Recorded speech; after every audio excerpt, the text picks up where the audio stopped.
ਰਾਮ ਸਰੂਪ ਪਣਖੀ ਦਾ novel ਕਣਕਾਂ ਦਾ ਕਤਲਾਮ 15ਵਾਂ ਅੰਗ। ਵਿਆਹ 'ਚ 7 ਦਿਨ ਬਾਕੀ ਸਨ। ਜੋਗੀ ਤਾਂ ਕੋਈ ਵਿਆਹ ਦਾ ਨਾਂ ਵੀ ਨਹੀਂ ਲੈਂਦਾ ਸੀ। ਉਹਨਾਂ ਨੂੰ ਤਾਂ ਮੁੰਡੇ ਦੀ ਪਈ ਹੋਈ ਸੀ। ਸਿਰ 'ਚ ਸੱਟ ਲੱਗ ਕੇ ਕਿਤੇ ਐਵੇਂ ਜਿਵੇਂ ਉਹ ਕਮਲਾ ਜਿਹਾ ਬਣਿਆ ਹੀ ਨਾ ਰਹਿ ਜਾਏ। ਸਿਰ ਦੀ ਸੱਟ ਮਾੜੀ ਹੁੰਦੀ ਹੈ।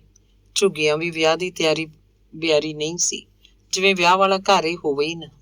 ਉਂਝ ਹਰਚੰਦ ਨੇ ਤਿਆਰੀ ਕਰਨੀ ਵੀ ਕੀ ਸੀ। ਉਹਦਾ ਪਿਓ ਨਹੀਂ ਸੀ ਤਾਂ ਉਹ ਘਰ ਰਹਿ ਗਿਆ ਸੀ। ਸੰਤੀ ਹਮੇਸ਼ਾ ਵਾਂਗ ਕੰਮ ਕਰਨ ਆਉਂਦੀ, ਚੁੱਪ-ਚਾਪ ਕੰਮਾਂ ਨੂੰ ਨਿਬੇੜਦੀ ਰਹਿੰਦੀ।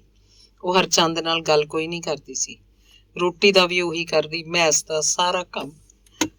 ਹਰਚੰਦ ਦਾ ਜੀਅ ਕਰਦਾ ਸੰਤੀ ਨਾਲ ਜੋਗੇ ਵਾਲਿਆਂ ਦੀ ਗੱਲ ਕਰੇ, ਪਰ ਕੋਈ ਗੱਲ ਕਰ ਨਾ ਸਕਦਾ। ਜਾਂ ਘਰ 'ਚ ਸ਼ੇਰੂ ਸੀ, ਸ਼ੇਰੂ ਜਿਵੇਂ ਉਹਦੇ ਨਾਲੋਂ ਵੱਧ ਉਦਾਸ ਰਹਿੰਦਾ ਹੋਵੇ। ਉਹ ਪਹਿਲਾਂ ਵਾਂਗ ਹਰਚੰਦ ਦੇ ਹੱਥ ਉੱਤੇ ਆਪਣਾ ਪੰਜਾ ਨਹੀਂ ਰੱਖਦਾ ਸੀ, ਨਾ ਹੀ ਹੁਣ ਪਿਛਲੀਆਂ ਲੱਤਾਂ ਦੇ ਭਾਰ ਖੜਾ ਹੋ ਕੇ ਹਰਚੰਦ ਦੇ ਮੋਢਿਆਂ ਤੱਕ ਜਾਂਦਾ। ਉਹਦਾ ਮੂੰਹ ਸੁੰਘਦਾ, ਉਹ ਜਿਵੇਂ ਟੁੱਕ ਦੀਆਂ 2 ਬੁਰਕੀਆਂ ਦਾ ਭਾਈਵਾਲ ਹੀ ਰਹਿ ਗਿਆ ਹੋਵੇ। ਇੱਕ ਦਿਨ ਆਥਣੇ ਜੇ ਜੀਵਾ ਸਿੰਘ ਉਹਨਾਂ ਦੇ ਘਰ ਆਇਆ। ਹਰਚੰਦ ਵਿਹੜੇ 'ਚ ਮੰਜਾ ਢਾ ਕੇ ਬੈਠਾ ਸੀ। ਉਹਦੀ ਸੌਂ ਜਾਣ ਦੀ ਵੀ ਕੋਈ ਸਲਾਹ ਨਹੀਂ ਸੀ। ਉਹ ਤਾਂ ਬਸ ਬੈਠਾ ਸੀ, ਕੁਝ ਵੀ ਨਾ ਸੋਚਦਾ ਹੋਇਆ, ਕੁਝ ਵੀ ਨਾ ਵਿਚਾਰਦਾ ਹੋਇਆ। ਜੀਵਾ ਸਿੰਘ ਨੂੰ ਘਰ ਵੜਦਾ ਦੇਖ ਕੇ ਸ਼ੇਰੂ ਪਹਿਲਾਂ ਵਾਂਗ ਭੌਂਕਿਆ ਨਹੀਂ। ਉਹ ਜੀਵਾ ਸਿੰਘ ਨੂੰ ਖਾਸਾ ਜਾਣਦਾ ਸੀ, ਜਾਂ ਸ਼ਾਇਦ ਹੁਣ ਉਹ ਭੌਂਕਣਾ ਭੁੱਲ ਗਿਆ ਹੋਵੇ। ਪਰਾਂ ਬੈਠਾ ਸੀ, ਮੈਸ ਦਾ ਹੀ ਹਿੱਸਾ ਜਿਹਾ ਬਣਿਆ ਹੋਇਆ। ਓਏ ਜੋਗਿਓਂ ਭਾਈ ਸੁਨੇਹਾ ਆ ਗਿਆ। ਉਹਨਾਂ ਨੇ ਵਿਆਹ ਪਿੱਛੇ ਪਾਤਾ। ਜੀਵਾ ਸਿੰਘ ਨੇ ਲੋਹੇ ਦੀ ਕੁਰਸੀ ਤੇ ਬੈਠਣ ਤੋਂ ਪਹਿਲਾਂ ਹੀ ਐਲਾਨ ਕੀਤਾ। ਹਰਚੰਦ ਨੂੰ ਜਿਵੇਂ ਉਹਦੀ ਗੱਲ ਸੁਣੀ ਨਾ ਹੋਵੇ, ਗੱਲ ਸੁਣ ਕੇ ਜਿਵੇਂ ਉਹ ਬੋਲਾ ਹੋ ਗਿਆ ਹੋਵੇ। ਉਹਦਾ ਸਮੁੱਚਾ ਸਰੀਰ ਸੁੰਨ ਹੋ ਕੇ ਰਹਿ ਗਿਆ। ਸਿਰ ਨੂੰ ਵਲੇਟਿਆ 4 ਖਾਨਾ ਸਾਫਾ ਲਾ ਕੇ ਜੀਵਾ ਸਿੰਘ ਨੇ ਆਪਣਾ ਚਿਹਰਾ ਪੂੰਝਿਆ। ਚਿਹਰਾ ਪੂੰਝਣ ਨੂੰ ਤਾਂ ਕੀ ਲੱਗਿਆ ਸੀ, ਜੀਵਾ ਸਿੰਘ ਆਪ ਹੀ ਆਪਣੀ ਗੱਲ ਦੀ ਨਮੋਸ਼ੀ ਮੰਨੀ ਬੈਠਾ ਸੀ। ਪਰਾਂ ਕਿਧਰੇ ਝਾਕਦਾ ਦੁਬਾਰਾ ਬੋਲਿਆ, ਹੁਣ ਦੇਖੋ ਅਗਲੀ ਤਰੀਕ ਕਦੋਂ ਭੇਜਦੇ ਆ। ਕਿਉਂ ਚਾਚਾ, ਕੀ ਗੱਲ ਹੋ ਗਈ? ਹਰਚੰਦ ਦਾ ਰੁਕਿਆ ਸਾਹ ਮੁੜ ਕੇ ਵਗਣ ਲੱਗ ਪਿਆ। ਤੈਨੂੰ ਨਹੀਂ ਪਤਾ, ਉਹਨਾਂ ਦਾ ਮੁੰਡਾ ਤਾਂ ਲੁਧਿਆਣੇ ਦਾਖਲ ਹੈ। ਬਚਣ ਦਾ ਪਤਾ ਨਹੀਂ। ਕੀ ਹੋ ਗਿਆ ਸੀ ਉਹਨੂੰ? ਐਕਸੀਡੈਂਟ, ਮੋਟਰਸਾਈਕਲ ਤੇ ਜਾਂਦਾ ਸੀ ਮਾਨਸਾ ਨੂੰ। ਕਿਹੜਾ ਮੁੰਡਾ? ਉਹ ਮੇਰ ਸਿਉਂ ਦਾ ਵੱਡਾ ਮੁੰਡਾ ਮਨਿੰਦਰ, ਜਿਹੜਾ ਕਾਲਜ ਪੜ੍ਹਦਾ। ਪੇਪਰਾਂ ਦੇ ਦਿਨ ਨੇ, ਸਹੁਰਾ ਸੱਟ ਖਾ ਕੇ ਬਹਿ ਗਿਆ। ਸਿਰ 'ਚ ਸੱਟ ਹੈ। ਸਿਰ ਦੀ ਸੱਟ ਤੈਨੂੰ ਪਤਾ ਹੀ ਹੈ, ਮਾੜੀ ਹੁੰਦੀ ਹੈ। ਹਰਚੰਦ ਲਈ ਇਹ ਖਬਰ ਇੱਕ ਵੱਡੀ ਦੁਰਘਟਨਾ ਸੀ। ਐਕਸੀਡੈਂਟ ਜਿਵੇਂ ਜੋਗੇ ਵਾਲੇ ਮੁੰਡੇ ਦਾ ਨਹੀਂ, ਉਹਦਾ ਆਪਣਾ ਹੋਇਆ ਹੋਵੇ। ਸਿਰ 'ਚ ਸੱਟ ਉਸੇ ਦੀ ਵੱਜੀ ਸੀ। ਸਿਰ ਦੀ ਸੱਟ ਮਾੜੀ ਹੁੰਦੀ ਹੈ। ਸਿਰ ਦੀ ਸੱਟ ਨਾਲ ਬੰਦਾ ਮਰ ਵੀ ਸਕਦਾ। ਉਹਨੇ ਸੋਚਿਆ। ਉਹਨੂੰ ਗਹਿਰਾ ਦੁੱਖ ਹੋਇਆ। ਕੀ ਪਤਾ ਹੁਣ ਉਹਦਾ ਵਿਆਹ ਹੋ ਸਕੇਗਾ ਕਿ ਨਹੀਂ। ਜੱਟਾਂ ਦਾ ਕੀ ਪਤਾ, ਜੱਟ ਤਾਂ ਜ਼ਮੀਨ ਦੇਖਦੇ ਆ। ਫੈਕਟਰੀ ਵਾਲਿਆਂ ਨੇ ਉਹਦੀ 7 ਕਿੱਲੇ ਜੋ ਹੜੱਪ ਲਈ ਹੈ। ਇੱਕ ਤਰ੍ਹਾਂ ਨਾਲ ਉਹਦਾ ਜੀਵਨ ਹੀ ਹੜੱਪ ਹੋ ਕੇ ਰਹਿ ਗਿਆ। ਉਹ ਪਿਓ ਬਾਰੇ ਸੋਚਣ ਲੱਗਾ।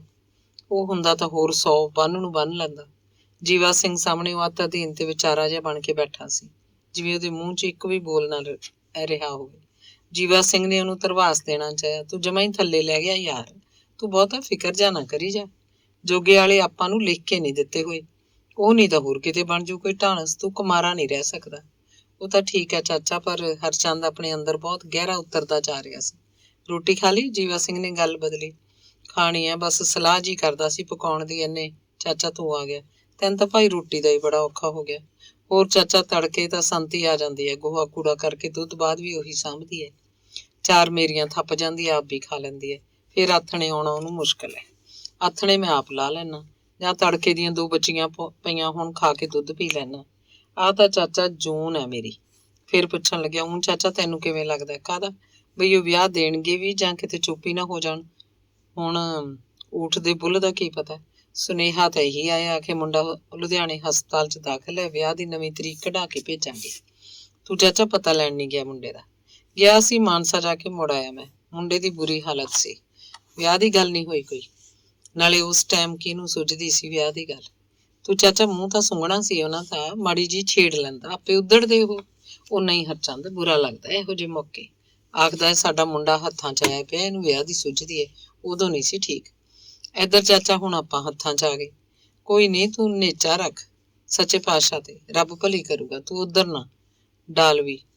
ਮੁੰਡਾ ਠੀਕ ਹੋ ਕੇ ਜੇ ਲੁਧਿਆਣਿਓਂ ਪਤਾ ਲੱਗ ਜੂ ਆਪਾਂ ਨੂੰ, ਫਿਰ ਮੈਂ ਆਪੇ ਜਾਊਂ ਜੋਗੇ। ਆਪਾਂ ਇਹ ਕੰਮ ਢਿੱਲਾ ਨਹੀਂ ਪੈਣ ਦੇਣਾ। ਜੀਵਾ ਸਿੰਘ ਨੇ ਘਰ 'ਚ ਇੱਧਰ ਉੱਧਰ ਨਿਗਾਹ ਮਾਰੀ। ਉੱਠ ਖੜਾ ਜਾਂਦਾ ਹੋਇਆ ਕਹਿਣ ਲੱਗਾ, ਰੋਟੀ ਉੱਧਰੋਂ ਭੇਜ ਦੇਣਾ ਮੈਂ ਕਿਸੇ ਜਵਾਕ ਦੇ ਹੱਥ। ਨਹੀਂ ਚਾਚਾ, ਐਡੀ ਖੇਚਲ ਦੀ ਕੀ ਲੋੜ ਆ? ਆਟਾ ਗੁੰਨਿਆ ਪਿਆ ਮੇਰਾ, ਹੁਣੇ ਥੱਪ ਲੈਣਾ 2। ਇਹ ਭੀੜ ਸੰਘੀੜ ਦੇ ਦਿਨ ਹੁੰਦੇ ਨੇ, ਰਾਜੇ ਰਾਣਿਆਂ ਤੇ ਕਿਹੜਾ ਆਏ ਨਹੀਂ ਕਦੇ। ਜੇ ਚੰਗੇ ਦਿਨ ਨਹੀਂ ਰਹੇ ਤਾਂ ਰਹਿੰਦੇ ਮਾੜੇ ਵੀ ਨਹੀਂ। ਸਭ ਠੀਕ ਹੋ ਜੂ ਤੇਰਾ ਚੰਗਾ। ਜੀਵਾ ਸਿੰਘ ਦੇ ਬੋਲ ਹਰਚੰਦ ਨੂੰ ਬਹੁਤ ਫੋਕੇ ਲੱਗੇ। ਮੈਸ ਦੀ ਧਾਰ ਕੱਢੀ ਪਈ ਸੀ। ਉਹਨੇ ਤੌੜੀ 'ਚ ਰਿੜਕਣੇ 'ਚ ਦਿਨ ਦਾ ਦੁੱਧ ਵਧਾਇਆ। ਆਥਣ ਦੀ ਧਾਰ ਦਾ ਅੱਧਾ ਦੁੱਧ ਰਿੜਕਣੇ 'ਚ ਪਾ ਕੇ ਬਾਕੀ ਦਾ ਤੱਤਾ ਕਰਕੇ ਕਿੱਲੇ ਤੇ ਟੰਗਦਾ। ਹਰਚੰਦ ਨੇ ਗੁੰਨਿਆ ਪਿਆ ਆਟਾ ਮੈਸ ਦੀ ਖੁਰਲੀ 'ਚ ਸੁੱਟਤਾ। ਅੱਜ ਉਹਦੇ ਅੰਦਰ ਇੱਕ ਬੁਰਕੀ ਜਾਣ ਨੂੰ ਵੀ ਥਾਂ ਨਹੀਂ ਸੀ। ਅੰਦਰ ਜਿਵੇਂ ਮਰ ਗਿਆ ਹੋਵੇ। ਦੁੱਧ ਵੀ ਨਹੀਂ ਪੀਤਾ। ਸ਼ੇਰੂ ਦੇ ਠੂਠੇ 'ਚ ਤੌੜੀ ਦਾ ਦੁੱਧ ਅੱਧਾ ਪਿਆ ਸੀ। ਕੁੱਤੇ ਦਾ ਵੀ ਜਿਵੇਂ ਅੰਦਰ ਮਰ ਗਿਆ ਹੋਵੇ। ਅੱਜ ਉਹਨੇ ਰੋਟੀ ਦੀ ਝਾਕ ਵੀ ਨਹੀਂ ਕੀਤੀ, ਨਹੀਂ ਤਾਂ ਇਸ ਵੇਲੇ ਚੌਂ ਚੌਂ ਕਰਨ ਲੱਗਦਾ। ਮੂੰਹ ਚੁੱਕ ਚੁੱਕ ਚੁੱਲ੍ਹੇ ਵੱਲ ਝਾਕਦਾ ਰਹਿੰਦਾ। ਅੱਧੀ ਰਾਤ ਉਹਨੂੰ ਪਾਣੀ ਦੀ ਤੇਹ ਲੱਗੀ। ਅਜੇ ਤੱਕ ਉਹ ਸੁੱਤਾ ਨਹੀਂ ਸੀ।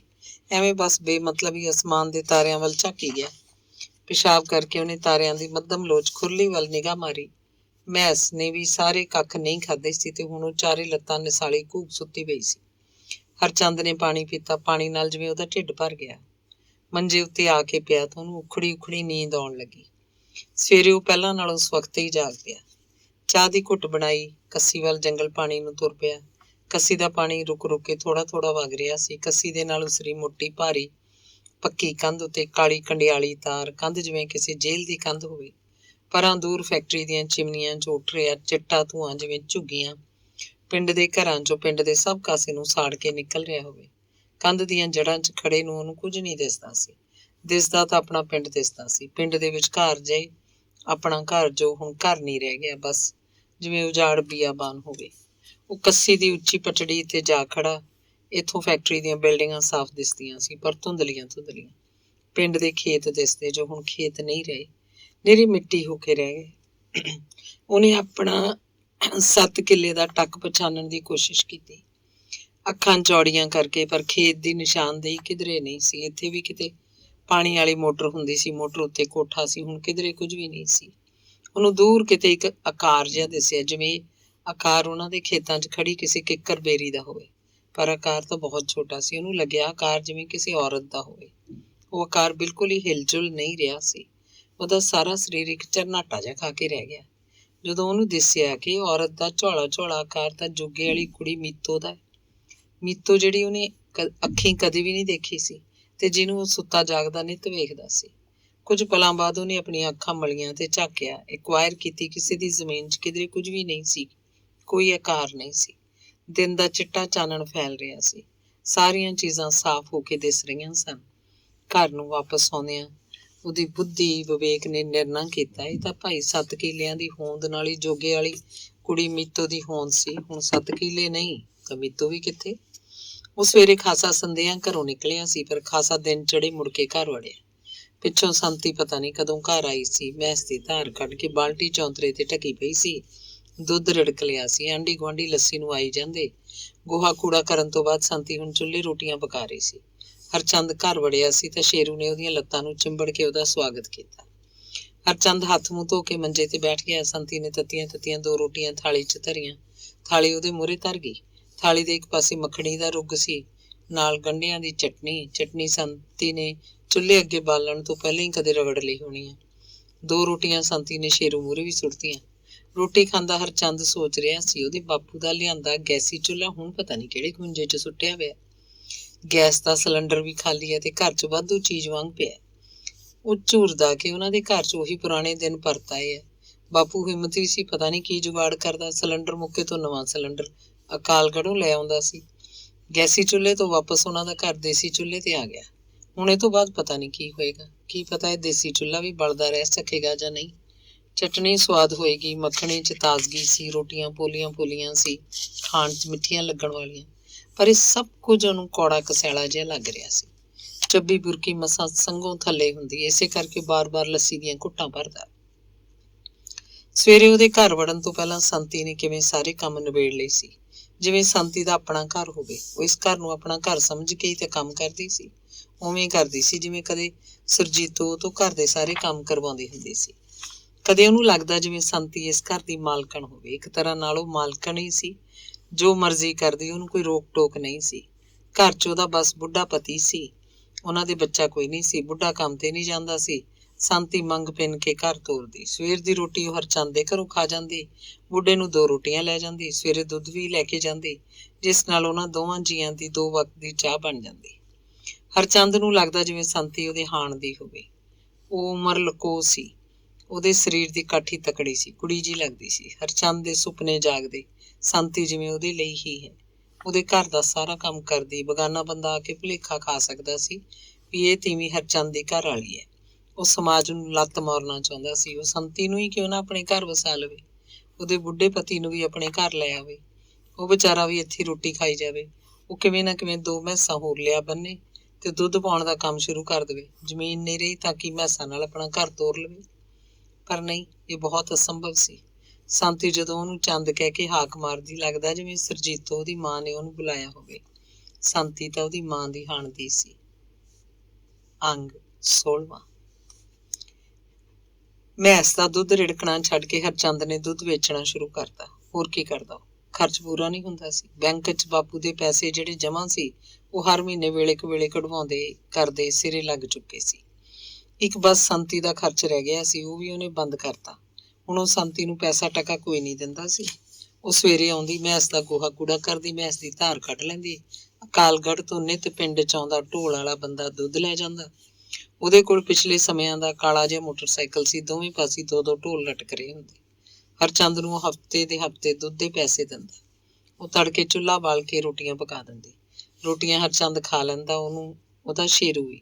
ਰੋਟੀਆਂ ਸੰਤੀ ਘਰ ਨੂੰ ਲੈ ਜਾਂਦੀ ਤੇ ਦੁੱਧ ਅੱਧਾ ਕੁ ਡੋਲੂ ਵੀ, ਜਿਸ ਨਾਲ ਉਹਨਾਂ ਦੀ 2 ਵਕਤਾਂ ਦੀ ਚਾਹ ਬਣ ਜਾਂਦੀ। ਰੋਟੀ ਆਥਣ ਦੀ ਸੰਤੀ ਆਪਣੇ ਘਰੇ ਲਾਉਂਦੀ, ਇੰਨਾ ਕੁ ਹੋਰ ਜੱਟਾਂ ਦੇ ਘਰਾਂ 'ਚ ਗੋਲਾ ਧੰਦਾ ਕਰਕੇ ਕਮਾ ਲੈਂਦੀ ਸੀ। ਆਥਣ ਦੀ ਧਾਰ ਹਰਚੰਦ ਆਪ ਕੱਢਦਾ ਸੀ, ਆਥਣ ਦੀ ਰੋਟੀ ਵੀ ਉਹ ਆਪ ਪਕਾਉਂਦਾ। ਮੋਟਰਸਾਈਕਲ ਵਾਲਾ ਦੁੱਧੀ ਮੁੰਡਾ ਆਥਣ ਦਾ ਦੁੱਧ ਵੀ ਲੈ ਜਾਂਦਾ। ਰਾਤ ਨੂੰ ਹਰਚੰਦ ਥੋੜਾ ਹੀ ਦੁੱਧ ਪੀਂਦਾ, ਸ਼ੇਰੂ ਨੂੰ ਦੁੱਧ ਜ਼ਰੂਰ ਦਿੰਦਾ। ਹਰਚੰਦ ਲਈ ਹੁਣ ਘਰ 'ਚ 2 ਮੈਂਬਰ ਹੋਰ ਸੀ, ਉਹਦੀ ਕਾਲੇ ਰੰਗ ਦੀ ਸੁੱਕੜ ਜੀ ਮੈਸ ਤੇ ਉਹਦਾ ਸ਼ੇਰੂ। ਕਦੇ ਮੈਸ ਹੱਥਣੀ ਜਿਹੀ ਸੀ, ਪਿੰਡਾ ਥਲ ਥਲ ਕਰਦਾ, ਮਜਾਜ਼ ਨਾਲ ਤੁਰਦੀ, ਮਾੜੇ ਕੱਖਾਂ ਨੂੰ ਨੱਕ ਮਾਰਦੀ। ਹੁਣੇ ਉਹੀ ਮੱਝ ਸੀ ਜੋ ਸੁੱਕ ਕੇ ਤਾਂਬੜ ਬਣੀ ਪਈ ਸੀ। ਉਹਦੇ ਥੱਲੇ ਪਹਿਲਾਂ ਜਿੰਨਾ ਦੁੱਧ ਨਹੀਂ ਰਹਿ ਗਿਆ ਸੀ।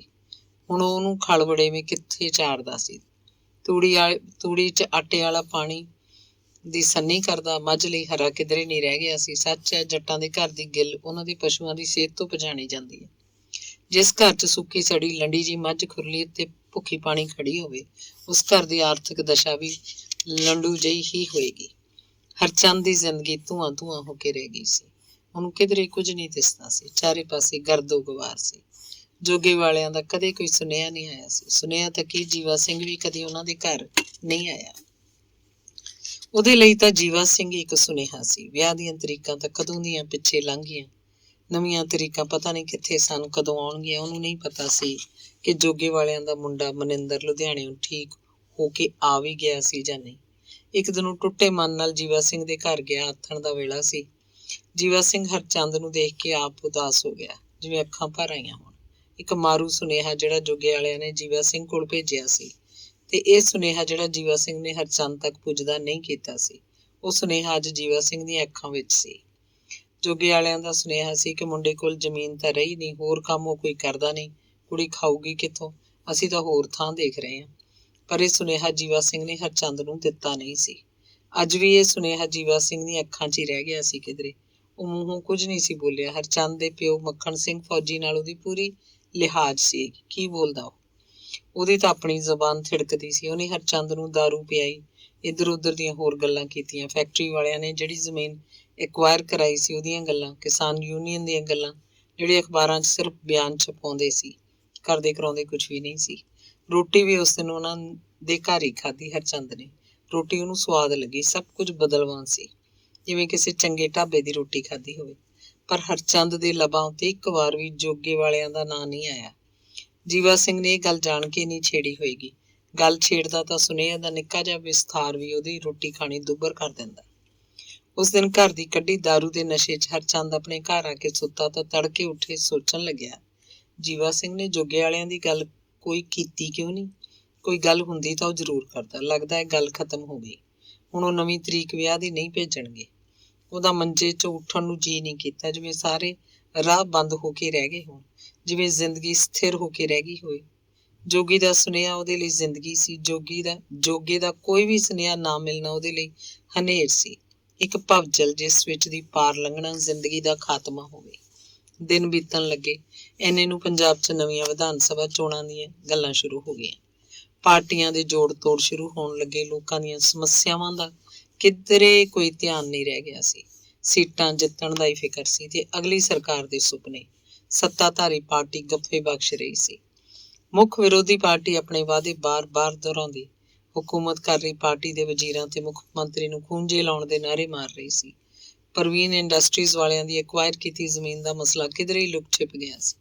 ਕਿਸਾਨ ਯੂਨੀਅਨ ਦਾ ਰੁਝਾਨ ਵੀ ਚੋਣ ਵੱਲ ਸੀ। ਉਹ ਆਪਣੇ ਬੰਦੇ ਜਿਤਾਉਣਾ ਚਾਹੁੰਦੇ ਸੀ ਜਿਹੜੇ ਵਿਧਾਨ ਸਭਾ 'ਚ ਉਹਨਾਂ ਦਾ ਪੱਖ ਪੇਸ਼ ਕਰ ਸਕਣ। ਇਸ ਦੌਰਾਨ ਪਤਾ ਲੱਗਿਆ ਰਜਿਸਟਰੀਆਂ 3 ਲੱਖ ਕਿੱਲੇ ਨੂੰ ਹੋਈਆਂ। ਗੱਲਾਂ ਬਣਦੀਆਂ, ਗੱਲਾਂ ਫੈਲਦੀਆਂ ਕਿ ਮੁਲਕ ਰਾਜ ਦਾ ਬਹੁਤ ਧਨ ਮੁੱਖ ਮੰਤਰੀ ਦੇ ਚੋਣ ਫੰਡ 'ਚ ਚਲਾ ਗਿਆ। ਪਿੰਡ ਦਾ ਬੰਦਾ ਕੋਈ ਨਾ ਚੈੱਕ ਲੈਣ ਕਦੇ ਗਿਆ, ਨਾ ਤਹਿਸੀਲ ਵਾਲੇ ਪਿੰਡ ਚੈੱਕਾਂ ਨੂੰ ਕਹਿਣ ਆਏ। ਹੋਰ ਤਾਂ ਹੋਰ ਪਟਵਾਰੀ ਸੂਰਜ ਪ੍ਰਕਾਸ਼ ਵੀ ਕਿਧਰੇ ਗਾਇਬ ਸੀ। ਉਹ ਕਦੇ ਵੀ ਝੁੱਗੀਆਂ 'ਚ ਨਹੀਂ ਦਿਸਿਆ ਸੀ। ਲੋਕ ਸੱਥਾਂ 'ਚ ਪਟਵਾਰੀ ਦੀਆਂ ਗੱਲਾਂ ਕਰਦੇ, ਉਹਨੂੰ ਕੁੱਟਣ ਲਈ ਦੰਦ ਵੱਢਦੇ, ਆਖਦੇ ਪਹਿਲਾਂ ਤਾਂ ਪਟਵਾਰੀ ਦੀਆਂ ਲੱਤਾਂ ਵੱਢੋ। ਕਿੰਨਾ ਉੱਲਾ ਰੱਖਿਆ ਆਪਾਂ ਤੋਂ, ਉਹਨੂੰ ਤਾਂ ਪਤਾ ਹੋਊ। ਫਿਰ ਦੱਸਿਆ ਕਿ ਉਹਨਾਂ ਪਿੰਡ ਨੂੰ ਐਡਾ ਧੋਖਾ। ਤੇ ਫਿਰ ਪਿੰਡ 'ਚ ਖਬਰ ਪਹੁੰਚੀ ਕਿ ਪਟਵਾਰੀ ਸੂਰਜ ਪ੍ਰਕਾਸ਼ ਦੂਰ ਆਪਣੇ ਪਿੰਡਾਂ ਵੱਲ ਹੀ ਕਿਧਰੇ ਬਦਲੀ ਕਰਵਾ ਗਿਆ। ਹੁਣ ਉਹ ਤਹਿਸੀਲਦਾਰ ਵੀ ਅਕਾਲਗੜ੍ਹ ਨਹੀਂ ਹੈ ਜਿਹਨੇ ਐਕਵਾਇਰ ਕੀਤੀ ਜ਼ਮੀਨ ਦੀਆਂ ਫੈਕਟਰੀ ਦੇ ਨਾਂ ਰਜਿਸਟਰੀਆਂ ਕੀਤੀਆਂ ਸੀ। ਅੰਗ 17ਵਾਂ। ਪੰਜਾਬ ਵਿਧਾਨ ਸਭਾ ਦੀਆਂ ਚੋਣਾਂ ਇਸ ਵਾਰ ਮੁੱਖ ਵਿਰੋਧੀ ਪਾਰਟੀ ਤਕੜੇ ਬਹੁਮਤ ਨਾਲ ਜਿੱਤ ਗਈ। ਇਹਨਾਂ ਦੀ ਸਰਕਾਰ ਬਣ ਗਈ। ਸੱਤਾਧਾਰੀ ਪਾਰਟੀ ਨੇ ਬੁਰੀ ਤਰ੍ਹਾਂ ਮਾਰ ਖਾਧੀ ਸੀ। ਹੁਣ ਇਹ ਸੱਤਾਧਾਰੀ ਪਾਰਟੀ ਮੁੱਖ ਵਿਰੋਧੀ ਪਾਰਟੀ ਬਣ ਗਈ। ਕੇਂਦਰ ਵਿੱਚ ਇਸ ਪਾਰਟੀ ਦਾ ਰਾਜ ਸੀ। ਕਦੇ ਇਨਕਲਾਬੀ ਮੁੰਡਿਆਂ ਨੇ ਕੰਧਾਂ ਉੱਤੇ ਲਿਖਿਆ ਸੀ, ਚਿੱਟੇ ਬਗਲੇ ਨੀਲੇ ਮੋਰ, ਇਹ ਵੀ ਚੋਰ ਉਹ ਵੀ ਚੋਰ। ਚੋਰਾਂ ਦਾ ਇਹ ਸੱਚ ਦਿਨੋਂ ਦਿਨ ਉੱਘੜ ਕੇ ਸਾਹਮਣੇ ਆ ਰਿਹਾ ਸੀ। ਪੰਜਾਬ ਦੀ ਇਹ ਹੋਣੀ ਬਣ ਚੁੱਕੀ ਸੀ ਕਿ ਉਸ ਉੱਤੇ 5 ਸਾਲ ਦੀ ਇੱਕ ਪਾਰਟੀ ਰਾਜ ਕਰੇਗੀ, ਅਗਲੇ 5 ਸਾਲ ਦੂਜੀ ਪਾਰਟੀ। ਲੋਕ ਸੇਵਾ ਨਾਂ ਦੀ ਚਿੜੀਆ ਪਤਾ ਨਹੀਂ ਕਿੱਧਰ ਉੱਡ ਗਈ ਸੀ। ਵਿਧਾਇਕਾਂ ਸਾਹਮਣੇ ਕੁਰਸੀਆਂ ਸੀ, ਅਹੁਦੇ ਸਨ ਤੇ ਮਾਇਆ ਸੀ। ਚੋਣਾਂ ਵੇਲੇ ਵੋਟਰਾਂ ਦੇ ਕਦਮਾਂ 'ਚੋਂ ਪੁੱਠੇ ਹੋ ਕੇ ਲਟਕ ਜਾਂਦੇ, ਜਿੱਤ ਕੇ ਕੁਰਸੀਆਂ ਤੇ ਜਾ ਬਹਿੰਦੇ। ਵਜ਼ੀਰੀਆਂ ਮਿਲ ਜਾਂਦੀਆਂ ਤਾਂ ਕਰੋੜਾਂ 'ਚ ਖੇਡਦੇ, ਨਹੀਂ ਤਾਂ ਛੋਟੀਆਂ ਤੋਂ ਲੈ ਕੇ ਵੱਡੀਆਂ ਚੇਅਰਮੈਨੀਆਂ ਸਨ। ਇਹਨਾਂ ਦਾ ਵੀ ਲੱਖਾਂ ਰੁਪਏ ਮੁੱਲ ਪੈਂਦਾ। ਪਾਰਟੀ ਆਪਣੇ ਹਾਰੇ ਹੋਏ ਉਮੀਦਵਾਰਾਂ ਦਾ ਵੀ ਬਾਣ ਕਰਦੀ। ਉਧਰ ਲੋਕ ਵਿਚਾਰੇ ਅੰਨੀ ਰਈਅਤ ਗਿਆਨ ਵੀ ਹੋਣੀ, ਨਿੱਕੇ ਨਿੱਕੇ ਜਾਇਜ਼ ਨਜਾਇਜ਼ ਕੰਮਾਂ ਦੇ ਵਾਅਦਿਆਂ ਉੱਤੇ ਹੀ ਰੀਝ ਜਾਂਦੇ। ਫਿਰ ਰਈਅਤ ਨੂੰ ਮਿਲਦੇ ਲਾਰੇ। ਬਹੁਤੀ ਵਾਰ ਝੰਡੀ ਵਾਲੀ ਕਾਰ ਅੱਖੀ ਨਹੀਂ ਮਿਲਾਉਂਦੀ ਸੀ। ਹਾਂ, ਇਹ ਕਿੰਨਾ ਸੱਚ ਸੀ ਕਿ ਪੰਜਾਬ ਦੇਸ਼ ਇਹਨਾਂ 2 ਪਾਰਟੀਆਂ ਦੇ ਚੱਕਰਵਿਊਹ 'ਚ ਉਲਝ ਕੇ ਰਹਿ ਗਿਆ। ਸਾਬਕਾ ਮੁੱਖ ਮੰਤਰੀ ਹੁਣ ਪਤਾ ਨਹੀਂ ਕਿੱਥੇ ਸੀ। ਸੁਣਦੇ ਸੀ ਕਿਧਰੇ ਦੂਜੇ ਸੂਬੇ 'ਚ ਲੋਪ ਹੋ ਗਿਆ। ਇਹ ਵੀ ਕਹਿੰਦੇ ਸੀ ਕਿ ਉਹ ਕਿਸੇ ਹੋਰ ਦੇਸ਼ ਨੂੰ ਉਡਾਰੀ ਮਾਰ ਗਿਆ। ਫੜ ਲਓ ਉਹਦੀ ਪੂਛ। ਵੇਲੇ ਦੀ ਸਰਕਾਰ ਕੀ ਕਰੇਗੀ ਅਰਬਾਂ ਕਰੋੜਾਂ ਦੇ ਘੁਟਾਲੇ ਨੂੰ। ਮੌਜੂਦਾ ਮੁੱਖ ਮੰਤਰੀ ਕੁਰਸੀ ਮਿਲਦੇ ਹੀ ਛਾ ਗਿਆ। ਹਰ ਪਾਸੇ ਉਹਦੀ ਬੱਲੇ ਬੱਲੇ ਹੋਣ ਲੱਗੀ। ਉਹ ਜਨਤਾ ਦਾ ਲੋਕ ਸੇਵਕ ਬਣ ਕੇ ਪੇਸ਼ ਹੋਇਆ ਸੀ। ਹਿੰਦੂ ਸਿੱਖ ਸਭ ਉਹਦੀ ਜੈ ਜੈਕਾਰ ਕਰ ਰਹੇ ਸੀ। ਚੋਣ ਪ੍ਰਚਾਰ ਦੇ ਦਿਨਾਂ 'ਚ ਉਹਦੀ ਪਾਰਟੀ ਥਾਂ ਥਾਂ ਆਖ ਰਹੀ ਸੀ ਕਿ ਪੰਜਾਬ 'ਚ ਕਿਸੇ ਵੀ ਕਿਸਾਨ ਦੀ ਜ਼ਮੀਨ ਸਰਕਾਰ ਵੱਲੋਂ ਐਕਵਾਇਰ ਨਹੀਂ ਕੀਤੀ ਜਾਏਗੀ। ਕਿਧਰੇ ਵੀ ਫੈਕਟਰੀਆਂ ਵੱਲੋਂ ਐਕਵਾਇਰ ਕਰਾਈਆਂ ਜ਼ਮੀਨਾਂ ਜੱਟਾਂ ਨੂੰ ਵਾਪਸ ਕੀਤੀਆਂ ਜਾਣਗੀਆਂ। ਪਰ ਮੁੱਖ ਮੰਤਰੀ ਬਣਦਿਆਂ ਹੀ ਮੁਲਕ ਰਾਜ ਉਹਨੂੰ ਪਤਾ ਨਹੀਂ ਕਿਹੜੀ ਬੂਟੀ ਸੁੰਘਾ ਆਇਆ। ਮੁੱਖ ਮੰਤਰੀ ਨੇ ਪਹਿਲਾਂ ਤਾਂ ਇੱਕ ਕਮੇਟੀ ਬਣਾਤੀ ਜਿਹੜੀ ਮਾਮਲੇ ਦੀ ਛਾਣਬੀਨ ਕਰੇਗੀ। ਕਾਨੂੰਨੀ ਸਲਾਹਾਂ ਲਈਆਂ ਜਾਣ ਲੱਗੀਆਂ। ਮੁੱਖ ਮੰਤਰੀ ਨੇ ਖਾਮੋਸ਼ੀ ਇਖਤਿਆਰ ਕਰ ਲਈ, ਜਿਵੇਂ ਐਕਵਾਇਰ ਕੀਤੀਆਂ ਜ਼ਮੀਨਾਂ ਦਾ ਮਸਲਾ ਕੋਈ ਹੋਵੇ ਹੀ ਨਾ। ਫਿਰ ਇੱਕ ਦਿਨ ਅਚਾਨਕ ਬਿਆਨ ਦਾਗ ਦਿੱਤਾ ਕਿ ਇਹ ਕੋਰਟ ਕੇਸ ਬਣ ਚੁੱਕਿਆ, ਸਰਕਾਰ ਇਹਦੇ 'ਚ ਕੋਈ ਦਖਲ ਨਹੀਂ ਦੇ ਸਕਦੀ। ਅੰਗ 18ਵਾਂ। ਦੋਵਾਂ ਮੁੱਖ ਸਿਆਸੀ ਪਾਰਟੀਆਂ ਦੇ ਖੱਬੇ ਪੱਖੀ ਸੋਚ ਦੇ ਆਗੂਆਂ 'ਚ ਕਿਧਰੇ ਕਿਧਰੇ ਇਮਾਨਦਾਰੀ ਦੇ ਅੰਸ਼ ਬਾਕੀ ਸਨ। ਆਮ ਲੋਕਾਂ 'ਚ ਇਹਨਾਂ ਦੀ ਸਾਖ ਬਚੀ ਹੋਈ ਸੀ। ਕਦੇ ਕਦੇ ਕਿਸੇ ਆਗੂ ਦਾ ਬਿਆਨ ਛਪਦਾ, ਆਖਿਆ ਜਾਂਦਾ ਕਿ ਜੇ ਸੂਬੇ ਨੇ ਵਿਕਾਸ ਕਰਨਾ ਹੈ ਤਾਂ ਜ਼ਮੀਨ ਤਾਂ ਇੱਥੋਂ ਹੀ ਲੈਣੀ ਪਏਗੀ। ਵਿਕਾਸ ਅਸਮਾਨ 'ਚ ਤਾਂ ਹੋ ਨਹੀਂ ਸਕਦਾ, ਪਰ ਜ਼ਮੀਨ ਜੇ ਐਕਵਾਇਰ ਕੀਤੀ ਜਾਏ ਤਾਂ ਸਿਰਫ 4 ਅਦਾਰਿਆਂ ਲਈ, ਰੱਖਿਆ, ਰੇਲਵੇ, ਵਿੱਦਿਆ ਤੇ ਹਸਪਤਾਲ। ਕੰਪਨੀਆਂ ਜ਼ਮੀਨ ਆਪ ਖਰੀਦਣ, ਮਾਰਕੀਟ ਦੇ ਭਾਅ, ਜ਼ਮੀਨ ਮਾਲਕਾਂ ਦੀ ਮਰਜ਼ੀ ਨਾਲ, ਉਹਨਾਂ ਨਾਲ ਸਿੱਧੀ ਗੱਲ ਕਰਕੇ। ਅੰਗ 19ਵਾਂ। ਝੁੱਗੀਆਂ ਪਿੰਡ ਦੇ ਲੋਕਾਂ ਨੂੰ ਉਮੀਦ ਸੀ ਕਿ ਉਹਨਾਂ ਦੀ ਐਕਵਾਇਰ ਕੀਤੀ ਜ਼ਮੀਨ ਉਹਨਾਂ ਨੂੰ ਵਾਪਸ ਮਿਲ ਜਾਏਗੀ। ਇਸੇ ਲਈ ਕੋਈ ਵੀ ਜ਼ਿਮੀਂਦਾਰ ਤਹਿਸੀਲ 'ਚ ਆਪਣਾ ਚੈੱਕ ਲੈਣ ਨਹੀਂ ਗਿਆ। ਹੁਣ ਤਾਂ ਚੈੱਕ ਵੀ ਕੀ ਰਹਿ ਗਿਆ ਸੀ, ਐਵੇਂ ਚਹੇੜ ਸੀ ਅਖੇ 3 ਲੱਖ ਕਿੱਲੇ ਦਾ। ਜਿਨ੍ਹਾਂ ਘਰਾਂ ਕੋਲ ਇਹੀ ਜ਼ਮੀਨਾਂ ਸੀ ਉਹਨਾਂ ਦੇ ਬੰਦੇ ਹੋਰ ਕੰਮ ਕਰਨ ਲੱਗੇ। ਬਥੇਰੇ ਕੰਮ ਸੀ ਜਿਨ੍ਹਾਂ ਨੂੰ ਸਿਰਫ ਜੱਟ ਨਹੀਂ ਕਰਦਾ ਸੀ, ਹੋਰ ਜਾਤਾਂ ਤਾਂ ਕਰਦੀਆਂ ਸੀ। ਹੋਰ ਜਾਤਾਂ ਦਾ ਜੀਵਨ ਨਿਰਬਾਹ ਤਾਂ ਇਹਨਾਂ ਕੰਮਾਂ ਉੱਤੇ ਹੀ ਸੀ। ਪਿੰਡ ਦੇ ਕੁਝ ਬੰਦੇ ਦਿਹਾੜੀਆਂ ਤੇ ਜਾਣ ਲੱਗੇ। ਉਹ ਨੇੜੇ ਤੇੜੇ ਦੇ ਪਿੰਡਾਂ 'ਚ ਦਿਹਾੜੀ ਕਰਨ ਨਹੀਂ ਜਾਂਦੇ ਸੀ, ਸ਼ਹਿਰ ਜਾਂਦੇ ਅਕਾਲਗੜ੍ਹ। ਪਿੰਡਾਂ 'ਚ ਜਾਂਦੇ ਤਾਂ ਉਹਨਾਂ ਨੂੰ ਪਛਾਣ ਲਿਆ ਜਾਣਾ ਸੀ। ਇਹਨਾਂ ਪਿੰਡਾਂ ਵਿੱਚ ਤਾਂ ਝੁੱਗੀਆਂ ਪਿੰਡ ਦੇ ਲੋਕਾਂ ਦਾ ਆਮ ਤੋਰਾ ਫੇਰਾ ਸੀ। ਜੱਟ ਹੋ ਕੇ ਕੋਈ ਦਿਹਾੜੀ ਕਰਦਾ ਹੋਵੇ ਇਹ ਤਾਂ ਬਦਨਾਮੀ ਵਾਲੀ ਗੱਲ ਸੀ। ਉਹ ਅਕਾਲਗੜ੍ਹ ਜਾਂਦੇ, ਤੜਕੇ ਰੋਟੀਆਂ ਪੱਲੇ ਬੰਨ੍ਹ ਕੇ ਤੇ ਸਾਈਕਲ ਚਲਾ ਕੇ ਅਕਾਲਗੜ੍ਹ ਦੇ ਲੇਬਰ ਚੌਂਕ 'ਚ ਜਾ ਖੜ੍ਹਦੇ। ਮਾਲਕਾਂ ਨੂੰ ਕੀ ਪਤਾ ਸੀ ਕੌਣ ਦਿਹਾੜੀਆ ਕਿਹੜੀ ਜਾਤ ਦਾ। ਆਮ ਤੌਰ ਉੱਤੇ ਇਹ ਲੋਕ ਮਜ਼੍ਹਬੀ ਰਾਮਦਾਸੀ ਹੁੰਦੇ ਜਾਂ ਕੋਈ ਹੋਰ ਜਾਤ ਦਾ। ਜੱਟ ਦਿਹਾੜੀਆ ਇਹਨਾਂ ਲੋਕਾਂ 'ਚ ਪਹਿਲੀ ਵਾਰ ਸ਼ਾਮਲ ਹੋਇਆ ਸੀ। ਜੱਟਾਂ ਦੇ ਮੁੰਡੇ ਜੋ ਹੋਰਾਂ ਪਿੰਡਾਂ ਤੋਂ ਵੀ ਆਉਂਦੇ ਸੀ, ਦੂਜਿਆਂ ਤੋਂ ਅੱਡ ਜਿਹਾ ਹੋ ਕੇ ਖੜ੍ਹਦੇ, ਜਿਵੇਂ ਉਹਨਾਂ 'ਚ ਅਜੇ ਵੀ ਜੱਟ ਹੋਣ ਦਾ ਰੰਗੜਾਊ ਬਾਕੀ ਹੋਵੇ। ਉਹ ਦੂਜੀਆਂ ਜਾਤਾਂ ਦੇ ਬੰਦਿਆਂ 'ਚ ਰਲੇ ਮਿਲੇ ਜੇ ਵੀ ਦਿਸਣਾ ਚਾਹੁੰਦੇ, ਹਿੱਕ ਕੱਢ ਕੇ ਖੜ੍ਹਦੇ ਤਾਂ ਉਹਨਾਂ ਨੂੰ ਕਿਸੇ ਨੇ ਦਿਹਾੜੀ ਉੱਤੇ ਨਹੀਂ ਲਿਜਾਣਾ ਸੀ। ਐਵੇਂ ਹੀ ਆਪਣੇ ਸਾਈਕਲ ਦਾ ਚੱਕਾ ਸਾਫ਼ ਕਰੀ ਜਾਂਦੇ, ਲਿਬੜੇ ਤਿਬੜੇ ਜੋੜਿਆਂ ਦੀ ਮਿੱਟੀ ਝਾੜਦੇ, ਢਈ ਜਿਹੀ ਪੱਗ ਨੂੰ ਸਵਾਰ ਕੇ ਬੰਨ੍ਹਣ ਦੀ ਕੋਸ਼ਿਸ਼ ਕਰਦੇ। ਦੂਜੀਆਂ ਜਾਤਾਂ ਦੇ ਦਿਹਾੜੀਆਂ ਵੱਲ ਝਾਕਦੇ ਤਾਂ ਝਾਕਦੇ ਹੀ ਰਹਿੰਦੇ। ਦਿਹਾੜੀਆਂ ਲੈਣ ਆਏ ਮਾਲਕ ਵੱਲ ਅੱਖ ਚੁੱਕ ਕੇ ਨਾ ਦੇਖਦੇ। ਉਹਨਾਂ ਦੇ ਮਨਾਂ 'ਚ ਡਰ ਬੈਠ ਰਹਿੰਦਾ ਕਿ ਮਾਲਕ ਨਾਲ ਅੱਖ ਮਿਲੀ ਨਹੀਂ ਤੇ ਉਹਨਾਂ ਦਾ ਜੱਟਪੁਣਾ ਜ਼ਾਹਰ ਹੋਇਆ ਨਹੀਂ। ਇਹ ਕਿਹਾ ਕਹਿਰ ਸੀ, ਰੱਬ ਦੀ ਕਹੀ ਕਰੋਪੀ ਸੀ ਕਿ ਜੱਟ ਆਪਣੇ ਜੱਟ ਹੋਣ ਤੋਂ ਡਰਦੇ। ਮਾਲਕ ਦੇ ਕੰਮ ਉੱਤੇ ਜਾ ਕੇ ਜੱਟ ਦਿਹਾੜੀਏ ਬੋਲਦੇ ਕੁਸਕਦੇ ਨਹੀਂ ਸੀ, ਬਸ ਚੁੱਪ-ਚਾਪ ਕੰਮ ਕਰਦੇ, ਸਗੋਂ ਦੂਜਿਆਂ ਨਾਲੋਂ ਵੱਧ ਕੰਮ ਕਰਦੇ। ਦੂਜੀਆਂ ਜਾਤਾਂ ਦੇ ਦਿਹਾੜੀਏ ਸਾਰਾ ਦਿਨ ਉੱਭਰ ਕੇ ਬੋਲਦੇ ਰਹਿੰਦੇ, ਮਿਸਤਰੀਆਂ ਨੂੰ ਨਸੀਹਤਾਂ ਦੇਣ ਲੱਗਦੇ, ਮਾਲਕਾਂ ਨੂੰ ਉਹਨਾਂ ਦੇ ਫਾਇਦੇ ਦੀਆਂ ਗੱਲਾਂ ਦੱਸਦੇ। ਸ਼ਾਮ ਨੂੰ ਜਦੋਂ 6 ਵਜੇ ਜਲੰਧਰ ਰੇਡੀਓ ਦਾ ਪ੍ਰੋਗਰਾਮ ਗੁਰਬਾਣੀ ਵਿਚਾਰ ਖਤਮ ਹੁੰਦਾ ਤੇ ਬੋਲ ਉੱਭਰਦਾ ਸੁਣ ਵਡਭਾਗਿਆ ਤਾਂ ਦੂਜੀਆਂ ਜਾਤਾਂ ਦੇ ਦਿਹਾੜੀਏ ਹੱਥ ਮੂੰਹ ਧੋਣ ਲੱਗਦੇ ਤੇ ਮਾਲਕ ਦਾ ਇੰਤਜ਼ਾਰ ਕਰਦੇ ਕਿ ਉਹ ਦਿਹਾੜੀ ਦੇ ਨੋਟ ਉਹਨਾਂ ਦੇ ਹੱਥਾਂ 'ਚ ਦੇਏਗਾ। ਪਰ ਜੱਟ ਦਿਹਾੜੀ ਹੱਥ ਮੂੰਹ ਨਹੀਂ ਧੋਂਦੇ ਸੀ, ਪਰਾਂ ਹੋ ਕੇ ਖੜ ਜਾਂਦੇ ਜਾਂ ਆਪਣੀਆਂ ਸਾਈਕਲਾਂ ਦੀ ਹਵਾ ਦੇਖਣ ਲੱਗਦੇ। ਮਾਲਕ ਤੋਂ ਦਿਹਾੜੀ ਫੜਦੇ ਤੁਰ ਪੈਂਦੇ। ਉਹਨਾਂ ਦੇ ਮੂੰਹਾਂ 'ਚ ਬੋਲ ਨਹੀਂ ਹੁੰਦੇ ਸੀ। ਉਹ ਮਾਲਕ ਦੇ ਘਰ ਤੋਂ ਛੇਤੀ ਦੂਰ ਭੱਜਣਾ ਚਾਹੁੰਦੇ, ਜਿਵੇਂ ਦਿਹਾੜੀ ਉਹਨਾਂ ਨੇ ਚੋਰੀ ਦਾ ਕੰਮ ਸਮਝ ਕੇ ਕੀਤੀ ਹੋਵੇ। ਪਿੰਡ ਤੱਕ ਪਹੁੰਚਦਿਆਂ ਜਿਵੇਂ ਸ਼ਹਿਰ ਉਹਨਾਂ ਦੇ ਮਗਰ ਕਿਸੇ ਪ੍ਰੇਤ ਛਾਇਆ ਵਾਂਗ ਲੱਗ ਰਿਹਾ ਹੋਵੇ। ਹਰਚੰਦ ਨੇ ਆਪਣੀ ਮੈਸ ਵੇਚਤੀ। ਉਹ ਨਵੇਂ ਦੁੱਧ ਹੋ ਚੁੱਕੀ ਸੀ, ਚੰਗੇ ਪੈਸੇ ਵੱਟ ਲਏ। ਧਨੌਲੇ ਦੀ ਮੰਡੀ ਤੇ ਲਿਜਾਣ ਤੋਂ ਪਹਿਲਾਂ ਉਹਨੇ ਆਪਣੀ ਮੱਝ ਨੂੰ ਚੰਗੀ ਤਰ੍ਹਾਂ ਰਗੜ ਕੇ ਨਵਾਇਆ, ਪਰ ਫਿਰ ਸਾਰੇ ਪਿੰਡੇ ਤੇ ਸਰੋਂ ਦਾ ਤੇਲ ਮਲਿਆ ਤਾਂ ਕਿ ਮੱਝ ਦੇ ਪੁੜਿਆਂ ਉੱਤੇ ਚਮਕ ਜੀ ਉੱਠਦੀ ਲੱਗੇ। ਘਰ 'ਚ ਮੈਸ ਨਹੀਂ ਸੀ ਤਾਂ ਹੁਣ ਸੰਤੀ ਦਾ ਵੀ ਕੋਈ ਖਾਸ ਕੰਮ ਨਹੀਂ ਰਹਿ ਗਿਆ ਸੀ। ਆਖਿਰ ਸੰਤੀ ਨੂੰ ਉਹਨੇ ਭਰੇ ਮਨ ਨਾਲ ਕੰਮ ਤੋਂ ਹਟਾ ਦਿੱਤਾ। ਆਖਿਆ, ਚਾਚੀ, ਕੋਈ ਚੀਜ਼ ਵਸਤ ਦੀ ਲੋੜ ਹੁੰਦੀ ਹੈ ਤਾਂ ਸੰਗੀ ਨਾ, ਇਹ ਤੇਰਾ ਹੀ ਘਰ ਹੈ, ਤੂੰ ਸਾਰੀ ਉਮਰ ਕਮਾਇਆ ਇਸ ਘਰ 'ਚ। ਕੀ ਕਰਾਂ ਚਾਚੀ, ਮੈਨੂੰ ਤਾਂ ਆਪ ਦਾ ਫਿਕਰ ਹੈ। ਉਹਨੂੰ ਇੱਕ ਫਿਕਰ ਸੀ ਤਾਂ ਬਸ ਸ਼ੇਰੂ ਦਾ। ਸ਼ੇਰੂ ਦਾ ਉਹ ਕੀ ਕਰਦਾ? ਸ਼ੇਰੂ ਤਾਂ ਉਹਦੇ ਲਈ ਆਪਣੇ ਆਪ ਤੋਂ ਵੱਧ ਸੀ। ਦਰਵੇਸ਼ ਦਾ ਘਰ ਵਿੱਚ ਆਸਰਾ ਬਹੁਤ ਸੀ, ਉਹਦੇ ਕਰਕੇ ਤਾਂ ਘਰ ਵਸਦਾ ਰਸਦਾ ਸੀ। ਹਰਚੰਦ ਨੇ ਗੁਆਂਢ 'ਚੋਂ ਅੱਧਾ ਕਿਲੋ ਦੁੱਧ ਬੰਨ ਲਿਆ। ਉਹ ਸਿਰਫ ਅਕਾਲਗੜ੍ਹੋਂ ਮੁੜ ਕੇ ਰਾਤ ਨੂੰ ਇੱਕ ਵਾਰ ਅੱਧਾ ਕਿਲੋ ਦੁੱਧ ਲੈਂਦਾ, ਤੱਤਾ ਕਰਕੇ ਠੰਡਾ ਕਰਦਾ, ਫਿਰ ਪਾਣੀ ਦੇ ਵੱਡੇ ਡੋਲੂ 'ਚ ਰੱਖ ਕੇ ਰਸੋਈ ਦੇ ਬਾਹਰ ਕਿੱਲੇ ਤੇ ਲਟਕਾ ਦਿੰਦਾ। ਹੁਣ ਨਾ ਉਹ ਆਪ ਰਾਤ ਨੂੰ ਦੁੱਧ ਪੀਂਦਾ, ਨਾ ਸ਼ੇਰੂ ਨੂੰ ਦਿੰਦਾ। ਤੜਕੇ ਸਦਿਆਂ ਉੱਠ ਕੇ ਉਹ ਪਾਈਆ ਦੁੱਧ ਦੀ ਗਾੜੀ ਜੀ ਚਾਹ ਬਣਾਉਂਦਾ, ਕਾਫੀ ਦੇਰ ਬੈਠਾ ਪੀਂਦਾ ਰਹਿੰਦਾ। ਸ਼ੇਰੂ ਉਹਦੇ ਸਾਹਮਣੇ ਬੈਠਾ ਪੂਛ ਮਾਰਦਾ, ਹਰਚੰਦ ਦੀਆਂ ਅੱਖਾਂ 'ਚ ਝਾਕਦਾ, ਪਤਾ ਨਹੀਂ ਕੀ ਪੁੱਛਣਾ ਚਾਹੁੰਦਾ, ਪਤਾ ਨਹੀਂ ਕੀ ਆਖਣਾ ਚਾਹੁੰਦਾ। ਚਾਹ ਪੀ ਕੇ ਨੇਰੇ ਉਹ ਬਾਹਰ ਕੱਸੀ ਵੱਲ ਜੰਗਲ ਪਾਣੀ ਜਾਂਦਾ, ਘਰ ਆ ਕੇ ਰੋਟੀਆਂ ਪਕਾਉਣ ਲੱਗਦਾ। 2 ਆਪ ਖਾ ਲੈਂਦਾ, 2 ਸ਼ੇਰੂ ਮੂਹਰੇ ਸੁੱਟ ਦਿੰਦਾ। 4 ਰੋਟੀਆਂ ਦੁਪਹਿਰ ਵਾਸਤੇ ਪੱਲੇ ਬੰਨ੍ਹ ਲੈਂਦਾ, ਨਾਲ ਨੂੰ ਗੰਢਾ ਅਚਾਰ ਵੀ। ਆਥਣ ਦੀ ਰੋਟੀ ਉਹ ਕਦੇ ਸ਼ਹਿਰੋਂ ਹੀ ਖਾ ਆਉਂਦਾ। 2 ਰੋਟੀਆਂ ਸ਼ੇਰੂ ਲਈ ਲੜ ਬੰਨ੍ਹ ਲਿਆਉਂਦਾ। ਤੜਕੇ ਦਾ ਬਚਿਆ ਪਿਆ ਦੁੱਧ ਤੱਤਾ ਕਰਕੇ ਪੀ ਲੈਂਦਾ। ਨਵਾਂ ਅੱਧ ਕਿਲੋ ਗੁਆਂਢੀਆਂ ਦਿਓ ਫੜ ਲਿਆਉਂਦਾ। ਆਮ ਤੌਰ ਤੇ ਉਹ ਸਦਿਆਂ ਹੀ ਪਿੰਡ ਪਹੁੰਚਦਾ। ਆ ਕੇ ਤੱਤਾ ਪਾਣੀ ਕਰਦਾ, ਰੋਟੀਆਂ ਪਕਾਉਣ ਬਾਅਦ ਨਹਾ ਲੈਂਦਾ। ਗਰਮੀ ਹੁੰਦੀ, ਸਿਆਲ ਹੁੰਦਾ, ਉਹ ਆਥਣੇ ਹਮੇਸ਼ਾ ਗਰਮ ਪਾਣੀ ਨਾਲ ਨਹਾਉਂਦਾ ਸੀ। ਤੱਤੇ ਪਾਣੀ ਨਾਲ ਪਿੰਡੇ ਦੀ ਮੈਲ ਚੰਗੂ ਉਤਰ ਜਾਂਦੀ ਤੇ ਸਰੀਰ ਦਾ ਥਕੇਵਾਂ ਵੀ ਲੈ ਜਾਂਦਾ। ਪਿੰਡ ਆ ਕੇ ਸਭ ਤੋਂ ਪਹਿਲਾਂ ਤੜਕੇ ਦੇ ਰੱਖੇ ਦੁੱਧ ਦੀ ਚਾਹ ਬਣਾ ਕੇ ਪੀਂਦਾ। ਗੜਵੀ ਭਰ ਕੇ ਚਾਹ ਬਣਾਉਂਦਾ, ਹੌਲੀ ਕੌਲੀਆਂ ਭਰ ਪੀ ਜਾਂਦਾ। ਚੁੱਪ ਕੀਤਾ ਕੁਝ ਸੋਚਦਾ ਵੀ ਰਹਿੰਦਾ। ਕਦੇ ਉਹ ਕੁਝ ਵੀ ਨਾ ਸੋਚ ਰਿਹਾ ਹੋਵੇ, ਬਸ ਬੇਮਤਲਬ ਜਿਹਾ ਘਰ ਦੀਆਂ ਪੁਰਾਣੀਆਂ ਕੰਧਾਂ ਵੱਲ ਝਾਕਦਾ। ਸ਼ੇਰੂ ਉਹਦੇ ਮੋਢੇ ਨੂੰ ਪੰਜਾ ਛੁਆ ਕੇ ਲਾਡ ਕਰਨ ਦੀ ਕੋਸ਼ਿਸ਼ ਕਰਦਾ। ਕਦੇ ਤਾਂ ਉਹ ਸ਼ੇਰੂ ਨੂੰ ਪੁਚਕਾਰਦਾ, ਪਰ ਕਦੇ ਤਿੱਖੀ ਗਾਲ ਕੱਢ ਦਿੰਦਾ, ਜਿਵੇਂ ਸ਼ੇਰੂ ਦੇ ਲਾਡ ਤੋਂ ਅੱਕਿਆ ਪਿਆ ਹੋਵੇ। ਸ਼ੇਰੂ ਪਰਾਂ ਕਿਧਰੇ ਜਾ ਬੈਠਦਾ, ਦੋਵੇਂ ਪੈਰਾਂ ਵਿਚਕਾਰ ਆਪਣੀ ਬੂਥ ਸੁੱਟ ਲੈਂਦਾ। ਪਿੰਡਾਂ ਨੂੰ ਆਉਂਦੇ ਦੂਜੇ ਮਜ਼ਦੂਰ ਸ਼ਹਿਰੋਂ ਹੀ ਪਊਆ ਲਾ ਕੇ ਤੁਰਦੇ। ਇੰਜ ਕਰਨ ਨਾਲ ਉਹਨਾਂ ਦਾ ਦਿਨ ਭਰ ਦਾ ਥਕੇਵਾਂ ਉਤਰ ਜਾਂਦਾ ਤੇ ਸਲੂਣਾ ਖਾ ਕੇ ਆਪਣਾ ਮੂੰਹ ਵੀ ਸਵਾਦ ਕਰ ਲੈਂਦੇ।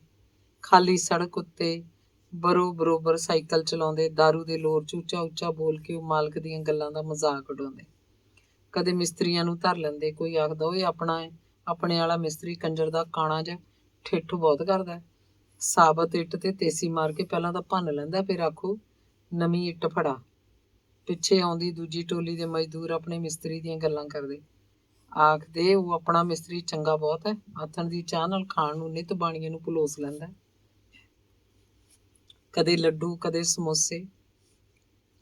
ਹਰਚੰਦ ਕਦੇ ਵੀ ਸ਼ਹਿਰੋਂ ਪੀ ਕੇ ਨਹੀਂ ਆਉਂਦਾ ਸੀ। ਕੰਮ ਤੋਂ ਵਿਹਲਾ ਹੋ ਕੇ ਉਹ ਤਾਂ ਪਿੰਡ ਨੂੰ ਭੱਜਣ ਦੀ ਕਰਦਾ, ਸਾਈਕਲ ਨੂੰ ਭੰਬੀਰੀ ਬਣਾ ਦਿੰਦਾ, ਪਿੰਡ ਵਿੱਚੋਂ ਘਰ ਦੀ ਕੱਢੀ ਲਿਆ ਕੇ ਰੱਖਦਾ, ਕਦੇ ਅਧੀਆ ਕਦੇ ਬੋਤਲ। ਉਹ ਨਿੱਤ ਨਹੀਂ ਪੀਂਦਾ ਸੀ। ਕਦੇ ਅੰਗ ਪੈਰ ਬਹੁਤੇ ਟਸ ਟਸ ਕਰਦੇ ਹੁੰਦੇ ਜਾਂ ਕਦੇ ਉਹ ਬੇਹੱਦ ਉਦਾਸ ਹੁੰਦਾ ਤਾਂ 2 ਘੁੱਟਾਂ ਪੀ ਲੈਂਦਾ। ਦਾਰੂ ਪੀ ਕੇ ਨੀਂਦ ਤਾਂ ਵਧੀਆ ਆਉਂਦੀ ਸੀ, ਪਰ ਤੜਕੇ ਸਦਿਆਂ ਨਹੀਂ ਉੱਠਿਆ ਜਾਂਦਾ ਸੀ। ਸਦਿਆਂ ਉੱਠੇ ਬਗੈਰ ਸਰਦਾ ਨਹੀਂ ਸੀ। ਉਹਦੇ ਘਰ ਕਿਹੜਾ ਕੋਈ ਘੁੰਡ ਵਾਲੀ ਬੈਠੀ ਸੀ, ਉਹਨੂੰ ਤਾਂ ਸਾਰੇ ਕੰਮ ਆਪ ਹੀ ਕਰਨੇ ਪੈਂਦੇ। ਅੰਗ 20ਵਾਂ। ਇੱਕ ਰਾਤ ਉਹਨੂੰ ਬਹੁਤ ਗੂੜੀ ਨੀਂਦ ਚੜੀ ਹੋਈ ਸੀ।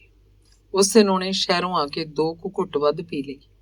ਦਾਰੂ ਚੰਗੀ ਸੀ, ਪਰ ਨਾਮੇ ਕਾ ਘੇਲਾ ਹਮੇਸ਼ਾ ਹੀ ਚੰਗੀ ਦਾਰੂ ਕੱਢਦਾ।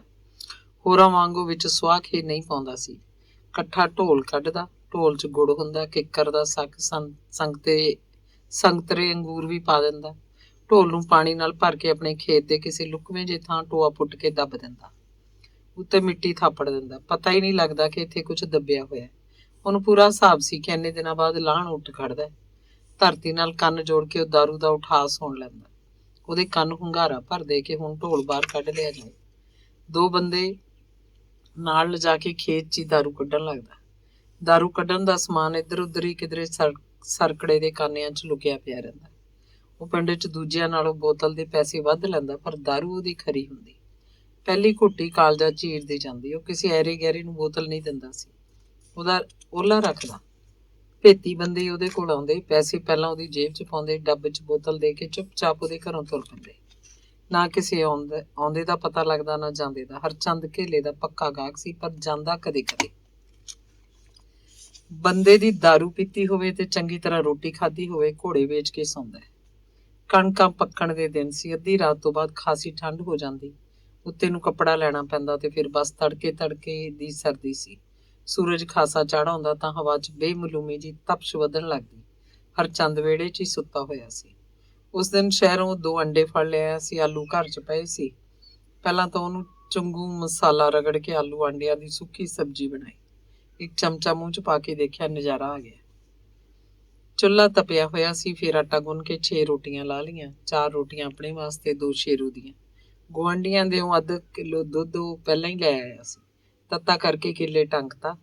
ਤਪੇ ਚੁੱਲ੍ਹੇ ਉੱਤੇ ਉਹਨੇ ਪਾਣੀ ਦੀ ਟੋਕਣੀ ਰੱਖੀ ਤੇ ਥੱਲੇ ਅੱਗ ਹੋਰ ਬਾਲਤੀ। ਨਹਾਉਣ ਤੋਂ ਪਹਿਲਾਂ ਉਹਨੇ ਇੱਕ ਪੈਗ ਬਣਾਇਆ ਸੀ। ਫਿਰ ਵੀ ਫੌਜੀ ਬਾਪ ਦਾ ਪੁੱਤ ਸੀ, ਪੈਗ ਤਿਆਰ ਕਰਨ ਦਾ ਉਹਨੂੰ ਪਤਾ ਸੀ। ਅੱਧਾ ਪੈਗ ਪੀਤਾ ਤੇ ਨਹਾਉਣ ਲੱਗਿਆ। ਇਹ ਸਾਰੇ ਸੁਆਦੀ ਢੰਗ ਤਰੀਕੇ ਉਹਨੇ ਆਪਣੇ ਬਾਪ ਤੋਂ ਸਿੱਖੇ ਸੀ।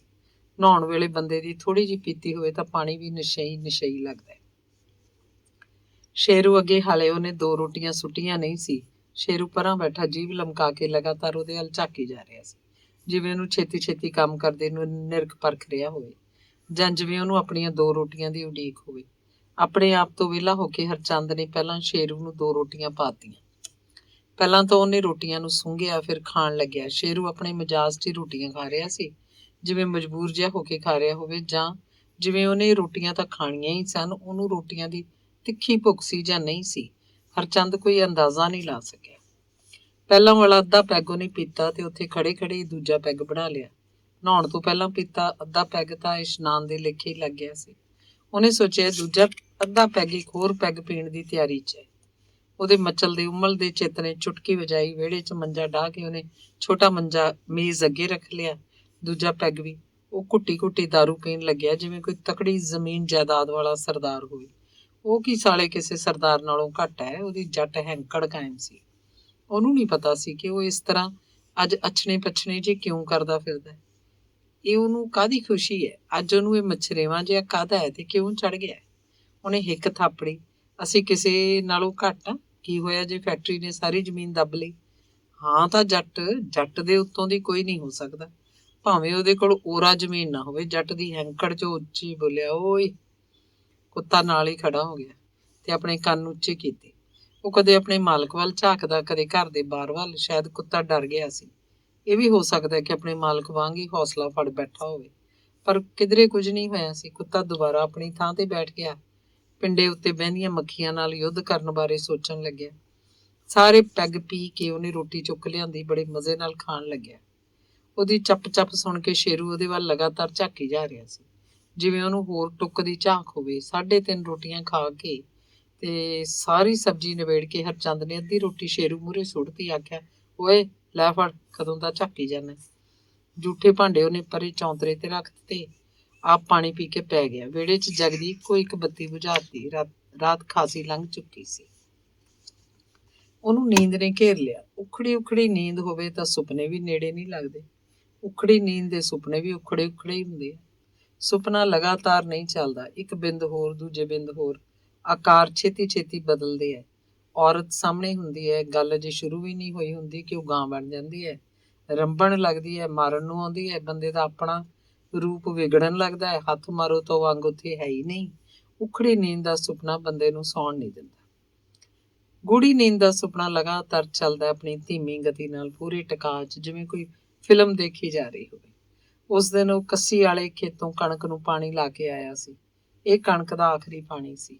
ਫਿਰ ਤਾਂ ਕਣਕ ਨੇ ਪੱਕ ਜਾਣਾ ਸੀ, ਹਰਿਆਲੀ ਸੋਨੇ 'ਚ ਬਦਲ ਜਾਣੀ ਸੀ। ਉਹ ਸਾਰੀ ਕਣਕ ਨਿਬੇੜ ਕੇ ਹੀ ਪਿੰਡ ਵੜਿਆ ਸੀ, ਇਸੇ ਕਰਕੇ ਉਹਨੂੰ ਖਾਸਾ ਹਨੇਰਾ ਹੋ ਗਿਆ ਸੀ। ਮੋਟਰ ਨੇ ਵੀ ਬੜੇ ਨਜ਼ਾਰੇ ਦਿੱਤੇ। ਪਾਣੀ ਖੇਲ 'ਚ ਇਉਂ ਡਿੱਗਦਾ ਜਿਵੇਂ ਕੋਈ ਥੱਬੇ ਭਰ ਸੁੱਟਦਾ ਹੋਵੇ। ਬਿਜਲੀ ਵਾਲਿਆਂ ਦੀ ਨਿਗਾਹ ਵੀ ਉਸ ਦਿਨ ਸਵੱਲੀ ਸੀ। ਇੱਕ ਵਾਰ ਵੀ ਲਾਈਟ ਨਹੀਂ ਗਈ। ਮੋਟਰ ਨੇ ਸਾਹ ਕਿਹੜਾ ਲਿਆ ਸੀ। ਓਏ ਨਹੀਂ ਰੀਸਾਂ ਤੇਰੀਆਂ, ਮੋਟਰ ਨੂੰ ਥਾਪੀ ਦੇ ਕੇ ਆਇਆ। ਇਸ ਵਾਰ 7 ਦੀ 7 ਕਿੱਲੇ ਸਾਰੇ ਖੇਤ ਵਿੱਚ ਕਣਕ ਸੀ। ਕੋਠੇ ਦੇ ਇੱਕ ਪਾਸੇ ਉੱਚੀ ਥਾਂ ਖੜ ਕੇ ਉਹਨੇ ਨਿਗਾਹ ਮਾਰੀ। ਕਣਕ ਕਾਲੇ ਬੱਦਲ ਦੀ ਚਾਦਰ ਵਾਂਗ ਛਾਈ ਖੜੀ ਸੀ। ਐਤਕੀ ਤਾਂ ਵਾਰੇ ਨਿਆਰੇ ਹੋ ਜਾਣਗੇ। ਉਹਦਾ ਦਿਲ ਜਿਵੇਂ ਉਛਲ ਪੈਂਦਾ। ਖੱਬੇ ਮੋਢੇ ਤੇੜ ਦਾ ਚਾਦਰਾ, ਸੱਜੇ ਮੋਢੇ ਗੰਡਾਸੀ ਧਰੀ ਹੋਈ। ਉਹ ਘਰ ਦੇ ਦਰਾਂ ਅੱਗੇ ਗਿਆ ਤਾਂ ਸ਼ੇਰੂ ਨੇ ਉਹਦੇ ਗਲ ਨੂੰ ਚਿੰਬੜ ਕੇ ਉਹਦਾ ਭਰਪੂਰ ਸਵਾਗਤ ਕੀਤਾ। ਕੁੱਤਾ ਉਹਦਾ ਮੂੰਹ ਚੱਟ ਗਿਆ ਸੀ। ਉਹ ਤੋਂ ਪਰੇ ਹੀ ਨਹੀਂ ਹੋ ਰਿਹਾ ਸੀ। ਉਹ ਬਾਰ-ਬਾਰ ਆਖਦਾ ਰਿਹਾ, ਉਹ ਬਸ ਭਾਈ, ਬਸ ਬਸ। ਘਰ ਅੰਦਰੋਂ ਔਰਤ ਦਾ ਕੋਈ ਆਕਾਰ ਬਾਹਰ 'ਚ ਆ ਕੇ ਖੜਾ ਤੇ ਉਹਨੇ ਆਵਾਜ਼ ਸੁਣੀ, ਚੱਲ ਅੰਦਰ। ਕੁੱਤੇ ਨੂੰ ਹੀ ਆਖਿਆ ਹੋਵੇਗਾ। ਉਹਨੂੰ ਲੱਗਿਆ ਜਿਵੇਂ ਜਨਾਨੀ ਆਵਾਜ਼ ਨੇ ਉਹਨੂੰ ਵੀ ਆਖਿਆ ਹੋਵੇ, ਚੱਲ ਅੰਦਰ। ਬੋਲ ਪਿਆਰਾ ਸੀ। ਇੰਨੀ ਮਿੱਠੀ ਖੜਕਵੀਂ ਜੀ ਆਵਾਜ਼ ਕਿਸੇ ਔਰਤ ਦੀ ਉਹਨੇ ਕਦੇ ਸੁਣੀ ਨਹੀਂ ਸੀ। ਆਪਣੱਤ ਭਰੀ ਆਵਾਜ਼, ਝਿੜਕ ਵਿੱਚ ਮੋਹ ਸੀ। ਵਿਹੜੇ ਦੇ ਮੰਜੇ ਉੱਤੇ ਜਾ ਕੇ ਉਹ ਬੈਠਾ ਹੀ ਸੀ ਕਿ ਕਿਸੇ ਨੇ ਉਹਨੂੰ ਠੰਡੇ ਪਾਣੀ ਦਾ ਗਲਾਸ ਦਿੱਤਾ। ਪਹਿਲਾਂ ਤਾਂ ਲੱਗਿਆ ਜਿਵੇਂ ਉਹਦੀ ਮਾਂ ਹੋਵੇ, ਸਰਜੀਤੋ, ਪਰ ਕਿੱਥੇ ਸੀ ਮਾਂ? ਮਾਂ ਤਾਂ ਹੈ ਹੀ ਨਹੀਂ ਸੀ। ਮਾਂ ਦਾ ਆਕਾਰ ਬਦਲ ਗਿਆ। ਉਹ ਔਰਤ ਪਿੱਠ ਕਰੀ ਹੱਸ ਰਹੀ ਸੀ। ਨਿੱਕਾ ਹਾਸਾ, ਜਿਵੇਂ ਨਿੱਕੇ ਘੁੰਗਰੂਆਂ ਦੀ ਆਵਾਜ਼ ਸੁਣਾਈ ਦਿੰਦੀ ਹੋਵੇ। ਅਗਲੇ ਪਲ ਉਹ ਗੁਸਲਖਾਨੇ 'ਚ ਸੀ। ਆਪਣੇ ਪਿੰਡੇ ਦੇ ਕੱਪੜੇ ਉਤਾਰ ਰਿਹਾ ਸੀ। ਉਹ ਤਾਂ ਨੰਗਾ ਖੜਾ ਸੀ। ਉਹਨੇ ਆਪਣੀ ਹਿੱਕ ਨੂੰ ਦੋਵੇਂ ਹੱਥਾਂ ਦੀ ਗਲਵੱਕੜੀ 'ਚ ਘੁੱਟਿਆ, ਜਿਵੇਂ ਠੰਡ ਲੱਗ ਰਹੀ ਹੋਵੇ। ਗੁਸਲਖਾਨੇ 'ਚ ਪਾਣੀ ਕਿਧਰੇ ਨਹੀਂ ਸੀ। ਗੁਸਲਖਾਨੇ ਦਾ ਬਾਰ ਖੁੱਲ੍ਹਾ ਸੀ। ਨਾਲ ਦੀ ਨਾਲ ਪਾਣੀ ਦੀ ਬਾਲਟੀ ਧੜਕ ਦੇ ਕੇ ਆ ਟਿਕੀ। ਪਾਣੀ ਦੀ ਇੱਕ ਬੁੱਕ ਛਲਕ ਕੇ ਉਹਦੇ ਪੈਰ ਤੇ ਪੈ ਗਈ। ਪਾਣੀ ਤੱਤਾ ਸੀ, ਖਾਸਾ ਤੱਤਾ। ਇਹ ਕੌਣ ਸੀ ਜੋ ਬਾਲਟੀ ਰੱਖਦਿਆਂ ਪਿੱਠ ਦਿਖਾ ਗਈ? ਉਹਨੂੰ ਲੱਗਿਆ ਜਿਵੇਂ ਸੰਤੀ ਹੋਵੇ, ਪਰ ਉਹ ਸੰਤੀ ਨਹੀਂ ਸੀ। ਫਿਰ ਕੌਣ ਸੀ ਉਹ? ਜਦੋਂ ਘਰ ਦੀ ਕੱਢੀ ਦਾਰੂ ਦਾ ਪੈਗ ਬਣਾ ਕੇ ਵਿਹੜੇ 'ਚ ਮੰਜੇ ਤੇ ਆ ਬੈਠਾ ਤਾਂ ਉਹਨੇ ਦੇਖਿਆ ਰਸੋਈ 'ਚ ਚੁੱਲ੍ਹੇ ਦੇ ਇੱਕ ਪਾਸੇ ਬੈਠੀ ਕੋਈ ਭਰ ਜਵਾਨ ਔਰਤ ਤੁਕਸ ਵਿੱਚ ਕੜਛੀ ਫੇਰ ਰਹੀ ਸੀ। ਤੁਕਸ ਵਿੱਚ ਰਿੱਝ ਰਹੀ ਸਬਜ਼ੀ ਵੱਲ ਔਰਤ ਝਾਕਦੀ। ਉਹਨੂੰ ਸਾਫ਼ ਪਤਾ ਲੱਗਦਾ ਸਬਜ਼ੀ ਹਾਲੇ ਰਿੱਝੀ ਨਹੀਂ। ਤੁਕਸ ਵਿੱਚ ਉਹਦੇ ਚਿਹਰੇ ਦਾ ਚਾਨਣ ਹੀ ਸੀ। ਤਿੱਖੇ ਤੇਜ਼ ਮਸਾਲੇ ਦੀ ਵਾਸ਼ਨਾ ਉਹਦੇ ਕੋਲ ਵਿਹੜੇ ਤੱਕ ਵੀ ਪਹੁੰਚ ਰਹੀ ਸੀ। ਇਹ ਵਾਸ਼ਨਾ ਨਾਸਾਂ 'ਚ ਜਲੂਣ ਛੇੜਦੀ, ਬੰਦੇ ਅੰਦਰ ਭੁੱਖ ਚਮਕਾਉਂਦੀ। ਮੀਟ ਵਰਗੀ ਵਾਸ਼ਨਾ ਸੀ ਇਸ ਸਬਜ਼ੀ ਦੀ। ਸਬਜ਼ੀ ਪਤਾ ਨਹੀਂ ਕਾਹਦੀ ਸੀ, ਪਰ ਜੋ ਵੀ ਸੀ, ਕੋਈ ਚੰਗੀ ਚੀਜ਼ ਸੀ। ਕੰਮ 'ਚ ਬਹੁਤੀ ਰੁੱਝੀ ਹੋਣ ਕਰਕੇ ਔਰਤ ਦਾ ਚਿਹਰਾ ਸਾਫ਼ ਨਹੀਂ ਦਿਸਦਾ ਸੀ। ਹਰਚੰਦ ਨੇ ਦਾਰੂ ਦੀ ਇੱਕ ਘੁੱਟ ਭਰੀ, ਪੈਗ ਸਾਹਮਣੇ ਪਏ ਨਿੱਕੇ ਮੇਜ਼ ਉੱਤੇ ਰੱਖ ਦਿੱਤਾ। ਦਾਰੂ ਸਵਾਦ ਸੀ। ਪਹਿਲੀ ਘੁੱਟ ਨਹੀਂ, ਜਿਵੇਂ ਕਾਲਜਾ ਚੀਰ ਕੇ ਰੱਖਤਾ ਹੋਏ। ਉਹਨੂੰ ਧੁੜ-ਧੁੜੀ ਛਿੜੀ, ਜਿਵੇਂ ਸਾਰਾ ਸਰੀਰ ਝੰਜਕ ਦਿੱਤਾ ਗਿਆ ਹੋਵੇ। ਅਗਲੇ ਬਿੰਦ ਹੀ ਉਹ ਸਬਜ਼ੀ ਦੀ ਕੌਲੀ ਲੈ ਕੇ ਆਈ। ਕੌਲੀ 'ਚ ਘਿਓ ਉੱਤੇ ਹੀ ਤੈਰਦਾ ਸੀ। ਕੌਲੀ 'ਚ ਚਮਚਾ ਵੀ ਸੀ। ਕਿਸੇ ਭਲੇ ਘਰ ਦੀ ਧੀ ਹੈ, ਸਾਰੇ ਚੱਜ ਅਚਾਰ ਜਾਣਦੀ ਹੈ। ਉਹਦੇ ਮਨ ਹੀ ਮਨ ਉਹਦੀ ਤਾਰੀਫ ਕੀਤੀ। ਉਹਦੇ ਵੱਲ ਉਹਨੇ ਸਿੱਧਾ ਝਾਕਿਆ। ਔਰਤ ਥਾਂ ਦੀ ਥਾਂ ਖੜੀ ਸੀ। ਸਬਜ਼ੀ ਬਾਰੇ ਮੂਕ ਸ਼ਬਦਾਂ 'ਚ ਪੁੱਛ ਰਹੀ ਸੀ, ਕਿਹੋ ਜਿਹੀ ਬਣੀ? ਲੂਣ ਮਿਰਚ ਬਹੁਤਾ ਜਾਂ ਘੱਟ ਤਾਂ ਨਹੀਂ? ਹਰਚੰਦ ਨੇ ਉਹਦੀਆਂ ਅੱਖਾਂ 'ਚ ਝਾਕਿਆ। ਅੱਖਾਂ ਜਿਵੇਂ ਦੀਵੇ ਵਾਂਗ ਬਲਦੇ ਦੋ ਆਕਾਰ ਹੋਣ। ਉਹ ਤੋਂ ਔਰਤ ਦੀਆਂ ਅੱਖਾਂ 'ਚ ਝਾਕਿਆ ਨਹੀਂ ਗਿਆ। ਸਿਰ ਹਿਲਾ ਕੇ ਆਹਾ ਆਖਿਆ। ਤੀਵੀਂ ਨੂੰ ਉਹਦੀ ਪੁੱਛ ਦਾ ਜਵਾਬ ਮਿਲ ਚੁੱਕਿਆ ਸੀ। ਬਿਜਲੀ ਦੇ ਚਾਨਣ 'ਚੋਂ ਪਰਾਤ 'ਚ ਆਟਾ ਗੁੰਨ ਰਹੀ ਸੀ। ਆਟਾ ਗੁੰਨਦਿਆਂ ਉਹਦਾ ਸਾਰਾ ਸਰੀਰ ਅੱਗੇ ਪਿੱਛੇ ਹੋ ਰਿਹਾ ਸੀ। ਪੈਰਾਂ ਦੀਆਂ ਪਾਤਲੀਆਂ ਤੋਂ ਲੈ ਕੇ ਗਿੱਚੀ ਦੇ ਮਾਸ ਤੱਕ। ਆਟੇ ਨੂੰ ਮੁੱਕੀ ਦਿੰਦੀ ਤਾਂ ਉਹਦੇ ਮੋਢੇ ਹਿਲਦੇ, ਨੰਗੀਆਂ ਬਾਹਾਂ ਮੱਛੀਆਂ ਬਣ ਨੱਚਦੀਆਂ। ਰਸੋਈ ਦਾ ਖੁਲਵਾਰਾ ਬਾਰ ਸੀ, ਵਿਹੜੇ 'ਚ ਬੈਠੇ ਬੰਦੇ ਨੂੰ ਸਭ ਦਿਸਦਾ। ਕਦੇ ਇਸ ਰਸੋਈ ਦੇ ਬਾਰ ਨੂੰ ਤਖਤੇ ਲੱਗੇ ਹੁੰਦੇ, ਜਾਲੀਦਾਰ ਦਰਵਾਜ਼ਾ ਸੀ, ਜਿੰਦਾ ਕੁੰਡਾ ਲੱਗਦਾ। ਬੇਬੇ ਨੇ ਬੜੀ ਚਾਅ ਨਾਲ ਬਾਪੂ ਨੂੰ ਕਹਿ ਕੇ ਰਸੋਈ ਬਣਵਾਈ ਸੀ। ਇੰਨੀ ਸੋਹਣੀ ਰਸੋਈ ਵੀ ਆਂਢਣਾ ਗੁਆਂਢਣਾ ਘਰ ਅੰਦਰ ਵੜ ਕੇ ਰਸੋਈ ਵੇਖਣ ਆਉਂਦੀਆਂ। ਪਰ ਰਸੋਈ ਦਾ ਬਾਰ ਕਦੇ ਖੁੱਲਦਾ ਕਦੇ ਬੰਦ ਹੁੰਦਾ। ਸਾਰਾ ਦਿਨ ਇਹ ਸਿਲਸਿਲਾ ਚੱਲਦਾ ਰਹਿੰਦਾ। ਸੰਤੀ ਨੂੰ ਆਦਤ ਸੀ ਉਹ ਧੜਕ ਦੇ ਕੇ ਤਖਤੇ ਬੰਦ ਕਰਦੀ, ਜਿਵੇਂ ਤੋੜ ਦੇਣੇ ਹੋਣ। ਸੁਰਜੀਤੋ ਉਹਨੂੰ ਬਥੇਰਾ ਸਮਝਾਉਂਦੀ, ਕੁੜੇ ਭਾਈ ਬਾਰ ਹੌਲੀ ਬੰਦ ਕਰਿਆ ਕਰ, ਇਹ ਲੱਕੜ ਹੈ ਭਾਈ, ਐ ਤਾਂ ਟੁੱਟ ਜੂਏ, ਤਖਤੇ ਕਿਹੜਾ ਲੋਹੇ ਦੇ ਨੇ। ਬੇਬੇ ਉਹਨੂੰ ਆਪ ਬਾਰ ਬੰਦ ਕਰਕੇ ਦਿਖਾਉਂਦੀ, ਪਰ ਸੰਤੀ ਦਾ ਉਹੀ ਸੁਭਾਅ। ਰਸੋਈ ਦਾ ਬਾਹਰ ਬੰਦ ਹੁੰਦਾ, ਘਰੋਂ ਬਾਹਰ ਤੱਕ ਖੜਕਾ ਸੁਣਦਾ। ਆਖਰ ਬੇਬੇ ਦੇ ਸਾਹਮਣੇ ਉਹ ਤਖਤੇ ਟੁੱਟੇ, ਜਾਲੀ ਦੀਆਂ ਮੇਖਾਂ ਨਿਕਲ ਗਈਆਂ। ਜਾਲੀ ਇਉਂ ਲਮਕਣ ਲੱਗੀ ਜਿਵੇਂ ਕੰਧ ਨਾਲ ਲਿਓੜ ਲਾਈ ਹੋਣ। ਫਿਰ ਤਖਤਿਆਂ ਦੇ ਕਬਜ਼ੇ ਹਿੱਲੇ, ਤਖਤਿਆਂ ਦਾ ਥੱਲੇ ਵਾਲਾ ਹਿੱਸਾ ਉਂਝੀ ਪਾਣੀ ਨਾਲ ਗਲ ਗਿਆ ਸੀ, ਲਾਹ ਕੇ ਪਰਾਂ ਰੱਖਤੇ। ਇਹ ਤਖਤੇ ਬਾਪੂ ਨੇ ਹੱਸ ਕੇ ਆਖ ਰਿਹਾ ਸੀ, ਨਾ ਰਹੇਗਾ ਬਾਂਸ ਨਾ ਬਜੇਗੀ ਬੰਸਰੀ। ਸੁਪਨੇ 'ਚ ਉਹਨੂੰ ਲੱਗਾ ਜਿਵੇਂ ਹੁਣ ਰਸੋਈ ਦੀ ਚੁਗਾਠ ਵੀ ਨਹੀਂ ਹੈ, ਸਗੋਂ ਸਾਰੀ ਕੰਧ ਦੇ ਵਿੱਚੋਂ ਕੱਢਤੀ ਗਈ ਹੈ। ਰਸੋਈ ਖੁਲਵਾਰੀ ਹੋ ਗਈ ਹੈ। ਔਰਤ ਬਸ ਆਟਾ ਗੁੰਨ ਰਹੀ ਹੈ, ਉਹਦਾ ਕੰਮ ਵੱਲ ਹੀ ਧਿਆਨ ਹੈ, ਇੱਧਰ ਉੱਧਰ ਜਾਂ ਉਹਦੇ ਵੱਲ ਨਹੀਂ ਝਾਕਦੀ। ਹਰਚੰਦ ਲਗਾਤਾਰ ਉਹਦੇ ਵੱਲ ਵੇਖ ਰਿਹਾ। ਔਰਤ ਦਾ ਆਕਾਰ ਤਾਂ ਸਾਫ਼ ਦਿਸਦਾ, ਚਿਹਰਾ ਨਹੀਂ ਦਿਸਦਾ। ਜਦੋਂ ਦੋਵੇਂ ਹੱਥਾਂ ਦੀਆਂ ਮੁੱਕੀਆਂ ਜ਼ੋਰ ਨਾਲ ਆਟੇ 'ਚ ਦਿੰਦੀ ਹੈ ਤਾਂ ਸਾਰੀ ਦੀ ਸਾਰੀ ਪਰਾਤ ਉੱਤੇ ਝੁਕ ਜਾਂਦੀ ਹੈ। ਉੱਠਦਾ ਨਹੀਂ। ਇੰਜ ਕਰਨ ਨਾਲ ਸ਼ਰਮ ਮਹਿਸੂਸ ਕਰਦਾ। ਕੀ ਕਹੇਗੀ ਉਹ, ਕਿਤੇ ਤਿਲਸਮ ਟੁੱਟ ਨਾ ਜਾਏ। ਸੁਪਨੇ ਵਿੱਚ ਵੀ ਉਹ ਜਾਗ ਰਿਹਾ ਜਿਵੇਂ। ਉਹ 2 ਪੈਗ ਤੋਂ ਵੱਧ ਕਦੇ ਵੀ ਨਹੀਂ ਪੀਂਦਾ ਸੀ। ਦੂਜੇ ਪੈਗ ਦੀ ਆਖਰੀ ਘੁੱਟ ਭਰੀ ਤਾਂ ਅਗਲੇ ਬਿੰਦੀ ਜਿਵੇਂ ਉਹ ਰੋਟੀ ਖਾ ਰਿਹਾ ਹੋਵੇ। ਪਤਾ ਨਹੀਂ ਅੰਦਰ ਜਾ ਕੇ ਉਹਨੇ ਦੂਜਾ ਪੈਗ ਕਦੋਂ ਬਣਾਇਆ ਸੀ। ਫਿਰ ਪਤਾ ਨਹੀਂ ਉਹ ਕਦੋਂ ਰੋਟੀ ਦੀ ਥਾਲੀ ਉਹਦੀ ਮੇਜ਼ ਤੇ ਰੱਖ ਗਈ ਸੀ। ਆਪ ਹੁਣ ਕਿੱਥੇ ਸੀ ਉਹਨੂੰ ਪਤਾ ਨਹੀਂ ਸੀ। ਰੋਟੀ ਸਵਾਦ ਸੀ, ਆਲੂ ਗੋਭੀ ਦੀ ਸੁੱਕੀ ਸਬਜ਼ੀ 'ਚ ਕਦੇ ਜਦੋਂ ਅਦਰਕ ਦੀ ਫਾੜੀ ਜੜ੍ਹਾਂ ਥੱਲੇ ਆ ਜਾਂਦੀ, ਨਜ਼ਾਰਾ ਹੀ ਆ ਜਾਂਦਾ। ਮੇਜ਼ ਦੇ ਇੱਕ ਪਾਸੇ ਧਰਤੀ ਉੱਤੇ ਠੰਡੇ ਪਾਣੀ ਦਾ ਗਲਾਸ ਸੀ।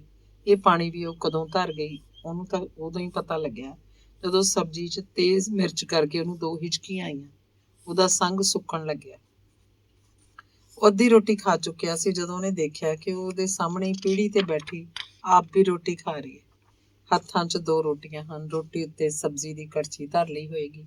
ਬਹੁਤ ਮਜ਼ੇ ਨਾਲ ਰੋਟੀ ਖਾਂਦੀ ਹੈ, ਜਿਵੇਂ ਰੋਟੀ ਖਾਣ 'ਚ ਹੀ ਉਹਦਾ ਸਾਰਾ ਧਿਆਨ ਹੋਵੇ।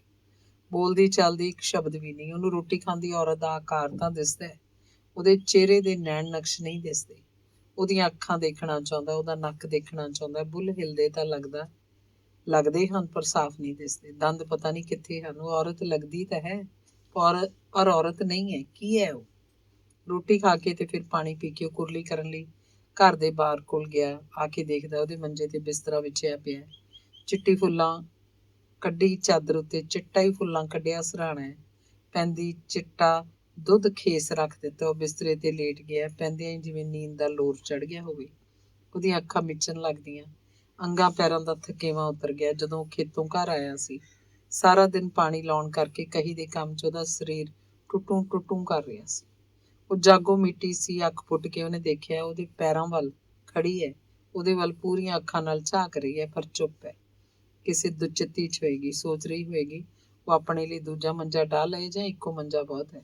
ਹਰਚੰਦ ਨੇ ਪਾਸਾ ਮਾਰ ਲਿਆ। ਆਪਣੇ ਖਿਆਲ ਵਿੱਚ ਉਹਨੇ ਉਹਦੇ ਲਈ ਬਾਕੀ ਪੂਰਾ ਮੰਜਾ ਖਾਲੀ ਛੱਡਤਾ। ਗੂੜੀ ਨੀਂਦ 'ਚ ਉਹਨੂੰ ਲੱਗਿਆ ਜਿਵੇਂ ਔਰਤ ਦੇ ਆਪਣਾ ਇੱਕ ਹੱਥ ਉਹਦੇ ਤੇ ਧਰ ਲਿਆ ਹੋਵੇ। ਬਹੁਤ ਹੀ ਹਸੀਨ ਪਲਾਂ 'ਚੋਂ ਗੁਜ਼ਰਦਾ ਜਾ ਰਿਹਾ ਸੀ। ਸ਼ੇਰੂ ਦੀ ਉੱਚਾ ਭੌਂਕਣ ਦੀ ਆਵਾਜ਼ ਆਈ। ਉਹ ਹਰਚੰਦ ਦਾ ਖੇਸ ਇੱਕ ਲੜੋਂ ਫੜ ਕੇ ਪਰਾਂ ਖਿੱਚ ਰਿਹਾ ਸੀ। ਉੱਚਾ ਭੌਂਕਦਾ ਸੀ। ਸ਼ੇਰੂ ਉਹਦਾ ਪੱਕਾ ਅਲਾਰਮ ਸੀ। ਹਰਚੰਦ 5 ਵਜੇ ਸਵੇਰੇ ਜਾਗਦਾ ਹੁੰਦਾ ਹੈ। ਉਹਨੂੰ 5 ਵਜੇ ਆਪਣੇ ਆਪ ਜਾਗ ਆ ਜਾਂਦੀ। ਪਹਿਲਾਂ ਉਹ ਰਾਤ ਦੇ ਰੱਖੇ ਦੁੱਧ ਦੀ ਚਾਹ ਬਣਾਉਂਦਾ। ਚਾਹ ਪੀ ਕੇ ਖੇਤਾਂ ਨੂੰ ਜੰਗਲ ਪਾਣੀ ਜਾਣ ਲਈ ਤੁਰ ਪੈਂਦਾ। ਆਮ ਤੌਰ ਉੱਤੇ ਕੱਸੀ ਵੱਲ ਹੀ ਜਾਂਦਾ। ਉੱਧਰੋਂ ਛੇਤੀ ਮੁੜ ਕੇ ਆ ਰੋਟੀਆਂ ਪਕਾਉਂਦਾ। ਕਦੇ ਕੋਈ ਦਾਲ ਸਬਜ਼ੀ ਵੀ ਨਹੀਂ ਤਾਂ ਗੰਢਾ ਅਚਾਰ ਹੁੰਦਾ। ਦੂਜੀ ਵਾਰ ਦੀ ਬੁੱਕ ਕੋ ਚਾਹ ਬਣਾ ਕੇ 2 ਮੰਨੀਆਂ ਛਕ ਲੈਂਦਾ। 2 ਕੁੱਤੇ ਨੂੰ ਪਾ ਦਿੰਦਾ। ਦਿਨ ਵੇਲੇ ਸ਼ੇਰੂ ਅੰਦਰ ਹੀ ਰਹਿੰਦਾ। ਹਰਚੰਦ ਦਾ ਮਿੱਟੀ ਦਾ ਬੱਠਲ ਪਾਣੀ ਨਾਲ ਭਰ ਦਿੰਦਾ। ਦਿਨ ਵੇਲੇ ਕਦੇ ਤ੍ਰੇਹ ਲੱਗਦੀ, ਉਹ ਬੱਠਲ 'ਚੋਂ ਪਾਣੀ ਲੱਕ ਲੈਂਦਾ। ਐਨ ਤਿਆਰ ਹੋ ਕੇ ਹਰਚੰਦ 7 ਵਜੇ ਪਿੰਡੋਂ ਨਿਕਲਦਾ। 8 ਵਜੇ ਤੋਂ ਪਹਿਲਾਂ ਅਕਾਲਗੜ੍ਹ ਦੇ ਲੇਬਰ ਚੌਂਕ 'ਚ ਪਹੁੰਚ ਜਾਂਦਾ। ਜੇ ਕਦੇ ਹਰਚੰਦ ਬਹੁਤ ਥੱਕਿਆ ਹੁੰਦਾ, ਰਾਤ ਨੂੰ ਕਦੇ 2 ਘੁੱਟਾਂ ਵੱਧ ਪੀ ਲੈਂਦਾ ਤਾਂ ਤੜਕੇ 5 ਵਜੇ ਉਹਨੂੰ ਆਪਣੇ ਆਪ ਜਾਗ ਨਹੀਂ ਆਉਂਦੀ ਸੀ ਤੇ ਅੱਖ ਖੁੱਲ੍ਹਦੀ ਨਹੀਂ ਸੀ। ਰਾਤ ਪਤਾ ਨਹੀਂ ਕਦੋਂ ਲੰਘ ਜਾਂਦੀ। ਸ਼ੇਰੂ ਚੌਂ ਚੌਂ ਕਰਨ ਲੱਗਦਾ। ਹਰਚੰਦ ਫੇਰ ਵੀ ਨਾ ਉੱਠਦਾ ਤਾਂ ਸ਼ੇਰੂ ਉਹਦਾ ਖੇਸ ਖਿੱਚਦਾ, ਉੱਚਾ ਉੱਚਾ ਭੌਂਕਣ ਲੱਗਦਾ। ਉਹਨੂੰ ਕੁੱਤੇ ਤੇ ਗੁੱਸਾ ਆਇਆ। ਉਹ ਥੱਲੇ ਪਈ ਇੱਟ ਦਾ ਰੋੜਾ ਚੁੱਕ ਕੇ ਉਹਨੂੰ ਮਾਰਨ ਲੱਗਿਆ। ਉਹ ਵੀ ਉੱਚਾ ਬੋਲਿਆ, ਐ ਕਤੀੜ, ਕਿੰਨਾ ਵਧੀਆ ਸੁਪਨਾ ਆ ਰਿਹਾ ਸੀ ਸਾਲਿਆ, ਮੇਰਾ ਤਾਂ ਸੰਸਾਰ ਵਸਿਆ ਹੋਇਆ ਸੀ। ਉਹਨੇ ਆਪਣਾ ਥੰਦਾ ਥੰਧਾਰ ਮੈਲਾ ਤੇ ਪਾਟਿਆ ਖੇਸ ਪੈਨ ਤੋਂ ਚੱਕਿਆ, ਤੇਲੀਆ ਸਰਾਣਾ ਕੱਛ 'ਚ ਲੈ ਕੇ ਅੰਦਰ ਬੈਠਕ 'ਚ ਜਾ ਧਰਿਆ। ਮੰਜੇ ਉੱਥੇ ਹੀ ਕੰਧ ਨਾਲ ਖੜਾ ਕਰਤਾ। ਘੜੀ ਦੇਖੀ, 5:30 ਵੱਜ ਚੁੱਕੇ ਸੀ। ਉਹਨੇ ਛੇਤੀ ਛੇਤੀ ਚਾਹ ਬਣਾਈ, ਖੇਤਾਂ ਨੂੰ ਤੁਰ ਪਿਆ। ਰਾਤ ਵਾਲਾ ਸੁਪਨਾ ਉਹਦੇ ਨਾਲ ਤੁਰ ਰਿਹਾ ਸੀ। ਆਮ ਤੌਰ ਤੇ ਰਾਤ ਨੂੰ ਆਏ ਸੁਪਨੇ ਤੜਕੇ ਨੂੰ ਜਾਗਦਿਆਂ ਹੀ ਭੁੱਲ ਜਾਂਦੇ ਆ, ਪਰ ਇਹ ਸੁਪਨਾ ਭੁੱਲਣ ਵਾਲਾ ਨਹੀਂ ਸੀ। ਮਾਂ ਆਖਦੀ ਹੁੰਦੀ, ਉਹਨੂੰ ਯਾਦ ਆਇਆ, ਵੱਡੇ ਤੜਕੇ ਆਇਆ ਸੁਪਨਾ ਸੱਚ ਹੋ ਜਾਂਦਾ। ਮਾਂ ਦੀ ਕਹਾਵਤ ਕੌਣ ਸੱਚ ਕਰਨ ਆਏਗਾ। ਉਹਨੇ ਫਿਕਰ ਕੀਤਾ। ਉਹਨੇ ਸੋਚਿਆ, ਇਸ ਸਾਲੀ ਫੈਕਟਰੀ ਵਾਲਿਆਂ ਦੀ ਐਡੀ ਕੀ ਕਾਹਲੀ ਸੀ, 2 ਸਾਲ ਮਗਰੋਂ ਰੋਕ ਲੈਂਦੇ।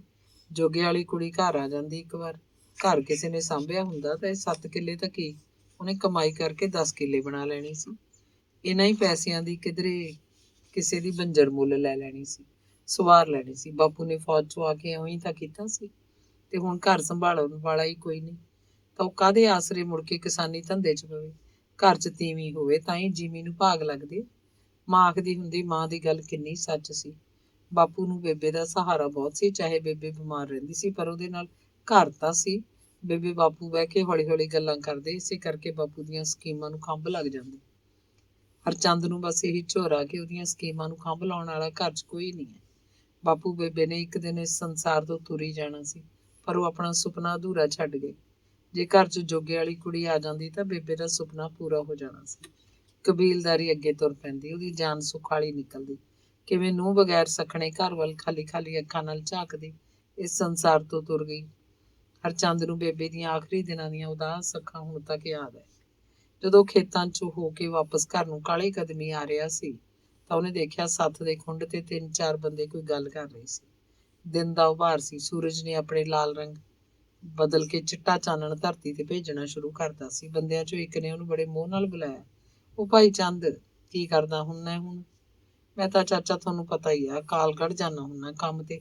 ਹੋਰ ਕੀ ਕਰਨਾ ਸੀ ਹੁਣ? ਪਿੰਡ ਤਾਂ ਹੁਣ ਸੌਣ ਪੈਣ ਹੀ ਆਈਦਾ ਚਾਚਾ।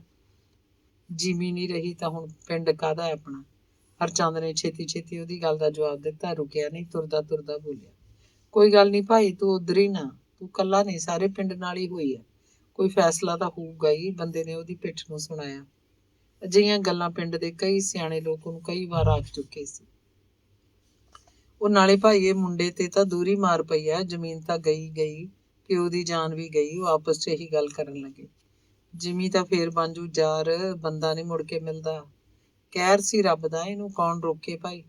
ਹੋਰ ਸਰਕਾਰ ਵੀ ਰੱਬ ਬਣ ਬੈਠੀ, ਪੱਟ ਕੇ ਵਗਾਤੀ ਦੁਨੀਆ। ਮੁਲਕੀਆ ਮੇਰਾ ਸਾਲਾ ਵਧੀ ਜਾਂਦਾ।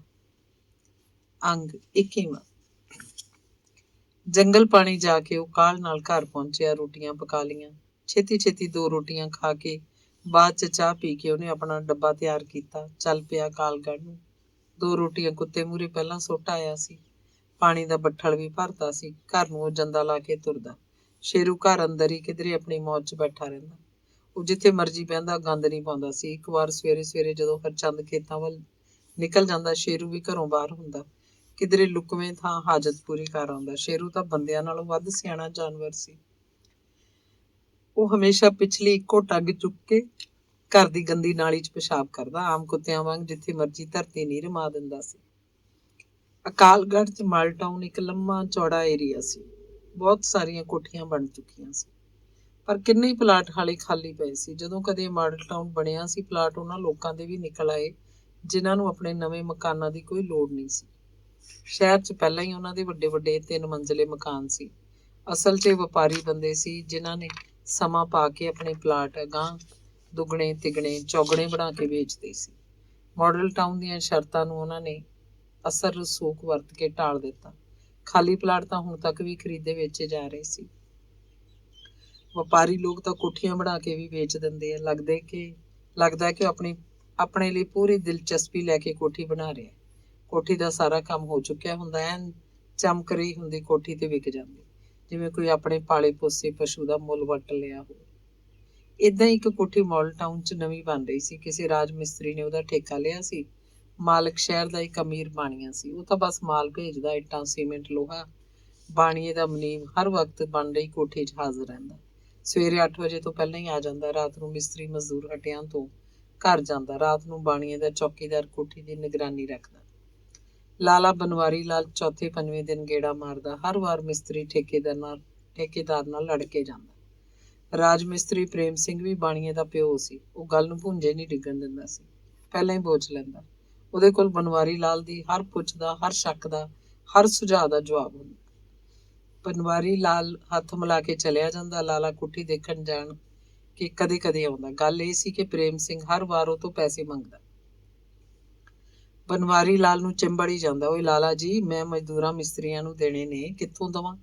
ਤੇ ਇੱਥੋਂ ਲੈ ਕੇ ਦੇਣੇ ਨੇ, ਨਿੱਤ ਮੈਨੂੰ ਤੰਗ ਕਰਦੇ ਆ, ਨਹੀਂ ਫਿਰ ਕੰਮ ਰੁਕਦਾ। ਥੋੜੇ ਘਣੇ ਤਾਂ ਦੇ ਕੇ ਜਾ ਬਨਵਾਰੀ ਲਾਲ, ਮੈਂ ਮਿਸਤਰੀ ਭੇਜਦਾ ਤੇਰੇ ਨਾਲ। ਸਕੂਟਰ ਤੇ ਹੁਣੇ ਆਇਆ ਦੁਕਾਨ ਤੇ। ਬਨਵਾਰੀ ਲਾਲ ਨੂੰ ਹਾਂ ਆਖਣੀ ਪੈਂਦੀ। ਪ੍ਰੇਮ ਸਿੰਘ ਦਾ ਅਕੜੇਵਾਂ ਉਤਰ ਜਾਂਦਾ।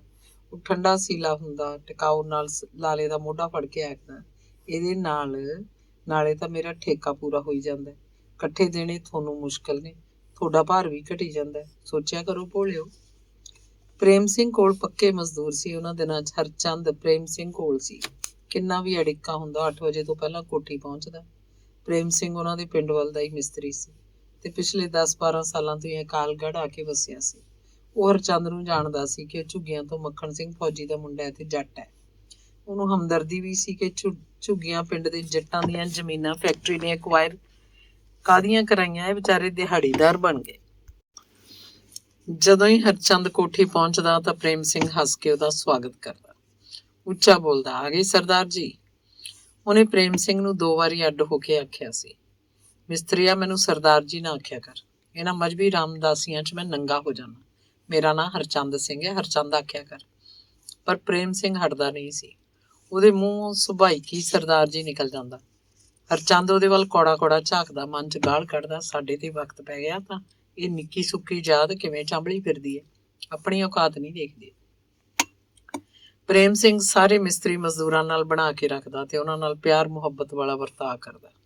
ਜੇ ਕੋਈ ਮਿਸਤਰੀ ਮਜ਼ਦੂਰ 5-10 ਮਿੰਟ ਲੇਟ ਹੁੰਦਾ ਤਾਂ ਉਹਨੂੰ ਕੁਝ ਨਹੀਂ ਆਖਦਾ ਸੀ, ਸਗੋਂ ਪੁੱਛਦਾ, ਹੋਰ ਭਾਈ ਘਰੇ ਤਾਂ ਸੁੱਖ ਸਾਂਦ ਹੈ?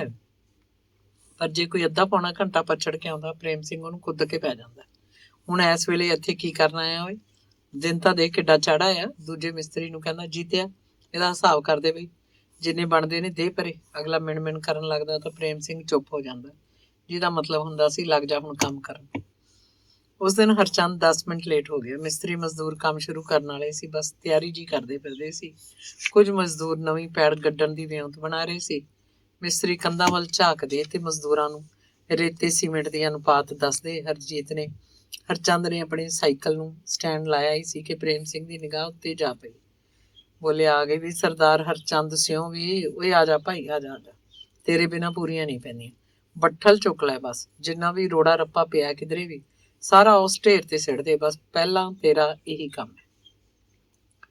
ਹਰਚੰਦ ਨੇ ਸਾਈਕਲ ਦੇ ਕੈਰੀਅਰ 'ਚੋਂ ਰੋਟੀ ਵਾਲਾ ਡੱਬਾ ਨਹੀਂ ਕੱਢਿਆ, ਝੱਟ ਦੇ ਕੇ ਪਹਿਲਾਂ ਬੱਠਲ ਹੀ ਜਾ ਚੁੱਕਿਆ। ਉਹਦੀ ਹਾਜ਼ਰੀ ਲੱਗ ਚੁੱਕੀ ਸੀ। ਉਹ ਬੱਠਲ 'ਚ ਭਾਰੀਆਂ ਨੁੱਕਰਾਂ ਵਾਲੇ ਫਜ਼ੂਲ ਰੋੜੇ ਧਰਨ ਲੱਗਿਆ। ਬੱਠਲ ਨੂੰ ਐਨ ਸਿਰੇ ਤੱਕ ਭਰ ਲੈਂਦਾ ਤੇ ਫਿਰ ਆਪ ਹੀ ਚੁੱਕਦਾ। ਦੋਵੇਂ ਹੱਥਾਂ ਨਾਲ ਬੱਠਲ ਨੂੰ ਤਾਂ ਹੀ ਉਗਾਸੀ ਰੱਖਦਾ, ਬੱਠਲ ਨੂੰ ਸਿਰ ਨਹੀਂ ਲੱਗਣ ਦਿੰਦਾ ਸੀ। ਇਸੇ ਕਰਕੇ ਤਾਂ ਕਿਹਾ ਸੀ ਮਿਸਤਰੀ ਨੇ, ਤੇਰੇ ਬਿਨਾਂ ਪੂਰੀਆਂ ਨਹੀਂ ਪੈਂਦੀਆਂ। ਬੱਠਲ ਭਰ ਕੇ ਇੱਟਾਂ, ਰੋੜੇ, ਬਾਹਾਂ ਦੇ ਭਾਰ ਚੱਕਣ ਤੇ ਫਿਰ ਢੇਰ ਤੇ ਲਿਜਾ ਕੇ ਸੁੱਟਣ ਦਾ ਕੰਮ ਇੰਨਾ ਔਖਾ ਤੇ ਥਕਾ ਦੇਣ ਵਾਲਾ ਸੀ ਕਿ ਉਹਨੂੰ ਰਾਤ ਵਾਲਾ ਸੁਪਨਾ ਕਿਧਰੇ ਭੁੱਲ ਭੁਲਾ ਗਿਆ। ਹੁਣ ਤਾਂ ਉਹਦੇ ਮੱਥੇ ਤੇ ਮੁੜਕਾ ਸੀ ਤੇ ਜਾਂ ਸਾਹਮਣੇ ਸੀ ਦਿਹਾੜੀਆਂ ਦੇ ਪੈਸੇ, ਜਿਹੜੇ ਪ੍ਰੇਮ ਸਿੰਘ ਤੋਂ ਲੈ ਕੇ ਉਹਨੇ ਬਾਜ਼ਾਰ ਜਾਣਾ ਸੀ ਤੇ ਘਰ 'ਚ ਮੁੱਕਿਆ ਪਿਆ ਰਸੋਈ ਦਾ ਨਿੱਕ ਸੁੱਕ ਖਰੀਦਣਾ ਸੀ। ਨਹੀਂ ਤਾਂ ਉਸ ਔਰਤ ਦਾ ਖਿਆਲ ਸਵੇਰੇ ਪਿੰਡੋਂ ਚੱਲਣ ਤੋਂ ਲੈ ਕੇ ਅਕਾਲਗੜ੍ਹ ਪਹੁੰਚਣ ਤੱਕ ਉਹਦੇ ਨਾਲ ਇਸ ਤਰ੍ਹਾਂ ਸੀ ਜਿਵੇਂ ਉਹਦੇ ਸਾਈਕਲ ਦੀ ਚੇਨ ਘੁੰਮ ਰਹੀ ਹੋਵੇ। ਜਦੋਂ ਸਵੇਰੇ ਸ਼ਹਿਰ 'ਚ ਦਾਖਲ ਹੋਣ ਤੋਂ ਪਹਿਲਾਂ ਉਹਨੇ ਰੇਲਵੇ ਫਾਟਕ ਪਾਰ ਕਰਨਾ ਸੀ ਤਾਂ ਉਹਦੇ ਦਿਮਾਗ 'ਚੋਂ ਦ੍ਰਿਸ਼ ਸੀ ਜਦੋਂ ਔਰਤ ਰਾਤ ਨੂੰ ਉਹਦੇ ਪੈਂਦਾਂ ਵੱਲ ਖੜੀ ਹੋ ਕੇ ਸੋਚ ਰਹੀ ਹੈ ਵੀ ਆਪਣੇ ਪੈਣ ਲਈ ਉਹ ਦੂਜਾ ਮੰਜਾ ਡਾਏ ਜਾਂ ਇੱਕੋ ਮੰਜਾ ਠੀਕ ਹੈ। ਕਿਵੇਂ ਉਹਨੇ ਆਪਣੇ ਨਾਲ ਪੈ ਕੇ ਉਹਦੇ ਮੋਢੇ ਤੇ ਆਪਣਾ ਹੱਥ ਧਰ ਲਿਆ ਸੀ ਤੇ ਫਿਰ ਐਨ ਇਸ ਪ੍ਰਕਾਰ ਦੇ ਦ੍ਰਿਸ਼ ਸਿਖਰ ਤੇ ਆ ਕੇ ਉਹਦੇ ਸਾਈਕਲ ਦੇ ਪੈਡਲ ਥੰਮ ਗਏ ਸੀ ਤੇ ਸਾਈਕਲ ਧੀਮੀ ਗਤੀ ਨਾਲ ਚੱਲਣ ਲੱਗਿਆ। ਪਿੱਛੋਂ ਆ ਰਹੇ ਇੱਕ ਖੱਚਰ ਰੇੜੇ ਵਾਲੇ ਨੇ ਉੱਚਾ ਬੋਲ ਕੇ ਉਹਨੂੰ ਵਗਾਰਿਆ, ਉਹ ਭਾਈ ਗਾਹਾਂ ਹੋ, ਹੁਣ ਕਿਹੜੀਆਂ ਸੋਚਾਂ 'ਚ ਪੈ ਗਿਆ। ਇੱਕ ਵਾਰ ਤਾਂ ਉਹਨੂੰ ਉਸ ਰੇੜੇ ਵਾਲੇ ਸੈਂਸੀ ਤੇ ਗੁੱਸਾ ਆਇਆ, ਲੈ ਸਾਲਾ ਇਹ ਨਹੀਂ ਮਾਨ, ਮਿੱਠੀ ਝਿੜਕ ਦਾ ਛਾਂਟਾ ਮਾਰ ਗਿਆ। ਵਕਤ ਨੂੰ ਫੜੇ ਹੋਏ ਹਾਂ ਤਾਂ ਹੀ ਇਹ ਹਾਲ ਹੋ ਗਿਆ। ਇਹਨੂੰ ਕੀ ਪਤਾ ਮੈਂ ਜੱਟ ਹਾਂ। ਪਰ ਅਗਲੇ ਬਿੰਦੂ ਨੇ ਮਨ 'ਚ ਚਿਤਾਰਿਆ ਸੀ ਕਿ ਉਹ ਸੱਚਮੁੱਚ ਹੀ ਸੋਚਾਂ 'ਚ ਪਿਆ ਹੋਇਆ। ਜਿਹੜੀ ਔਰਤ ਰਾਤ ਉਹਦੇ ਸੁਪਨੇ 'ਚ ਸੀ, ਹੁਣ ਉਹਨੂੰ ਕਿੱਥੋਂ ਲੱਭਿਆ ਜਾਏ। ਜਿਹੜੇ ਵਾਲਾ ਤਾਂ ਸੁੱਤੇ ਸੁਭਾਅ ਗਿਆ ਹੋਏ ਭਾਈ ਗਾਹਾਂ ਹੋ ਹੁਣ, ਪਰ ਉਹ ਕਿੱਥੇ ਜਾਵੇ ਅੱਗੇ। ਅੱਗੇ ਕੋਈ ਭਵਿੱਖ ਨਹੀਂ ਉਹਦਾ, ਅੱਗੇ ਕੋਈ ਰਾਹ ਨਹੀਂ ਉਹਦੇ ਸਾਹਮਣੇ। ਉਹ ਕੀ ਕਰੇ, ਕਿੱਧਰ ਜਾਵੇ। ਦਿਨ ਕਾਹਨੂੰ ਚੜ੍ਹਨਾ ਸੀ, ਰਾਤ ਹੀ ਪਈ ਰਹਿੰਦੀ। ਰੋਟੀ ਖਾਣ ਵੇਲੇ ਤੋਂ ਪਹਿਲਾਂ ਤੱਕ ਉਹਨੇ ਕੋਠੀ ਦਾ ਸਾਰਾ ਇੱਟ ਵੱਟਾ ਚੁੱਕ ਕੇ ਢੇਰ ਤੇ ਸੁੱਟਤਾ, ਪਰ ਉਹਦੇ ਧੁਰ ਅੰਦਰ ਜੋ ਖਿਆਲਾਂ ਦਾ ਇੱਟ ਵੱਟਾ ਖਿੰਡਿਆ ਪਿਆ ਸੀ, ਉਹਨੂੰ ਕਿਵੇਂ ਚੋਏ। ਇਹੀ ਉਲਝੀ ਤਾਣੀ ਉਹ ਤੋਂ ਲੋਟ ਨਹੀਂ ਸੀ ਆ ਰਹੀ। ਕੋਠੀ ਦਾ ਔਖਾ ਸੌਖਾ ਕੰਮ ਤਾਂ ਕਿਵੇਂ ਉਹਦਾ ਨਿੱਤ ਦਾ ਵਹਿਣ ਹੋਵੇ। ਉਹਦੇ ਦਿਮਾਗ 'ਚ ਫਿਰ ਉਹੀ ਰਾਤ ਵਾਲੀ ਔਰਤ ਉਤਰ ਆਈ ਸੀ। ਸੁਪਨਾ ਲਗਾਤਾਰ ਦੁਹਰਾਇਆ ਜਾਣ ਲੱਗਾ ਸੀ। ਖਾਲੀ ਬੱਠਲ ਸਿਰ ਤੇ ਧਰੀ ਖੜਾ ਉਹ ਖਿਣ ਕਰਕੇ ਹੱਸਿਆ, ਜਿਵੇਂ ਆਪਣੇ ਆਪ ਨਾਲ ਹੱਸ ਰਿਹਾ ਹੋਵੇ। ਕੁੱਤਾ ਸਾਲਾ ਐਵੇਂ ਭੌਂਕਿਆ। ਉਹਨੇ ਮਨ 'ਚ ਚਿਤਵਿਆ ਸੀ, ਪਰ ਸੁਣਨ ਵਾਲਿਆਂ ਨੇ ਉਹਨੂੰ ਸੁਣ ਲਿਆ।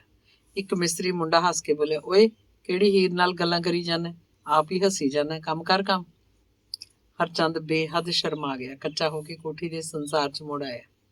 ਪ੍ਰੇਮ ਸਿੰਘ ਨੇ ਪੁੱਛਿਆ, ਇਹ ਤਾਂ ਹੋ ਗਿਆ, ਹੁਣ ਹੋਰ ਕੰਮ ਦੱਸ ਮਿਸਤਰੀਆ। ਹੁਣ ਹੋਰ ਕੰਮ ਇਹ ਆ ਬਈ, ਹੁਣ ਪ੍ਰਸ਼ਾਦਾ ਪਾਣੀ ਛਕਦੇ ਆ, 2 ਪਲ ਢੂਈ ਸਿੱਧੀ ਕਰਾਂਗੇ। ਉਹ ਹਰਚੰਦ ਸਿਆ ਸਰਦਾਰਾ, ਇਹ ਕੰਮ ਤਾਂ ਆਖੇ ਆਵੇ ਨਹੀਂ, ਮੁੱਕਣਾ ਨਹੀਂ, ਗਧੇ ਨੇ ਛੁੱਟਣਾ ਨਹੀਂ ਹੈ। ਪ੍ਰੇਮ ਸਿੰਘ ਨੇ ਉਹਦਾ ਮਿੱਠਾ ਮਖੌਲ ਉਡਾਇਆ। ਹਰਚੰਦ ਨੂੰ ਗੁੱਸਾ ਆਇਆ। ਦੇਖ ਸਾਲਾ ਤਖਾਣ, ਹੁਣ ਗਧਾ ਆਖ ਗਿਆ ਮੈਨੂੰ, ਪਹਿਲਾਂ ਸਰਦਾਰ ਤੋਂ ਬਿਨਾਂ ਗੱਲ ਨਹੀਂ ਕਰਦਾ। ਰੋਟੀ ਖਾਂਦਾ 2 ਵਾਰ ਪ੍ਰੇਮ ਸਿੰਘ ਵੱਲ ਗਹਿਰੀਆਂ ਅੱਖਾਂ ਨਾਲ ਝਾਕਿਆ। ਕੋਠੀ 'ਚ 10-12 ਮਜ਼ਦੂਰ ਕੰਮ ਕਰਦੇ, 3 ਦਿਹਾੜੀਦਾਰ ਮਿਸਤਰੀ, ਚੌਥਾ ਮਿਸਤਰੀ ਪ੍ਰੇਮ ਸਿੰਘ ਆਪ। 12 ਵਜੇ ਰੋਟੀ ਖਾਣ ਲਈ ਅੱਧੇ ਮਜ਼ਦੂਰ ਤਾਂ ਸਾਈਕਲ ਚੁੱਕਦੇ ਬਾਜ਼ਾਰ ਨੂੰ ਭੱਜ ਲੈਂਦੇ। ਕੁਝ ਨੇ ਤਾਂ ਕਿਸੇ ਹੋਟਲ ਢਾਬੇ ਤੋਂ ਕੋਈ ਦਾਲ ਸਬਜ਼ੀ ਲੈ ਕੇ ਰੋਟੀ ਖਾਣੀ ਹੁੰਦੀ ਸੀ। ਕੁਝ ਮਜ਼ਦੂਰਾਂ ਨੇ ਬਾਜ਼ਾਰ 'ਚੋਂ ਕੋਈ ਚੀਜ਼ ਵਸਤ ਖਰੀਦਣੀ ਹੁੰਦੀ। ਆਥਣ ਨੂੰ ਵਕਤ ਨਹੀਂ ਲੱਗਦਾ ਸੀ, ਪਿੰਡਾਂ ਨੂੰ ਭੱਜਣ ਦੀ ਕਾਹਲ ਹੁੰਦੀ। ਮਿਸਤਰੀ ਮੁੰਡੇ ਤਾਂ ਸਾਰੇ ਬਾਜ਼ਾਰ ਜਾ ਵੜਦੇ। ਕੁਝ ਮਜ਼ਦੂਰ ਕੋਠੀ 'ਚ ਹੀ ਆਪਣੇ ਡੱਬੇ ਖੋਲ੍ਹ ਲੈਂਦੇ, ਰੋਟੀ ਖਾਂਦੇ, ਉੱਥੇ ਹੀ ਇੱਧਰ ਉੱਧਰ ਦਮ ਲੈਣ ਲੱਗਦੇ। ਪ੍ਰੇਮ ਸਿੰਘ ਵੀ ਕਦੇ ਕਦੇ ਕੋਠੀ ਅੰਦਰ ਟਿਕ ਜਾਂਦਾ, ਨਹੀਂ ਤਾਂ ਇੱਧਰ ਉੱਧਰ ਕਿਧਰੇ ਗੇੜਾ ਮਾਰਨਾ ਉਹਦਾ ਸੁਭਾਅ ਸੀ। ਕੋਲ ਸਕੂਟਰ ਸੀ, ਇੱਧਰ ਵਗ ਗਿਆ ਉੱਧਰ ਵਗ ਗਿਆ, ਟਿਕਦਾ ਨਹੀਂ ਸੀ। ਕਦੇ ਕਦੇ ਕੰਮ ਛੱਡ ਕੇ ਵੀ ਚਲਿਆ ਜਾਂਦਾ। ਹਰਚੰਦ 12 ਵਜੇ ਤੋਂ ਬਾਅਦ ਸ਼ਹਿਰ ਨਹੀਂ ਜਾਂਦਾ ਸੀ, ਰੋਟੀ ਖਾਂਦਾ ਉੱਥੇ ਹੀ ਪਿਆ ਬੈਠਾ ਰਹਿੰਦਾ। ਕੋਠੀ 'ਚ 3 ਵਾਰ ਮੁਨੀਮ ਚਾਹ ਬਣਾਉਂਦਾ। ਉਹਨੂੰ ਬਨਵਾਰੀ ਲਾਲ ਨੇ ਆਖਿਆ ਹੋਇਆ ਸੀ, ਇੱਕ ਵਾਰ ਤਾਂ 10 ਵਜੇ ਸਵੇਰੇ ਚਾਹ ਬਣਦੀ, ਦੂਜੀ ਵਾਰ 2 ਵਜੇ ਕੰਮ ਦੁਬਾਰਾ ਸ਼ੁਰੂ ਹੋਣ ਤੋਂ ਪਹਿਲਾਂ, ਤੀਜੀ ਵਾਰ 5 ਵਜੇ ਪਤੀਲਾ ਉਬਲਦਾ ਤਾਂ ਕਿ ਮਿਸਤਰੀ ਮਜ਼ਦੂਰ ਤਾਜ਼ਾ ਦਮ ਹੋ ਕੇ ਝੁੱਟੀ ਨਾਲ ਕੰਮ ਕਰਨ। ਦੁਪਹਿਰ ਦੀ ਰੋਟੀ ਖਾ ਕੇ ਆਰਾਮ ਜਿਹਾ ਕਰਨ ਬਾਅਦ ਹਰਚੰਦ ਚਾਹ ਪੀਂਦਾ। ਪ੍ਰੇਮ ਸਿੰਘ ਵੱਲ ਸਧਾਰਨ ਜਿਹਾ ਝਾਕਣ ਲੱਗਿਆ। ਇਸ ਵਕਤ ਮਿਸਤਰੀ ਸੰਬੰਧੀ ਉਹਦੀ ਦ੍ਰਿਸ਼ਟੀ ਹੋਰ ਸੀ। ਇਸ ਵਕਤ ਉਹਦੇ ਅੰਦਰ ਮਿਸਤਰੀ ਪ੍ਰੇਮ ਸਿੰਘ ਲਈ ਕ੍ਰਿਤਗਤਾ ਦੇ ਭਾਵ ਉੱਠ ਰਹੇ ਸੀ। ਉਹਦਾ ਬਹੁਤ ਸ਼ੁਕਰਗੁਜ਼ਾਰ ਸੀ। ਮਿਸਤਰੀ ਨੇ ਉਹਨੂੰ ਨਿੱਤ ਦਾ ਬੱਝਵਾਂ ਕੰਮ ਦਿੱਤਾ ਹੋਇਆ ਸੀ। ਜਿਨ੍ਹਾਂ ਮਜ਼ਦੂਰਾਂ ਕੋਲ ਨਿੱਤ ਦਾ ਬੱਝਵਾਂ ਕੰਮ ਨਹੀਂ ਸੀ, ਉਹਨੂੰ 8 ਵਜੇ ਤੋਂ ਪਹਿਲਾਂ ਜਾ ਕੇ ਲੇਬਰ ਚੌਂਕ 'ਚ ਖੜਨਾ ਪੈਂਦਾ। ਮਾਲਕ ਮਜ਼ਦੂਰਾਂ ਨੂੰ ਇਉਂ ਛਾਟ ਕੇ ਲਿਜਾਂਦੇ ਜਿਵੇਂ ਕੋਈ ਕਸਾਈ ਵੱਧ ਮਾਸ ਵਾਲਾ ਬੱਕਰਾ ਖਰੀਦ ਕੇ ਲਿਜਾਂਦਾ ਹੋਵੇ। ਕਸਾਈ ਬੱਕਰੇ ਦੇ ਢਿੱਡ ਥੱਲੇ ਹੱਥ ਪਾ ਕੇ ਉਤਾਂਹ ਨੂੰ ਉਗਾਸਦਾ। ਇੰਜ ਕਰਨ ਨਾਲ ਉਹਨੂੰ ਅੰਦਾਜ਼ਾ ਹੋ ਜਾਂਦਾ ਇਸ ਜਾਨਵਰ 'ਚ ਕਿੰਨੇ ਕਿਲੋ ਮਾਸ ਹੈ। ਮਾਲਕ ਇੰਜ ਹੀ ਮਜ਼ਦੂਰ ਨੂੰ ਗਹਿਰੀ ਨਿਗਾਹ ਨਾਲ ਚਾਹੁੰਦਾ, ਇਹ ਕੰਮ ਕਿੰਨਾ ਕੁ ਕਰੇਗਾ। ਮਜ਼ਦੂਰ ਦੀ ਉਮਰ ਦਾ ਅੰਦਾਜ਼ਾ ਲਾਉਂਦਾ, ਮਜ਼ਦੂਰ ਦੇ ਕੱਦ ਕਾਠ ਨੂੰ ਪਰਖਦਾ, ਮਜ਼ਦੂਰ ਦੀ ਗੱਲਬਾਤ ਤੋਂ ਹੀ ਕੰਮ ਕਰਦਾ। ਪਹਿਲਾਂ ਕੰਮ ਕਰਵਾ ਚੁੱਕੇ ਤਜਰਬੇਕਾਰ ਬੰਦੇ ਨੂੰ ਇਹ ਵੀ ਪਤਾ ਹੁੰਦਾ ਕਿ ਵੱਡੀ ਉਮਰ ਦਾ ਮੜਚੂ ਜਿਹਾ ਮਜ਼ਦੂਰ ਕਦੇ ਕਦੇ ਨੌਜਵਾਨ ਮੁੰਡੇ ਨਾਲੋਂ ਵੱਧ ਕੰਮ ਕਰਦਾ, ਵਧੀਆ ਕੰਮ ਕਰਦਾ। ਨਵਾਂ ਮੁੰਡਾ ਤਾਂ ਕਦੇ ਕੋਈ ਗੁਆਂਢੀਆਂ ਦੀਆਂ ਕੁੜੀਆਂ ਨੂੰ ਦੇਖ ਦੇਖ ਮੁੱਛਾਂ ਤੇ ਸਿਰਿਆਂ ਨੂੰ ਪੱਟੀ ਜਾਂਦਾ। ਕੰਬਖਤ ਦੀ ਨਿਗਾਹ ਉੱਧਰ ਹੀ ਰਹਿੰਦੀ, ਜਿਵੇਂ ਕਦੇ ਕੁਝ ਵੇਖਿਆ ਹੀ ਨਾ ਹੋਵੇ। ਕੰਮ ਉਹ ਤੋਂ ਹੁੰਦਾ ਨਹੀਂ। ਅਜਿਹੇ ਆਸ਼ਿਕ ਮਿਜਾਜ਼ ਮਜ਼ਦੂਰ ਨੂੰ ਮਿਸਤਰੀ ਘੰਟਿਆਂ ਦੇ ਹਿਸਾਬ ਕੀਤੇ ਕੰਮ ਦੇ ਪੈਸੇ ਦਵਾ ਕੇ ਤੁਰੰਤ ਉੱਥੋਂ ਤੋਰ ਦਿੰਦਾ। ਪ੍ਰੇਮ ਸਿੰਘ ਤੋਂ ਉਹ ਨਿੱਤ ਦੀ ਨਿੱਤ ਦਿਹਾੜੀ ਦੇ ਪੈਸੇ ਨਹੀਂ ਲੈਂਦਾ। ਇੰਜ ਕਰਨ ਨਾਲ ਤਾਂ ਪੈਸੇ ਨਾਲ ਦੀ ਨਾਲ ਖੁਰਦੇ ਰਹਿੰਦੇ। ਉਹ 4-5 ਦਿਨਾਂ ਦੇ ਇਕੱਠੇ ਪੈਸੇ ਲੈ ਲੈਂਦਾ, ਜੋ ਉਹਦੀ ਨਿੱਕੀ ਜਿਹੀ ਤੇ ਇਕੱਲੀ ਇਕਹਿਰੀ ਕਬੀਲਦਾਰੀ ਲਈ ਬਹੁਤ ਹੁੰਦੇ। ਹਰਚੰਦ ਡੂੰਘਾ ਸੋਚਦਾ ਕਿ ਮਜ਼ਦੂਰੀ ਦਾ ਕੰਮ ਵੀ ਕੋਈ ਲਾਹੇਵੰਦ ਨਹੀਂ ਹੈ। ਜ਼ਰੂਰੀ ਨਹੀਂ ਕਿ ਦਿਹਾੜੀ ਸ਼ਹਿਰ 'ਚ ਨਿੱਤ ਮਿਲਦੀ ਰਹੇ। ਕਾਲਗੜ੍ਹ ਦੇ ਲੇਬਰ ਚੌਂਕ 'ਚ ਪਿੰਡਾਂ ਦੇ ਦਿਹਾੜੀਏ 15-15 ਮੀਲ ਦਾ ਸਫ਼ਰ ਕਰਕੇ ਵੀ ਆਉਂਦੇ ਆ। ਕਦੇ ਕਦੇ 10 ਵਜੇ ਤੱਕ ਵੀ ਉਹਨਾਂ ਨੂੰ ਕੋਈ ਲੈ ਕੇ ਨਹੀਂ ਜਾਂਦਾ। ਉਹ ਪਿੰਡੋਂ ਲਿਆਂਦੀ ਦੁਪਹਿਰ ਦੀ ਰੋਟੀ ਖਾ ਕੇ ਉਵੇਂ ਦੇ ਉਵੇਂ ਪਿੰਡ ਨੂੰ ਮੁੜ ਜਾਂਦੇ। ਕੁਝ ਲੋਕ ਤਾਂ ਇੰਨੇ ਗਰੀਬ ਹੈ ਕਿ ਸ਼ਾਮ ਨੂੰ ਦਿਹਾੜੀ ਲੈ ਕੇ 1 ਕਿਲੋ ਜਾਂ 2 ਕਿਲੋ ਆਟਾ ਲੈ ਕੇ ਹਨੇਰੇ ਹੋਏ ਘਰ ਪਹੁੰਚਦੇ ਆ, ਤਾਂ ਕਿਤੇ ਜਾ ਕੇ ਰੋਟੀ ਪੱਕਦੀ ਹੈ। ਲੇਬਰ ਚੌਂਕ 'ਚ ਕਦੇ ਕਦੇ ਦੂਜੇ ਪਿੰਡਾਂ ਦੇ ਦਿਹਾੜੀਆਂ ਨਾਲ ਹਰਚੰਦ ਦੀਆਂ ਕੁੱਝੀਆਂ ਗੱਲਾਂ ਹੁੰਦੀਆਂ, ਤਾਂ ਉਹਨੂੰ ਆਪਣੇ ਆਪ ਉੱਤੇ ਹੀ ਤਰਸ ਆਉਂਦਾ ਕਿ ਉਹ ਜੱਟ ਹੋ ਕੇ ਕਿਹੋ ਜਿਹੇ ਛੋਟੇ ਕੰਮਾਂ 'ਚ ਪੈ ਗਿਆ। ਆਥਣੇ ਦਿਨ ਛਿਪੇ ਉਹ ਪਿੰਡ ਪਹੁੰਚਿਆ। ਇੰਨਾ ਹਨੇਰਾ ਵੀ ਨਹੀਂ ਉਤਰਿਆ ਸੀ, ਮੂੰਹ ਨੂੰ ਮੂੰਹ ਦਿਸਦਾ ਸੀ। ਘਰ ਦੇ ਬਾਰ ਮੂਹਰੇ ਜਾ ਕੇ ਉਹਨੇ ਆਪਣੇ ਸਾਈਕਲ ਨੂੰ ਸਟੈਂਡ ਲਾਇਆ। ਕੁੜਤੇ ਦੇ ਗੀਜੇ 'ਚੋਂ ਚਾਬੀ ਕੱਢ ਕੇ ਜਿੰਦਾ ਖੋਲ੍ਹਣ ਲੱਗਿਆ। ਸਾਈਕਲ ਦਾ ਖੜਾਕ ਸੁਣ ਕੇ ਹੀ ਅੰਦਰ ਸ਼ੇਰੂ ਭੌਂਕਣ ਲੱਗ ਪਿਆ ਸੀ। ਜਿਉਂ ਹੀ ਉਹਨੇ ਬਾਰ ਦੇ ਤਖਤੇ ਪਰਾਂ ਕੀਤੇ, ਸ਼ੇਰੂ ਪਿਛਲੀਆਂ ਟੰਗਾਂ ਦੇ ਭਾਰ ਖੜਾ ਹੋ ਕੇ ਉਹਦੇ ਗਲ ਨੂੰ ਚਿੰਬੜ ਗਿਆ। ਉਹਦਾ ਮੂੰਹ ਚੱਟਣ ਲੱਗਿਆ। ਇਸ ਵਾਰ ਹਰਚੰਦ ਨੇ ਸ਼ੇਰੂ ਨੂੰ ਆਪਣੀ ਹਿੱਕ ਨਾਲ ਘੁੱਟ ਲਿਆ। ਉਹਦੇ ਵਿੱਚੋਂ ਉਹਨੂੰ ਬੰਦੇ ਜਿੰਨਾ ਨਿੱਘ ਆਇਆ। ਹਰਚੰਦ ਗਦਗਦ ਸੀ ਕਿ ਕੋਈ ਤਾਂ ਹੈ ਉਹਨੂੰ ਘਰ ਉਡੀਕਣ ਵਾਲਾ। ਪਹਿਲਾਂ ਚੁੱਲ੍ਹੇ ਅੱਗ ਬਾਲ ਕੇ ਉਹਨੇ ਟੋਕਣੀ 'ਚ ਪਾਣੀ ਤੱਤਾ ਕੀਤਾ, ਫਿਰ ਆਟਾ ਗੁੰਨ ਕੇ ਨਿੱਤ ਦਾ ਪਿੱਟਣਾ ਰੋਟੀਆਂ ਥੱਪਣ ਲੱਗਿਆ। 2 ਰੋਟੀਆਂ ਸ਼ੇਰੂ ਅੱਗੇ ਸੁੱਟ ਕੇ ਉਹਨੇ 2 ਡੰਗਾਂ ਦੀ ਧੋਤੀ ਮੂੰਗੀ ਦੀ ਦਾਲ ਬਣਾ ਲਈ। ਸੋਚ ਰਿਹਾ ਸੀ ਧੋਤੀ ਮੂੰਗੀ ਦੀ ਦਾਲ ਕਿਸੇ ਨੇ ਚੰਗੀ ਕਾਢ ਕੱਢੀ ਹੈ, ਅੱਖ ਦੇ ਫੋਰ 'ਚ ਬਣ ਜਾਂਦੀ ਹੈ। 1 ਲੱਪ ਭਿਉਂ ਕੇ ਧਰ ਦਿਓ, ਪਤੀਲੇ 'ਚ ਗੰਢਿਆਂ ਦਾ ਤੜਕਾ ਲਾ ਲਓ, ਫਿਰ ਲੂਣ ਮਿਰਚ ਮਸਾਲਾ ਭੁੰਨ ਲਓ। ਮਸਾਲਾ ਜਦੋਂ ਘਿਓ ਜਾਂ ਤੇਲ ਛੱਡ ਦੇ, ਖਾਸਾ ਸਾਰਾ ਪਾਣੀ ਪਾ ਕੇ ਵਿੱਚ ਦਾਲ ਪਾ ਦਿਓ। ਬਾਲਣ ਦੇ 2 ਝੌਂਕਿਆਂ 'ਚ ਦਾਲ ਉਬਲ ਜਾਂਦੀ ਹੈ। ਪਤੀਲੀ ਨਾ ਦੇਖੋ, ਲਾ ਕੇ ਦੇਖੋ, ਠੰਡੀ ਹੋਣ ਨਾਲ ਆਪੇ ਗਾੜੀ ਹੋ ਜਾਂਦੀ ਹੈ। ਲੂਣ ਮਿਰਚ ਥੋੜਾ ਤੇਜ਼ ਹੋਵੇ ਤਾਂ ਮੂੰਹ ਨਹੀਂ ਲੈਂਦੀ, ਬਸ ਰੋਟੀਆਂ ਨਾਲ ਢਿੱਡ ਭਰ ਜਾਂਦਾ ਹੈ, ਨੀਅਤ ਨਹੀਂ ਭਰਦੀ। ਗੁਆਂਢੀਆਂ ਦੇ ਦੁੱਧ ਲੈ ਕੇ ਆਉਣਾ ਭੁੱਲਿਆ ਬੈਠਾ ਸੀ, ਹੁਣ ਲੈ ਆਇਆ। ਉਹਨਾਂ ਨੇ ਪਹਿਲਾਂ ਹੀ ਉਹਦਾ ਅੱਧਾ ਕਿਲੋ ਰੱਖਿਆ ਪਿਆ ਸੀ। ਦੁੱਧ ਤੱਤਾ ਕਰਕੇ ਉਹਨੇ ਕੀਲੇ ਟੰਗਿਆ, ਤੱਤੇ ਕੀਤੇ ਪਏ ਪਾਣੀ ਨਾਲ ਨਹਾ ਲਿਆ। ਨਹਾ ਕੇ ਜਿਵੇਂ ਉਹਦਾ ਸਾਰਾ ਥਕੇਵਾਂ ਉਤਰ ਗਿਆ ਹੋਵੇ। ਉਹ ਹੌਲਾ ਫੁੱਲ ਹੋਇਆ ਵਿਹੜੇ 'ਚ ਮੰਜਾ ਡਾਹੀ ਬੈਠਾ ਸੀ। ਉਹਨੂੰ ਕੱਲ੍ਹ ਵਾਲੀ ਰਾਤ ਦਾ ਸੁਪਨਾ ਯਾਦ ਆਉਣ ਲੱਗਿਆ। ਕੀ ਪਤਾ ਉਹ ਸੁਪਨਾ ਅੱਜ ਵੀ ਆਵੇ। ਉਹ ਅੰਦਰ ਕਮਰੇ 'ਚ ਚਲਾ ਗਿਆ। ਬਿਜਲੀ ਬੱਤੀ ਜਗਾ ਕੇ ਕੱਚ ਦਾ ਗਲਾਸ ਲੱਭਿਆ। ਉਸੇ ਖੁੱਲ੍ਹੀ ਅਲਮਾਰੀ 'ਚ ਪਿਆ ਸੀ ਜਿੱਥੇ ਪਹਿਲਾਂ ਪਿਆ ਰਹਿੰਦਾ ਸੀ। ਘਰ ਦੀ ਕੱਢੀ ਬੋਤਲ 'ਚ ਅਜੇ ਖਾਸੀ ਪਈ ਸੀ। ਗਲਾਸ ਰਾਤ ਦਾ ਹੀ ਧੋਤਾ ਹੋਇਆ ਸੀ। ਗਲਾਸ ਉਹਨੇ ਖਾਸਾ ਗਲਗਸਾ ਕਰ ਲਿਆ ਤੇ ਬਾਹਰ ਵਿਹੜੇ 'ਚ ਆ ਕੇ ਪਾਣੀ ਪਾ ਲਿਆ। ਤੌੜੇ ਦਾ ਠੰਡਾ ਪਾਣੀ ਸੀ। ਹੋਰ ਉਹਦੇ ਘਰ 'ਚ ਹੁਣ ਕਿਹੜਾ ਫਰਿੱਜ ਰਹਿ ਗਿਆ। ਸਭ ਚੀਜ਼ਾਂ ਬਾਪੂ ਨਾਲ ਹੀ ਗਈਆਂ। ਦਾਰੂ ਦੀ ਉਹਨੇ 1 ਘੁੱਟ ਭਰੀ ਤਾਂ ਉਹਨੂੰ ਆਪਣਾ ਜੱਟਪੁਣਾ ਯਾਦ ਆਇਆ। ਜੱਟਾਂ ਦੇ ਚਾਹੇ ਕੋਈ ਸਭ ਕੁਝ ਖੋਹ ਲਵੇ, ਘਰ ਦੀ ਕੱਢੀ ਦਾਰੂ ਤਾਂ ਨਹੀਂ ਖੋਹ ਸਕਦਾ। ਉਹਨਾਂ ਤੋਂ ਜੱਟਾਂ ਦਾ ਆਪਣਾ ਸੁਭਾਅ ਤਾਂ ਨਹੀਂ ਖੋਹ ਸਕਦਾ। ਫੈਕਟਰੀ ਨੇ ਜ਼ਮੀਨ ਐਕਵਾਇਰ ਕਰਾ ਲਈ, ਜੱਟ ਤਾਂ ਐਕਵਾਇਰ ਨਹੀਂ ਕਰਾ ਲਏ। ਦੂਜੀ ਘੁੱਟ ਅੰਦਰ ਲੰਘਾ ਕੇ ਉਹਨੇ ਖੰਗੂਰ ਮਾਰੀ। ਕੋਈ ਨਹੀਂ, ਦੇਖ ਲਾਂਗੇ ਮੁਲਕ ਰਾਜ ਨੂੰ ਵੀ ਤੇ ਉਹਦੇ ਮੁੱਖ ਮੰਤਰੀਆਂ ਨੂੰ ਵੀ। ਸਾਡਾ ਭੁੰਨ ਕੇ ਤਾਂ ਨਹੀਂ ਬੀਜਿਆ ਹੋਇਆ। 1 ਪੈਗ ਖਤਮ ਕਰਕੇ ਦੂਜਾ ਵੀ ਪਾ ਲਿਆ ਆ। ਓਨਾ ਹੀ ਗਲਗਸਾ। ਦੂਜਾ ਪੈਗ ਮੁਕਾ ਲਿਆ ਤਾਂ ਉਹਨੇ ਬੜੇ ਪ੍ਰੇਮ ਨਾਲ ਰੋਟੀ ਖਾਧੀ। ਪੂਰੇ ਪਚਾਕੇ ਮਾਰ-ਮਾਰ। ਝੂਠੇ ਭਾਂਡੇ ਤੜਕੇ ਦੇਖੇ ਜਾਣਗੇ। ਉਹਨੇ ਬਿਸਤਰਾ ਵਿਛਾਇਆ, ਪੈ ਗਿਆ। ਪੈਣ ਤੋਂ ਪਹਿਲਾਂ ਆਪਣੇ ਵੱਲ ਲਗਾਤਾਰ ਝਾਕਦੇ ਸ਼ੇਰੂ ਦੇ ਸਿਰ ਨੂੰ ਉਹਨੇ ਦੋਵਾਂ ਹੱਥਾਂ 'ਚ ਘੁੱਟ ਲਿਆ। ਉਹਦਾ ਮੱਥਾ ਚੁੰਮਿਆ। ਲੈ ਵੀ ਸ਼ੇਰੂ, ਹੁਣ ਕੱਲ੍ਹ ਰਾਤ ਵਾਂਗੂ ਮੇਰਾ ਖੇਸ ਨਾ ਖਿੱਚੀ। ਪਰ ਉਸ ਰਾਤ ਉਹਨੂੰ ਸੁਪਨਾ ਤਾਂ ਕੋਈ ਕੀ ਆਉਣਾ ਸੀ। ਸਵਾਰ ਕੇ ਨੀਂਦ ਵੀ ਨਹੀਂ ਆਈ। ਉਖੜੀ ਨੀਂਦ ਸੀ। ਉਹਨੂੰ ਸਾਰੀ ਰਾਤ ਭੱਸ ਡਕਾਰ ਆਉਂਦੇ ਰਹੇ। ਉੱਠ ਕੇ ਤੌੜੇ ਦਾ ਠੰਡਾ ਪਾਣੀ ਪੀਂਦਾ ਪੈ ਜਾਂਦਾ। ਘੰਟੇ ਕੁ ਬਾਅਦ ਹੀ ਉਹਨੂੰ ਪਿਸ਼ਾਬ ਜਾਣ ਦੀ ਹਾਜਤ ਹੁੰਦੀ। ਉੱਠ ਕੇ ਉਹ ਨਾਲੀ ਉੱਤੇ ਜਾਂਦਾ, ਫਿਰ ਠੰਡਾ ਪਾਣੀ ਪੀ ਕੇ ਪੈ ਜਾਂਦਾ। ਉਹਦੀ ਸਾਰੀ ਰਾਤ ਇਉਂ ਹੀ ਬੇਕਾਰ ਨਿਕਲ ਗਈ। ਤੜਕੇ ਮੁਰਦਲਾ ਜਿਹਾ ਉੱਠਿਆ ਤੇ ਅਕਾਲਗੜ੍ਹ ਨੂੰ ਜਾਣ ਦੀ ਤਿਆਰੀ ਕਰਨ ਲੱਗਿਆ। ਅੰਗ 22। ਝੁੱਗੀਆਂ ਪਿੰਡ ਦੀ 150 ਕਿੱਲਾ ਜ਼ਮੀਨ ਐਕਵਾਇਰ ਕੀਤੀ ਦਾ ਕਿਧਰੇ ਕੋਈ ਫੈਸਲਾ ਨਹੀਂ ਹੋ ਰਿਹਾ ਸੀ। ਅਦਾਲਤਾਂ 'ਚ ਗਈ ਗੱਲ ਵੀ ਕਿਧਰੇ ਹੀ ਗੁਆਚ ਗਈ ਸੀ।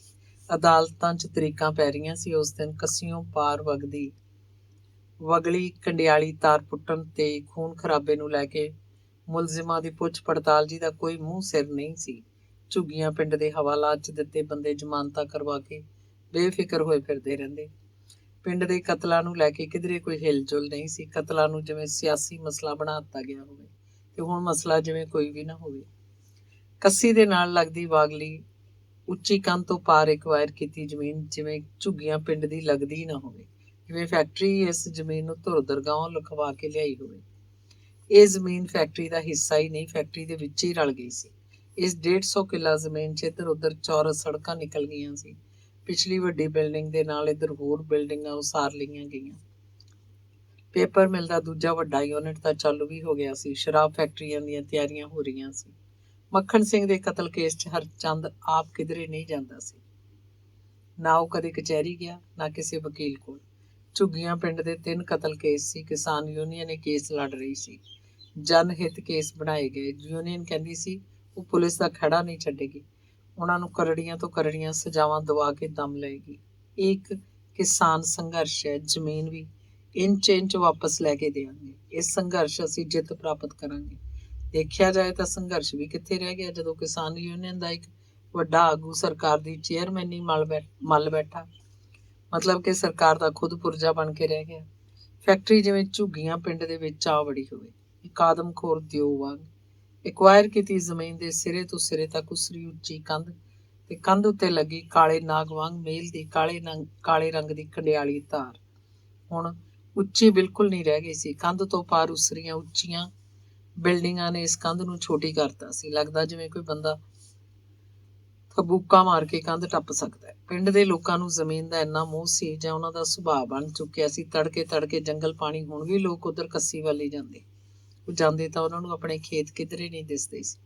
ਕਿੱਥੇ ਸਨ ਖੇਤ? ਖੇਤਾਂ 'ਚ ਲੱਗੀਆਂ ਬਿਜਲੀ ਮੋਟਰਾਂ, ਖੇਤਾਂ 'ਚ ਉੱਗੀਆਂ ਹਰੀਆਂ ਕਚੂਰ ਫਸਲਾਂ ਦੀ ਖੁਸ਼ਬੂ ਜਿਹੜੀ ਫੈਕਟਰੀ ਨੇ ਪਿੰਡ ਤੋਂ ਖੋਹ ਲਈ ਸੀ।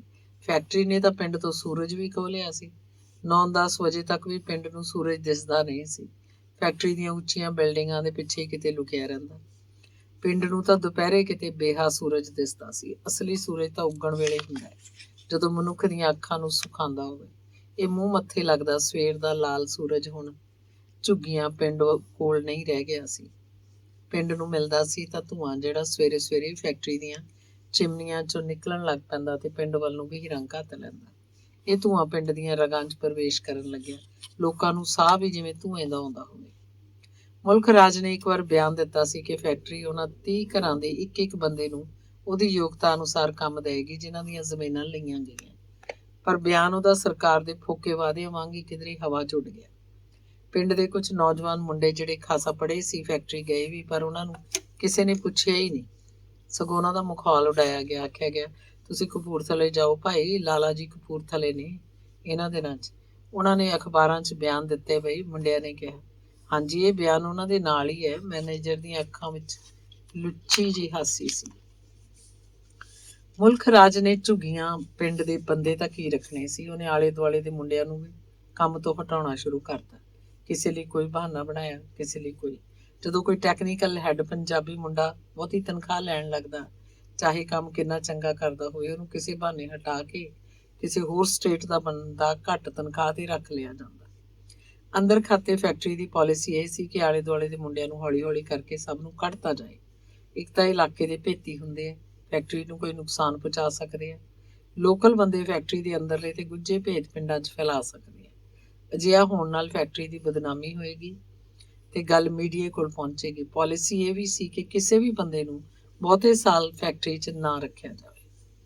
ਫੈਕਟਰੀ ਦੇ ਵਰਕਰ ਨੇੜੇ ਤੇੜੇ ਦੇ ਪਿੰਡਾਂ 'ਚ ਵੀ ਕਿਰਾਏ ਦਾ ਮਕਾਨ ਲੈ ਕੇ ਰਹਿੰਦੇ ਸੀ, ਪਰ ਬਹੁਤੇ ਵਰਕਰ ਅਕਾਲਗੜ੍ਹ ਰਹਿੰਦੇ। ਇਹ ਤਾਦਾਦ 'ਚ ਇੰਨੇ ਜ਼ਿਆਦਾ ਸੀ ਕਿ ਮਕਾਨ ਮਹਿੰਗੇ ਹੋ ਗਏ। ਲਾਲਚੀ ਲੋਕਾਂ ਨੇ ਆਪਣੇ ਰਹਾਇਸ਼ੀ ਮਕਾਨਾਂ 'ਚ ਕਿਰਾਏ ਲਈ ਅਲੱਗ-ਅਲੱਗ ਕਮਰੇ ਬਣਾਏ ਸੀ। ਮਕਾਨਾਂ ਦੇ ਚੁਬਾਰੇ ਵੱਧਦੇ ਜਾ ਰਹੇ ਸੀ। ਫੈਕਟਰੀ 24 ਘੰਟੇ ਚੱਲਦੀ ਸੀ। 8-8 ਘੰਟਿਆਂ ਦੀਆਂ ਸ਼ਿਫਟਾਂ 'ਚ ਵਰਕਰ ਡਿਊਟੀ ਤੇ ਜਾਂਦੇ। ਅਕਾਲਗੜ੍ਹ ਤੋਂ ਫੈਕਟਰੀ ਨੂੰ ਜਾਣ ਲਈ ਬੱਸਾਂ ਲੱਗੀਆਂ ਸੀ। ਫੈਕਟਰੀ ਬੱਸਾਂ ਚਾਹੇ ਵਰਕਰਾਂ ਤੋਂ ਵਾਜਬ ਕਿਰਾਇਆ ਲੈਂਦੀਆਂ ਸੀ, ਪਰ ਫੈਕਟਰੀ ਦੀਆਂ ਆਪਣੀਆਂ ਬੱਸਾਂ ਹੋਣ ਕਰਕੇ ਇਹਨਾਂ ਦੀ ਮੌਜ ਬੜੀ ਸੀ। ਆਮ ਪਬਲਿਕ ਇਹਨਾਂ ਬੱਸਾਂ ਉੱਤੇ ਨਹੀਂ ਆ ਜਾ ਸਕਦੀ ਸੀ। ਫੈਕਟਰੀ ਵਰਕਰਾਂ ਦੀ ਖਾਸ ਕਿਸਮ ਦੀ ਵਰਦੀ ਹੋਣ ਕਰਕੇ ਉਹਨਾਂ ਦੇ ਗਲਾਂ ਵਿੱਚ ਨੇਮ ਪਲੇਟ ਲਟਕਦੀ ਕਰਕੇ ਉਹ ਤਾਂ ਦੂਰੋਂ ਪਛਾਣੇ ਜਾਂਦੇ। ਇਹ ਬੱਸਾਂ ਰੇਲਵੇ ਫਾਟਕ ਕੋਲ ਆ ਕੇ ਖੜ੍ਹਦੀਆਂ, ਉੱਥੋਂ ਹੀ ਤੁਰਦੀਆਂ। ਹਰਚੰਦ ਜਦੋਂ ਸਵੇਰੇ ਸਵੇਰੇ ਆਪਣੇ ਕੰਮ ਤੇ ਜਾਣ ਲਈ ਰੇਲਵੇ ਫਾਟਕ ਤੋਂ ਲੰਘਦਾ ਤਾਂ ਕਦੇ-ਕਦੇ ਉਸੇ ਵੇਲੇ ਉੱਥੇ ਫੈਕਟਰੀ ਦੀ ਬੱਸ ਆ ਕੇ ਖੜੀ ਹੁੰਦੀ। ਵਿੱਚੋਂ ਬੰਦੇ ਨਿਕਲਦੇ ਜਿਵੇਂ ਭੌਣ 'ਚੋਂ ਕੀੜੇ ਕਤਾਰ ਬਣ ਕੇ ਨਿਕਲਦੇ ਹੋਣ। ਉਹਨਾਂ ਨੂੰ ਖੜ ਕੇ ਦੇਖਣ ਲੱਗ ਪੈਂਦਾ, ਨਿਰਖ ਕਰਦਾ। ਉਹਨਾਂ ਵਰਕਰਾਂ 'ਚ ਪੱਗ ਵਾਲਾ ਇੱਕ ਵੀ ਮੁੰਡਾ ਨਹੀਂ ਹੁੰਦਾ ਸੀ, ਨਾ ਕੋਈ ਮੋਨਾ ਮੁੰਡਾ ਪੰਜਾਬੀ ਜਿਹਾ ਲੱਗਦਾ। ਮਧਰੇ ਕੱਦਾਂ ਦੇ ਤੇ ਪੱਕੇ ਰੰਗਾਂ ਦੇ ਉਹ ਸਾਰੇ ਇੱਕੋ ਜਿਹੇ ਲੱਗਦੇ। ਉਹਨੂੰ ਲੱਗਦਾ ਜਿਵੇਂ ਸਾਰੇ ਬਿਹਾਰ ਦੇ ਭਈਏ ਹੋਣ। ਅੰਗ 23 ਕਣਕਾਂ ਪੱਕਣ ਦੇ ਹੀ ਦਿਨ ਸੀ। ਇੱਕ ਦਿਨ ਆਥਣ ਦਾ ਘੁਸਮੁਸਾ ਜਿਹਾ ਸੀ। ਚੰਦ ਕਿਧਰੇ ਨਹੀਂ ਸੀ, ਤਾਰੇ ਨਿਕਲਣੇ ਸ਼ੁਰੂ ਹੋ ਗਏ। ਜਲੂਸ 'ਚ ਝੁੱਗੀਆਂ ਦਾ ਸਾਰਾ ਪਿੰਡ ਸ਼ਾਮਲ ਸੀ। ਕੀ ਬੁੱਢੇ, ਕੀ ਜਵਾਨ, ਕੀ ਔਰਤਾਂ, ਕੀ ਬੱਚੇ। ਪਿੱਛੋਂ ਘਰ ਖਾਲੀ ਛੱਡ ਆਏ। ਕਿਸਾਨ ਯੂਨੀਅਨ ਦੇ ਸਿਰਲੱਥ ਨੌਜਵਾਨ ਸਭ ਤੋਂ ਅੱਗੇ। ਉਹਨਾਂ ਦੇ ਹੱਥਾਂ 'ਚ ਅੱਜ ਬੈਨਰ ਨਹੀਂ ਸਨ, ਉੱਚੀਆਂ ਲਾਟਾਂ 'ਚ ਬਲਦੀਆਂ ਮਸ਼ਾਲਾਂ ਸਨ ਜਾਂ ਫਿਰ ਨਾਅਰੇ ਸਨ। ਕਿਸਾਨ ਯੂਨੀਅਨ ਜਿੰਦਾਬਾਦ, ਕਿਸਾਨ ਏਕਤਾ ਜਿੰਦਾਬਾਦ, ਪਰਵੀਨ ਫੈਕਟਰੀ ਮੁਰਦਾਬਾਦ, ਪੰਜਾਬ ਸਰਕਾਰ ਮੁਰਦਾਬਾਦ, ਬੱਚਾ ਝੋਕ ਦਿਆਂਗੇ, ਮੁਲਕ ਰਾਜ ਨੂੰ ਠੋਕ ਦਿਆਂਗੇ। ਪਿੰਡ ਦੇ ਲੋਕਾਂ ਕੋਲ ਵੀ ਬਲਦੀਆਂ ਮਸ਼ਾਲਾਂ ਸਨ, ਬਾਹਾਂ ਉੱਚੀਆਂ ਕੀਤੀਆਂ ਹੋਈਆਂ, ਮੁੱਕੇ ਵੱਟ ਕੇ ਨਾਅਰਿਆਂ ਦਾ ਜਵਾਬ ਦਿੰਦੇ। ਜਲੂਸ ਝੁੱਗੀਆਂ ਪਿੰਡ 'ਚ ਉੱਠਿਆ ਸੀ। ਪਹਿਲਾਂ ਉਹ ਪਿੰਡ ਦੇ ਬੱਸ ਅੱਡੇ ਤੇ ਗਏ, ਸੜਕ ਵਿਚਕਾਰ ਖੜ ਕੇ ਉੱਚੇ ਬੋਲਾਂ 'ਚ ਨਾਅਰੇਬਾਜ਼ੀ ਕੀਤੀ। ਫਿਰ ਜਲੂਸ ਸੜਕੋਂ ਸੜਕ ਤੁਰ ਪਿਆ। ਲੋਕ ਵੱਧਦੇ ਜਾ ਰਹੇ ਸੀ। ਲੋਕ ਪਤਾ ਨਹੀਂ ਕਿੱਥੋਂ ਆਉਂਦੇ, ਜਲੂਸ 'ਚ ਸ਼ਾਮਲ ਹੁੰਦੇ ਜਾਂਦੇ। ਬਲਦੀਆਂ ਮਸਾਲਾਂ ਵੀ ਅੱਗੇ ਵੱਧ ਰਹੀਆਂ ਸੀ। ਲੱਗਦਾ ਸੀ ਜਿਵੇਂ ਅੱਗ ਦਾ ਦਰਿਆ ਤੁਰਿਆ ਜਾ ਰਿਹਾ ਹੋਵੇ। ਲੱਗਦਾ ਸੀ ਇੱਕ ਰੱਬੀ ਕਹਿਰ ਹੈ ਜੋ ਪਤਾ ਨਹੀਂ ਕਿੱਥੇ ਜਾ ਕੇ ਕਿਹਦੇ ਉੱਤੇ ਵਰੇਗਾ। ਇੰਨੇ ਵੱਡੇ ਜਲੂਸ ਨੂੰ ਦੇਖ ਕੇ ਤੇ ਉਹਨਾਂ ਦੇ ਰੁਹੀਲੇ ਸੁਭਾਅ ਨੂੰ ਭਾਂਪ ਕੇ ਅਕਾਲਗੜ੍ਹ ਦੇਵੀ ਖਾਨਾ ਸੜਕ ਦੀ ਧਰਤੀ ਨੂੰ ਨੀਵਾਂ ਹੋਣਾ ਪੈ ਗਿਆ। ਸੜਕ ਜਿਵੇਂ ਭਾਰ ਦੀ ਮਾਰੀ ਕੰਬਦੀ ਹੋਵੇ, ਰੁਕ ਰੁਕ ਕੇ ਸਾਹ ਲੈਂਦੀ ਹੋਵੇ। ਨਿਕਾਸੀ ਨਾਲੇ ਦੇ ਪੁਲ ਉੱਤੇ ਜਾ ਕੇ ਸਾਰਾ ਜਲੂਸ ਥੰਮ ਗਿਆ। ਨਿਕਾਸੀ ਨਾਲਾ ਜਿਹੜਾ ਹੁਣ ਪੇਪਰ ਮਿਲ ਦੇ 2 ਯੂਨਿਟ ਲੱਗ ਜਾਣ ਕਰਕੇ ਹੋਰ ਗੰਦਾ ਹੋ ਗਿਆ ਸੀ। ਜ਼ਹਿਰੀਲੇ ਪਾਣੀ ਦੀ ਹੁਮਕ ਲੋਕਾਂ ਦੀਆਂ ਨਾਸਾਂ ਨੂੰ ਚੜ੍ਹਦੀ ਤੇ ਹੋਰ ਜਸ਼ੀਲੇ ਬਣਨ ਲੱਗਦੇ। ਫੈਕਟਰੀ ਦਾ ਮੁੱਖ ਗੇਟ ਇੱਥੇ ਹੀ ਨਾਲੇ ਦੇ ਪੁਲ ਕੋਲ ਸੀ। ਗੇਟ ਉੱਤੇ ਮੋਟੇ ਅੰਗਰੇਜ਼ੀ ਸੁਨਹਿਰੀ ਅੱਖਰਾਂ 'ਚ ਲਿਖਿਆ ਸੀ, ਪ੍ਰਵੀਨ ਇੰਡਸਟਰੀਜ਼ ਪ੍ਰਾਈਵੇਟ ਲਿਮਟਿਡ। ਸਭ ਤੋਂ ਪਹਿਲਾਂ ਜਲੂਸ ਨੇ ਇਹ ਗੇਟ ਤੋੜਿਆ। ਉਹਨਾਂ ਕੋਲ ਇੱਕ ਬਾਰੂਦੀ ਹਥਿਆਰ ਪਤਾ ਨਹੀਂ ਕਿੱਥੋਂ ਆ ਗਏ। ਪਤਾ ਨਹੀਂ ਇਹ ਹਥਿਆਰ ਉਹਨਾਂ ਕੋਲ ਕਿੱਥੇ ਛੁਪਾਏ ਸਨ। ਪ੍ਰਵੀਨ ਇੰਡਸਟਰੀਜ਼ ਦਾ ਉੱਚਾ ਚੌੜਾ ਗੇਟ ਧਰਤੀ ਤੇ ਧਮਾਕੇ ਨਾਲ ਇਉਂ ਡਿੱਗਿਆ ਜਿਵੇਂ ਦੁਸਹਿਰੇ ਵਾਲੇ ਦਿਨ ਰਾਵਣ ਦਾ ਪੁਤਲਾ ਸੜ ਕੇ ਧਰਤੀ ਉੱਤੇ ਡਿੱਗਦਾ ਹੋਵੇ। ਫਿਰ ਉਹਨਾਂ ਨੇ ਗੇਟ ਦੇ ਬਾਹਰ ਖੜ ਕੇ ਦੋਵੇਂ ਮੁੱਖ ਮੰਤਰੀਆਂ ਦੇ ਪੁਤਲਿਆਂ ਨੂੰ ਅੱਗ ਲਾਈ। ਉਹਨਾਂ ਦਾ ਸਿਆਪਾ ਪੱਟਾਂ ਉੱਤੇ ਹੱਥ ਮਾਰ-ਮਾਰ ਕੀਤਾ। ਮੁੱਖ ਮੰਤਰੀਆਂ ਦੇ ਪੁਤਲਿਆਂ ਨੂੰ ਪੈਰਾਂ ਥੱਲੇ ਲੱਤੜਦਾ ਮਿੱਧਦਾ ਹੋਇਆ ਜਲੂਸ ਫੈਕਟਰੀ 'ਚ ਦਾਖਲ ਹੋ ਗਿਆ। ਉਸ ਵਕਤ ਉੱਥੇ ਉਹਨਾਂ ਨੂੰ ਰੋਕਣ ਟੋਕਣ ਵਾਲਾ ਕੋਈ ਨਹੀਂ ਸੀ। ਫੈਕਟਰੀ ਗਾਰਡਾਂ ਦੀ ਜਲੂਸ ਨੇ ਪਰਵਾਹ ਨਹੀਂ ਕੀਤੀ। ਉੱਥੇ ਉਹ ਜਿੰਨੇ ਵੀ ਸੀ, ਇੰਨੇ ਵੱਡੇ ਖੂੰਖਾਰ ਜਲੂਸ ਸਾਹਮਣੇ ਖੁੱਡਾਂ ਦੇ ਚੂਹੇ ਸਨ। ਖੁੱਡਾਂ 'ਚ ਕਿਧਰੇ ਉਹ ਗੁੰਮ ਹੋ ਗਏ। ਜਲੂਸ ਵਿੱਚ ਅੱਗੇ ਤੁਰਦੇ ਬੰਦਿਆਂ 'ਚੋਂ ਇੱਕ ਤੇਜ਼ ਤਰਾਰ ਬੰਦੇ ਨੇ ਉੱਚੀ ਆਵਾਜ਼ 'ਚ ਐਲਾਨ ਕੀਤਾ, ਸਰਕਾਰ ਜੀ ਕੁਛ ਨਹੀਂ ਕਰਦੀ। ਕਿਸਾਨ ਯੂਨੀਅਨ ਦਾ ਸੰਘਰਸ਼ ਜੇ ਲੰਮਾ ਹੋ ਗਿਆ, ਕਿਧਰੇ ਸਾਡਾ ਕੋਈ ਨਹੀਂ ਸੁਣਦਾ। ਜ਼ਮੀਨਾਂ ਸਾਡੀਆਂ ਕਿੱਧਰ ਗਰਕ ਗਈਆਂ ਪਤਾ ਨਹੀਂ ਲੱਗਦਾ। ਅਸੀਂ ਇਸ ਫੈਕਟਰੀ ਨੂੰ ਹੀ ਖਤਮ ਕਰ ਦਿਆਂਗੇ। ਫੈਕਟਰੀ ਖਤਮ ਹੋਈ ਤਾਂ ਥੱਲਿਓਂ ਨਿਕਲ ਆਊਗੀ ਸਾਡੀ ਜ਼ਮੀਨ। ਧਰਤੀ ਸਾਡੀ ਮਾਂ ਹੈ, ਅਸੀਂ ਧਰਤੀ ਦੇ ਮਾਲਕ ਹਾਂ। ਕਿਸਾਨ ਏਕਤਾ ਜ਼ਿੰਦਾਬਾਦ, ਉਹਨੇ ਉੱਚਾ ਨਾਅਰਾ ਮਾਰਿਆ। ਲੋਕ ਤਾਬੜ ਤੋੜ ਫੈਕਟਰੀ 'ਚ ਦਾਖਲ ਹੋ ਰਹੇ ਸੀ। ਉਹਨਾਂ ਨੇ ਪੱਕੀ ਸੂਹ ਮਿਲੀ ਸੀ ਕਿ ਲਾਲਾ ਮੁਲਕ ਰਾਜ ਅੱਜ ਦੀ ਰਾਤ ਫੈਕਟਰੀ ਅੰਦਰ ਹੀ ਹੈ। ਜਲੂਸ ਮੁਲਕ ਰਾਜ ਦੀ ਭਾਲ ਕਰਨ ਲੱਗਿਆ। ਇੱਕ ਥਾਂ ਇੱਕ ਜ਼ਮੀਨ ਦੋਜ਼ ਕਮਰੇ 'ਚੋਂ ਹੱਥ ਬੰਨੀ ਖੜਾ ਸੀ। ਲੋਕਾਂ ਨੇ ਫੜ ਲਿਆ ਉਹਨੂੰ ਤੇ ਥੱਲਿਓਂ ਬਾਹਰ ਲੈ ਆਏ। ਰੁਹੀਲਾ ਜਲੂਸ ਪੂਰੇ ਜਲੌਅ 'ਚ ਸੀ। ਗੇਟ ਤੇ ਉਹਨਾਂ ਨੇ ਮੁੱਖ ਮੰਤਰੀਆਂ ਦੇ ਪੁਤਲੇ ਹੀ ਸਾੜੇ ਸੀ। ਮੁਲਕ ਰਾਜ ਨੂੰ ਉਹਨਾਂ ਨੇ ਜਿਉਂਦੇ ਨੂੰ ਹੀ ਸਾੜ ਦੇਣਾ ਚਾਹਿਆ, ਪਰ ਉਹ ਆਪਣੀ ਦੇਹ ਪਲਟ ਗਿਆ ਤੇ ਸੂਰ ਬਣ ਕੇ ਭੱਜ ਨਿਕਲਿਆ। ਇੱਕ ਕਿਸਾਨ ਨੇ ਸੂਰ ਦੀ ਗਰਦਨ ਵੱਲ ਗੰਡਾਸੇ ਦਾ ਭਰਵਾਂ ਵਾਰ ਕੀਤਾ। ਗੰਡਾਸਾ ਧਰਤੀ ਤੇ ਵੱਜ ਕੇ ਹੀ ਰਹਿ ਗਿਆ। ਸੂਰ ਤਾਂ ਚੂਹੇ ਦਾ ਰੂਪ ਧਾਰ ਕੇ ਪਰਾਂ ਜਾ ਖੜਾ ਸੀ। ਉਹਦੇ ਕੰਨ ਚੁੱਕੇ ਹੋਏ ਸੀ। ਨੇੜੇ ਖੜੇ ਇੱਕ ਹੋਰ ਕਿਸਾਨ ਨੇ ਚੂਹੇ ਨੂੰ ਆਪਣੇ ਫਿੱਡੇ ਛਿੱਤਰ ਨਾਲ ਕੁੱਟ ਦਿੱਤਾ। ਜਲੂਸ ਦਾ ਰੋਹ ਹੋਰ ਭੜਕ ਉੱਠਿਆ। ਉਹਨਾਂ ਕੋਲ ਮਿੱਟੀ ਦੇ ਤੇਲ ਦੇ ਕਨਸਤਰ ਪਤਾ ਨਹੀਂ ਕਿੱਥੋਂ ਆਏ ਸੀ। ਉਹਨਾਂ ਦੇ ਹੱਥਾਂ 'ਚ ਬਾਰੂਦੀ ਗੋਲੇ ਕਿੱਥੇ ਸਨ, ਤੋਪਾਂ ਸਨ, ਹੋਰ ਕਿੰਨੇ ਵਿਸਫੋਟਕ ਪਦਾਰਥ। ਪ੍ਰਵੀਨ ਇੰਡਸਟਰੀਜ਼ ਦੀਆਂ ਬਿਲਡਿੰਗਾਂ ਇੰਜ ਤਬਾਹ ਤੇ ਫਨਾਹ ਹੁੰਦੀਆਂ ਜਾ ਰਹੀਆਂ ਸਨ ਜਿਵੇਂ ਇੱਥੇ ਕਿਧਰੇ ਸੁਨਾਮੀ ਲਹਿਰਾਂ ਉੱਠ ਖੜੀਆਂ ਹੋਣ। ਝੁੱਗੀਆਂ ਪਿੰਡ ਦੀ ਜ਼ਮੀਨ, ਝੁੱਗੀਆਂ ਬਿਲਡਿੰਗਾਂ ਵੀ ਸਭ ਤਬਾਹ ਕਰਤੀਆਂ ਗਈਆਂ। ਪਲਾਂ ਛਿਨਾਂ 'ਚ ਹੀ ਫੈਕਟਰੀ ਦੀਆਂ ਬਿਲਡਿੰਗਾਂ ਤੇ ਉਹਨਾਂ ਅੰਦਰ ਫਿੱਟ ਕੀਤੀਆਂ ਮਸ਼ੀਨਾਂ ਮਿੱਟੀ ਹੋ ਕੇ ਮਿੱਟੀ 'ਚ ਹੀ ਮਿਲ ਗਈਆਂ। ਸਾਰੀ ਫੈਕਟਰੀ ਦੇ ਵਰਕਰ, ਮੁੰਡੇ ਕੁੜੀਆਂ, ਟੈਕਨੀਕਲ ਹੈਂਡ ਅਫਸਰ ਤੇ ਹੋਰ ਕੁਝ ਅਮਲਾ ਫੈਲਾ ਜਲੂਸ ਨੂੰ ਦੇਖਦੇ ਹੀ ਪਤਾ ਨਹੀਂ ਕਦੋਂ ਨਿਕਲ ਗਏ ਕਿਧਰੇ, ਜਿਵੇਂ ਫੈਕਟਰੀ 'ਚ ਕੋਈ ਹੁੰਦਾ ਹੀ ਨਾ ਹੋਵੇ। ਜਲੂਸ ਵੀ ਗਾਇਬ ਸੀ। ਬਲਦੀਆਂ ਮਸਾਲਾਂ ਕਿਧਰੇ ਦਿਸਦੀਆਂ ਹੀ ਨਹੀਂ ਸੀ। ਤੇ ਫਿਰ ਮੀਂਹ ਪੈਣ ਲੱਗਿਆ। ਬਹੁਤ ਜ਼ੋਰ ਦਾ ਮੀਂਹ ਆਇਆ। ਜਲ ਥਲਿਕ ਹੋ ਗਿਆ। ਨਿਕਾਸੀ ਨਾਲੇ 'ਚ ਗੰਦਾ ਕਾਲਾ ਬਦਬੂ ਮਾਰਦਾ ਸੜਿਆ ਪਾਣੀ, ਨਵਾਂ ਗੇਰੂ ਰੰਗਾ ਪਾਣੀ ਆਉਣ ਕਰਕੇ ਦੂਰ ਕਿਧਰੇ ਵਹਿ ਗਿਆ। ਉਸ ਰਾਤ ਪਹਾੜਾਂ ਵਿੱਚ ਵੀ ਦੂਰ ਕਿਧਰੇ ਭਾਰੀ ਬਾਰਿਸ਼ ਹੋਈ ਹੋਏਗੀ। ਨਾਲੇ ਦਾ ਗੇਰੂ ਰੰਗਾ ਪਾਣੀ ਬਹੁਤ ਸ਼ਾਂਤ ਵਹਿ ਰਿਹਾ ਸੀ। ਅੰਗ 24ਵਾਂ। ਪੈ ਪਾਟ ਦੀ ਨਾਲ ਫੈਕਟਰੀ ਦਾ ਘੁੱਗੂ ਬੋਲਦਾ। ਕੰਮ ਦੀ ਇੱਕ ਸ਼ਿਫਟ ਖਤਮ ਹੋ ਜਾਂਦੀ, ਅਗਲੀ ਸ਼ਿਫਟ ਸ਼ੁਰੂ ਹੋਣ ਲੱਗਦੀ। ਘੁੱਗੂ ਸੁਣ ਕੇ ਝੁੱਗੀਆਂ ਪਿੰਡ ਦੇ ਲੋਕ ਜਾਗ ਉੱਠਦੇ। ਚੁੱਲ੍ਹਿਆਂ 'ਚ ਧੂੰਆਂ ਉੱਠਣ ਲੱਗਦਾ। ਘਰਾਂ ਦਾ ਨਿੱਤ ਦਾ ਕਾਰੋਬਾਰ ਸ਼ੁਰੂ ਹੋ ਜਾਂਦਾ। ਸੁਆਣੀਆਂ ਕੰਮਾਂ ਨੂੰ ਜੁੱਟ ਜਾਂਦੀਆਂ। ਚਾਹਾਂ ਦੇ ਪਤੀਲੇ ਉਬਲਣ ਲੱਗਦੇ। ਬੰਦੇ ਪਸ਼ੂਆਂ ਦਾ ਕੱਖ ਕੰਡਾ ਦੇਖਦੇ। ਫਿਰ ਉਸ ਦਿਨ ਪੈ ਪਾਟ ਦੀ ਨਾਲ ਫੈਕਟਰੀ ਦਾ ਘੁੱਗੂ ਨਹੀਂ ਬੋਲਿਆ। ਜਦੋਂ ਫੈਕਟਰੀ ਦੀ ਵਜੂਦ ਵਿੱਚ ਨਹੀਂ ਸੀ, ਘੁੱਗੂ ਕਿੱਥੋਂ ਬੋਲਦਾ। ਪਿੰਡ ਆਪਣੇ ਆਪ ਹੀ ਜਾਗ ਉੱਠਿਆ। ਉਹਨਾਂ ਦਾ ਤਾਂ ਸੁਭਾਅ ਬਣ ਚੁੱਕਿਆ ਸੀ। ਘੁੱਗੂ ਬੋਲਦਾ ਚਾਹੇ ਨਾ ਬੋਲਦਾ, ਲੋਕਾਂ ਨੂੰ ਪੈ ਪਾਟ ਦੀ ਨਾਲ ਖੁਦ ਹੀ ਜਾਗ ਆ ਜਾਂਦੀ। ਲੋਕਾਂ ਨੂੰ ਇਹ ਤਾਂ ਪਤਾ ਸੀ ਵੀ ਪਿਛਲੀ ਰਾਤ ਬਹੁਤ ਜ਼ੋਰਦਾਰ ਮੀਂਹ ਪਿਆ ਸੀ। ਸਵੇਰੇ ਉੱਠ ਕੇ ਉਹਨਾਂ ਨੇ ਦੇਖਿਆ ਕਿ ਪਿੰਡ ਦੀਆਂ ਗਲੀਆਂ 'ਚ ਕਿਧਰੇ ਕਿਧਰੇ ਡੂੰਘੇ ਥਾਵਾਂ ਤੇ ਪਾਣੀ ਖੜਾ ਹੈ। ਨਾਲੀਆਂ ਦਾ ਗੰਦਾ ਪਾਣੀ ਗਾਰਾ ਕਿਧਰੇ ਨਹੀਂ ਹੈ, ਕੱਚੇ ਵਿਹੜਿਆਂ 'ਚ ਤਿਲਕਣ ਹੈ। ਪਰ ਇਹ ਉਹਨਾਂ ਨੇ ਅਜੇ ਨਹੀਂ ਦੇਖਿਆ ਕਿ ਫੈਕਟਰੀ ਵਾਲੀ ਐਕਵਾਇਰ ਕੀਤੀ ਜ਼ਮੀਨ ਦਾ ਹੁਣ ਕੀ ਹਾਲ ਹੈ। ਚਾਹ ਚਪਟਾ ਪੀ ਕੇ ਪਿੰਡ ਦੇ ਲੋਕ ਆਮ ਕਰਕੇ ਕੱਸੀ ਵਾਲੀ ਵੱਡੇ ਤੜਕੇ ਜੰਗਲ ਪਾਣੀ ਜਾਂਦੇ। ਇਸ ਪਿੰਡ ਵੱਲ ਖੁੱਲ੍ਹਾ ਥਾਂ ਸੀ, ਅੱਕ ਝਾੜੀਆਂ ਦਾ ਉੱਲਾ ਸੀ, ਤੇ ਫਿਰ ਕੱਸੀ ਉੱਤੇ ਹੀ ਉਹ ਆਪਣੇ ਹੱਥ ਧੋ ਆਉਂਦੇ। ਕੱਸੀ ਜੇ ਨਾ ਵੀ ਵਗਦੀ ਹੁੰਦੀ ਤਾਂ ਕਿਤੇ ਨਾ ਕਿਤੇ ਪਾਣੀ ਖੜਾ ਰਹਿੰਦਾ। ਕੱਸੀ ਅੰਦਰੋਂ ਚਾਹੇ ਪੱਕੀ ਸੀ, ਪਰ ਕਈ ਥਾਵਾਂ ਤੇ ਮਘੋਰੇ ਸੀ ਜਿੱਥੋਂ ਦੇ ਲੋਕ ਪਾਣੀ ਤੱਕ ਜਾ ਸਕਦੇ। ਲੋਕਾਂ ਨੇ ਅਜੀਬ ਦ੍ਰਿਸ਼ ਦੇਖਿਆ। ਉਹਨਾਂ ਦੀਆਂ ਅੱਖਾਂ ਨੂੰ ਯਕੀਨ ਨਹੀਂ ਆ ਰਿਹਾ ਸੀ। ਉਹ ਆਪਣੀਆਂ ਅੱਖਾਂ ਮਲਦੇ ਝਾਕਦੇ, ਇੱਕ ਦੂਜੇ ਨਾਲ ਗੱਲ ਨਹੀਂ ਕਰਦੇ ਸੀ, ਬਸ ਸਾਹਮਣੇ ਝਾਕਦੇ, ਜਿਵੇਂ ਉਹਨਾਂ ਨੂੰ ਕੋਈ ਸੁਪਨਾ ਆ ਰਿਹਾ ਹੋਵੇ। ਮਨ 'ਚ ਚਿੱਤ ਵਧੇ ਤਾਂ ਰੱਬ ਦਾ ਕ੍ਰਿਸ਼ਮਾ ਹੋ ਗਿਆ ਕੋਈ। ਅਕਾਲਗੜ੍ਹ ਦੇਵੀ ਖਾਨਾ ਸੜਕ ਤੋਂ ਲੈ ਕੇ ਕੱਸੀ ਤੋਂ ਪਾਰ ਪਿੰਡ ਦੇ ਚੜ੍ਹਦੇ ਪਾਸੇ ਤੱਕ ਉਧਰ ਨਿਕਾਸੀ ਨਾਲੇ ਦੀ ਹੱਦ ਸੀ। ਕਣਕ ਹੀ ਕਣਕ ਖੜੀ ਸੀ, ਪੱਕਣ ਤੇ ਆਈ ਫਸਲ। ਇਹ ਸੁਨਹਿਰੀ ਸਮੁੰਦਰ ਸੀ ਕੋਈ, ਜੋ ਸਵੇਰ ਦੀ ਮਿੱਠੀ ਮਿੱਠੀ ਠੰਡ 'ਚ ਆਪਣੀ ਮੌਜ 'ਚ ਹੀ ਲਹਿਰਾ ਰਿਹਾ ਸੀ। ਲੋਕ ਗਦਗਦ ਹੋ ਗਏ। ਉਹਨਾਂ ਦੇ ਆਪਣੇ ਚਿਹਰਿਆਂ ਉੱਤੇ ਵੀ ਸੁਨਹਿਰੀ ਭਾਅ ਸੀ, ਅੱਖਾਂ 'ਚ ਹੈਰਾਨੀ ਤੇ ਪ੍ਰਸੰਨਤਾ ਦੇ ਡੁੱਲ ਡੁੱਲ ਪੈਂਦੇ ਹੰਝੂ। ਕਿੱਧਰ ਗਈ ਫੈਕਟਰੀ? ਇੱਕ ਕਿਸੇ ਨੇ ਨਾਲ ਖੜੇ ਨੂੰ ਪੁੱਛਿਆ। ਫੈਕਟਰੀ ਤਾਂ ਕੱਲ ਰਾਤ ਹੀ ਖਤਮ ਹੋ ਗਈ ਸੀ, ਉਹਦਾ ਸਿੱਧਾ ਜਵਾਬ ਸੀ। ਕੌਣ ਕਰ ਗਿਆ ਖਤਮ ਫੈਕਟਰੀ ਨੂੰ? ਪਹਿਲੇ ਦਾ ਹੈਰਾਨੀ ਭਰਿਆ ਸਵਾਲ। ਤੂੰ ਨਹੀਂ ਸੀ ਰਾਤ ਉਹਨਾਂ 'ਚ? ਪਿੰਡ ਤਾਂ ਸਾਰਾ ਸੀ। ਮੈਂ ਨਹੀਂ ਸੀ, ਇਸੇ ਕਰਕੇ ਤੇ ਪੁੱਛਦਾ। ਫਿਰ ਕਿੱਥੇ ਸੀ ਤੂੰ? ਪਿੰਡ ਦਾ ਸਾਰਾ ਸੀ। ਮੈਂ ਕੁੜੀ ਕੋਲ ਸੀ, ਲੁਧਿਆਣੇ। ਉਹਦਾ ਕੇਸ ਖਰਾਬ ਹੋ ਗਿਆ ਸੀ, ਆਪਰੇਸ਼ਨ ਹੋਇਆ, ਫਿਰ ਮੁੰਡਾ ਹੈ। ਅੱਛਾ ਅੱਛਾ, ਇੱਥੇ ਲੋਕਾਂ ਨੇ ਆਪ ਹੀ ਆਪਣਾ ਕੇਸ ਸਿੱਧਾ ਕਰ ਲਿਆ। ਫੈਕਟਰੀ ਹਵਾ 'ਚ ਉੱਡ ਗਈ। ਥੱਲੇ ਨਿਕਲ ਆਈ ਆਪਣੀ ਜ਼ਮੀਨ, ਜਿਹੜੀ ਫੈਕਟਰੀ ਨੇ ਐਕਵਾਇਰ ਕੀਤੀ ਸੀ। ਜ਼ਮੀਨ 'ਚ ਹੁਣ ਆਹ ਕਣਕ ਖੜੀ ਹੈ, ਇਹ ਕਣਕ ਆਪਣੀ, ਆਪਣੇ ਪਿੰਡ ਦੀ, ਆਪਣੇ ਲੋਕਾਂ ਦੀ। ਆਪਣੀ ਐਕਵਾਇਰ ਕੀਤੀ ਜ਼ਮੀਨ ਤਾਂ 150 ਕਿੱਲਾ ਸੀ, ਪਰ ਕਣਕ ਤਾਂ ਉਹ ਨਾਲੇ ਤੱਕ ਦਿੰਦੀ ਹੈ। ਉਹ ਜ਼ਮੀਨ ਵੀ ਆਪਣੇ ਪਿੰਡ ਦੀ ਹੈ।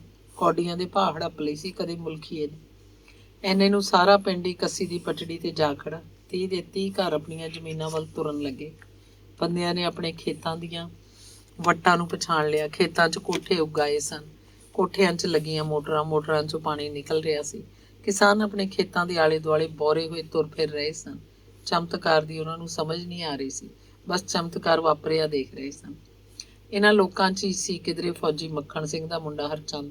ਉਹ ਅਜੀਬ ਪਾਗਲਪਨ ਦਿਖਾ ਰਿਹਾ ਸੀ। ਉਹ ਕਣਕ ਦੀਆਂ ਬੱਲੀਆਂ ਨੂੰ ਚੁੰਮਦਾ ਫਿਰਦਾ, ਕਦੇ ਇਸ ਕਿਆਰੇ 'ਚ ਜਾ ਕੇ, ਕਦੇ ਉਸ ਕਿਆਰੇ 'ਚ ਜਾ ਕੇ ਪਾਈਪ 'ਚੋਂ ਡਿੱਗਦੇ ਪਾਣੀ ਨੂੰ ਸਿੱਧਾ ਮੂੰਹ ਨਾਲ ਪੀਂਦਾ। ਪਾਣੀ ਪੀਂਦਿਆਂ ਕਦੇ ਆਪਣੀਆਂ ਅੱਖਾਂ ਨੂੰ ਬੰਦ ਕਰਦਾ, ਕਦੇ ਖੋਲ੍ਹਦਾ, ਇੰਜ ਕਰਨ ਨਾਲ ਜਿਵੇਂ ਉਹਨੂੰ ਅਕਹਿ ਸੁੱਖ ਮਿਲ ਰਿਹਾ ਹੋਵੇ, ਕੋਈ ਨਸ਼ਾ ਚੜ੍ਹਿਆ ਹੋਵੇ ਉਹਦੇ ਅੰਗਾਂ ਨੂੰ। ਕਦੇ ਉਹ ਕੋਠੇ ਦਾ ਬਾਰ ਖੋਲ੍ਹ ਕੇ ਅੰਦਰ ਜਾਂਦਾ, ਚੱਲਦੀ ਮੋਟਰ ਨੂੰ ਆਪਣੀ ਜੱਫੀ 'ਚ ਲੈ ਲੈਂਦਾ। ਉਹਨੇ ਵਧਵੀਆਂ ਇੱਟਾਂ ਦੇ ਫੋਡਿਆਂ ਰਾਹੀਂ ਕੋਠੇ 'ਤੇ ਚੜ੍ਹ ਕੇ ਦੇਖਿਆ।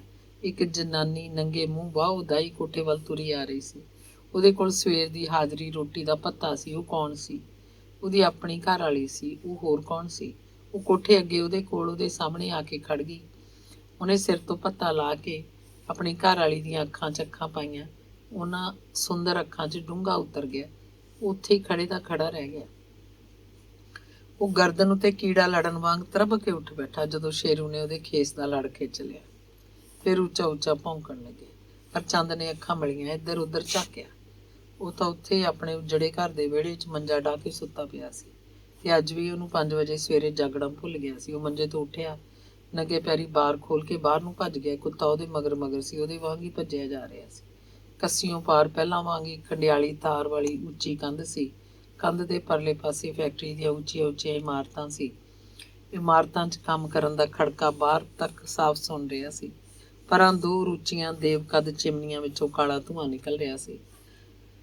ਹਰਚੰਦ ਨੇ ਥਬੂਕਾ ਮਾਰ ਕੇ ਕੰਧ ਨੂੰ ਪਾਰ ਕਰਨਾ ਚਾਹਿਆ, ਪਰ ਉਹਦੇ ਹੱਥ ਮੋਟੀ ਕਾਲੀ ਖੰਡਿਆਲੀ ਤਾਰ 'ਚ ਵੱਜ ਕੇ ਲਹੂ ਲੁਹਾਨ ਹੋ ਗਏ, ਤੇ ਉਹ ਕੰਧ ਦੀਆਂ ਜੜ੍ਹਾਂ 'ਚ ਕਿਸੇ ਰੁੱਖ ਦੀ ਤਾਜ਼ੀ ਕੱਟੀ ਲੱਕੜ ਵਾਂਗ ਢਹਿ ਢੇਰੀ ਹੋ ਗਿਆ।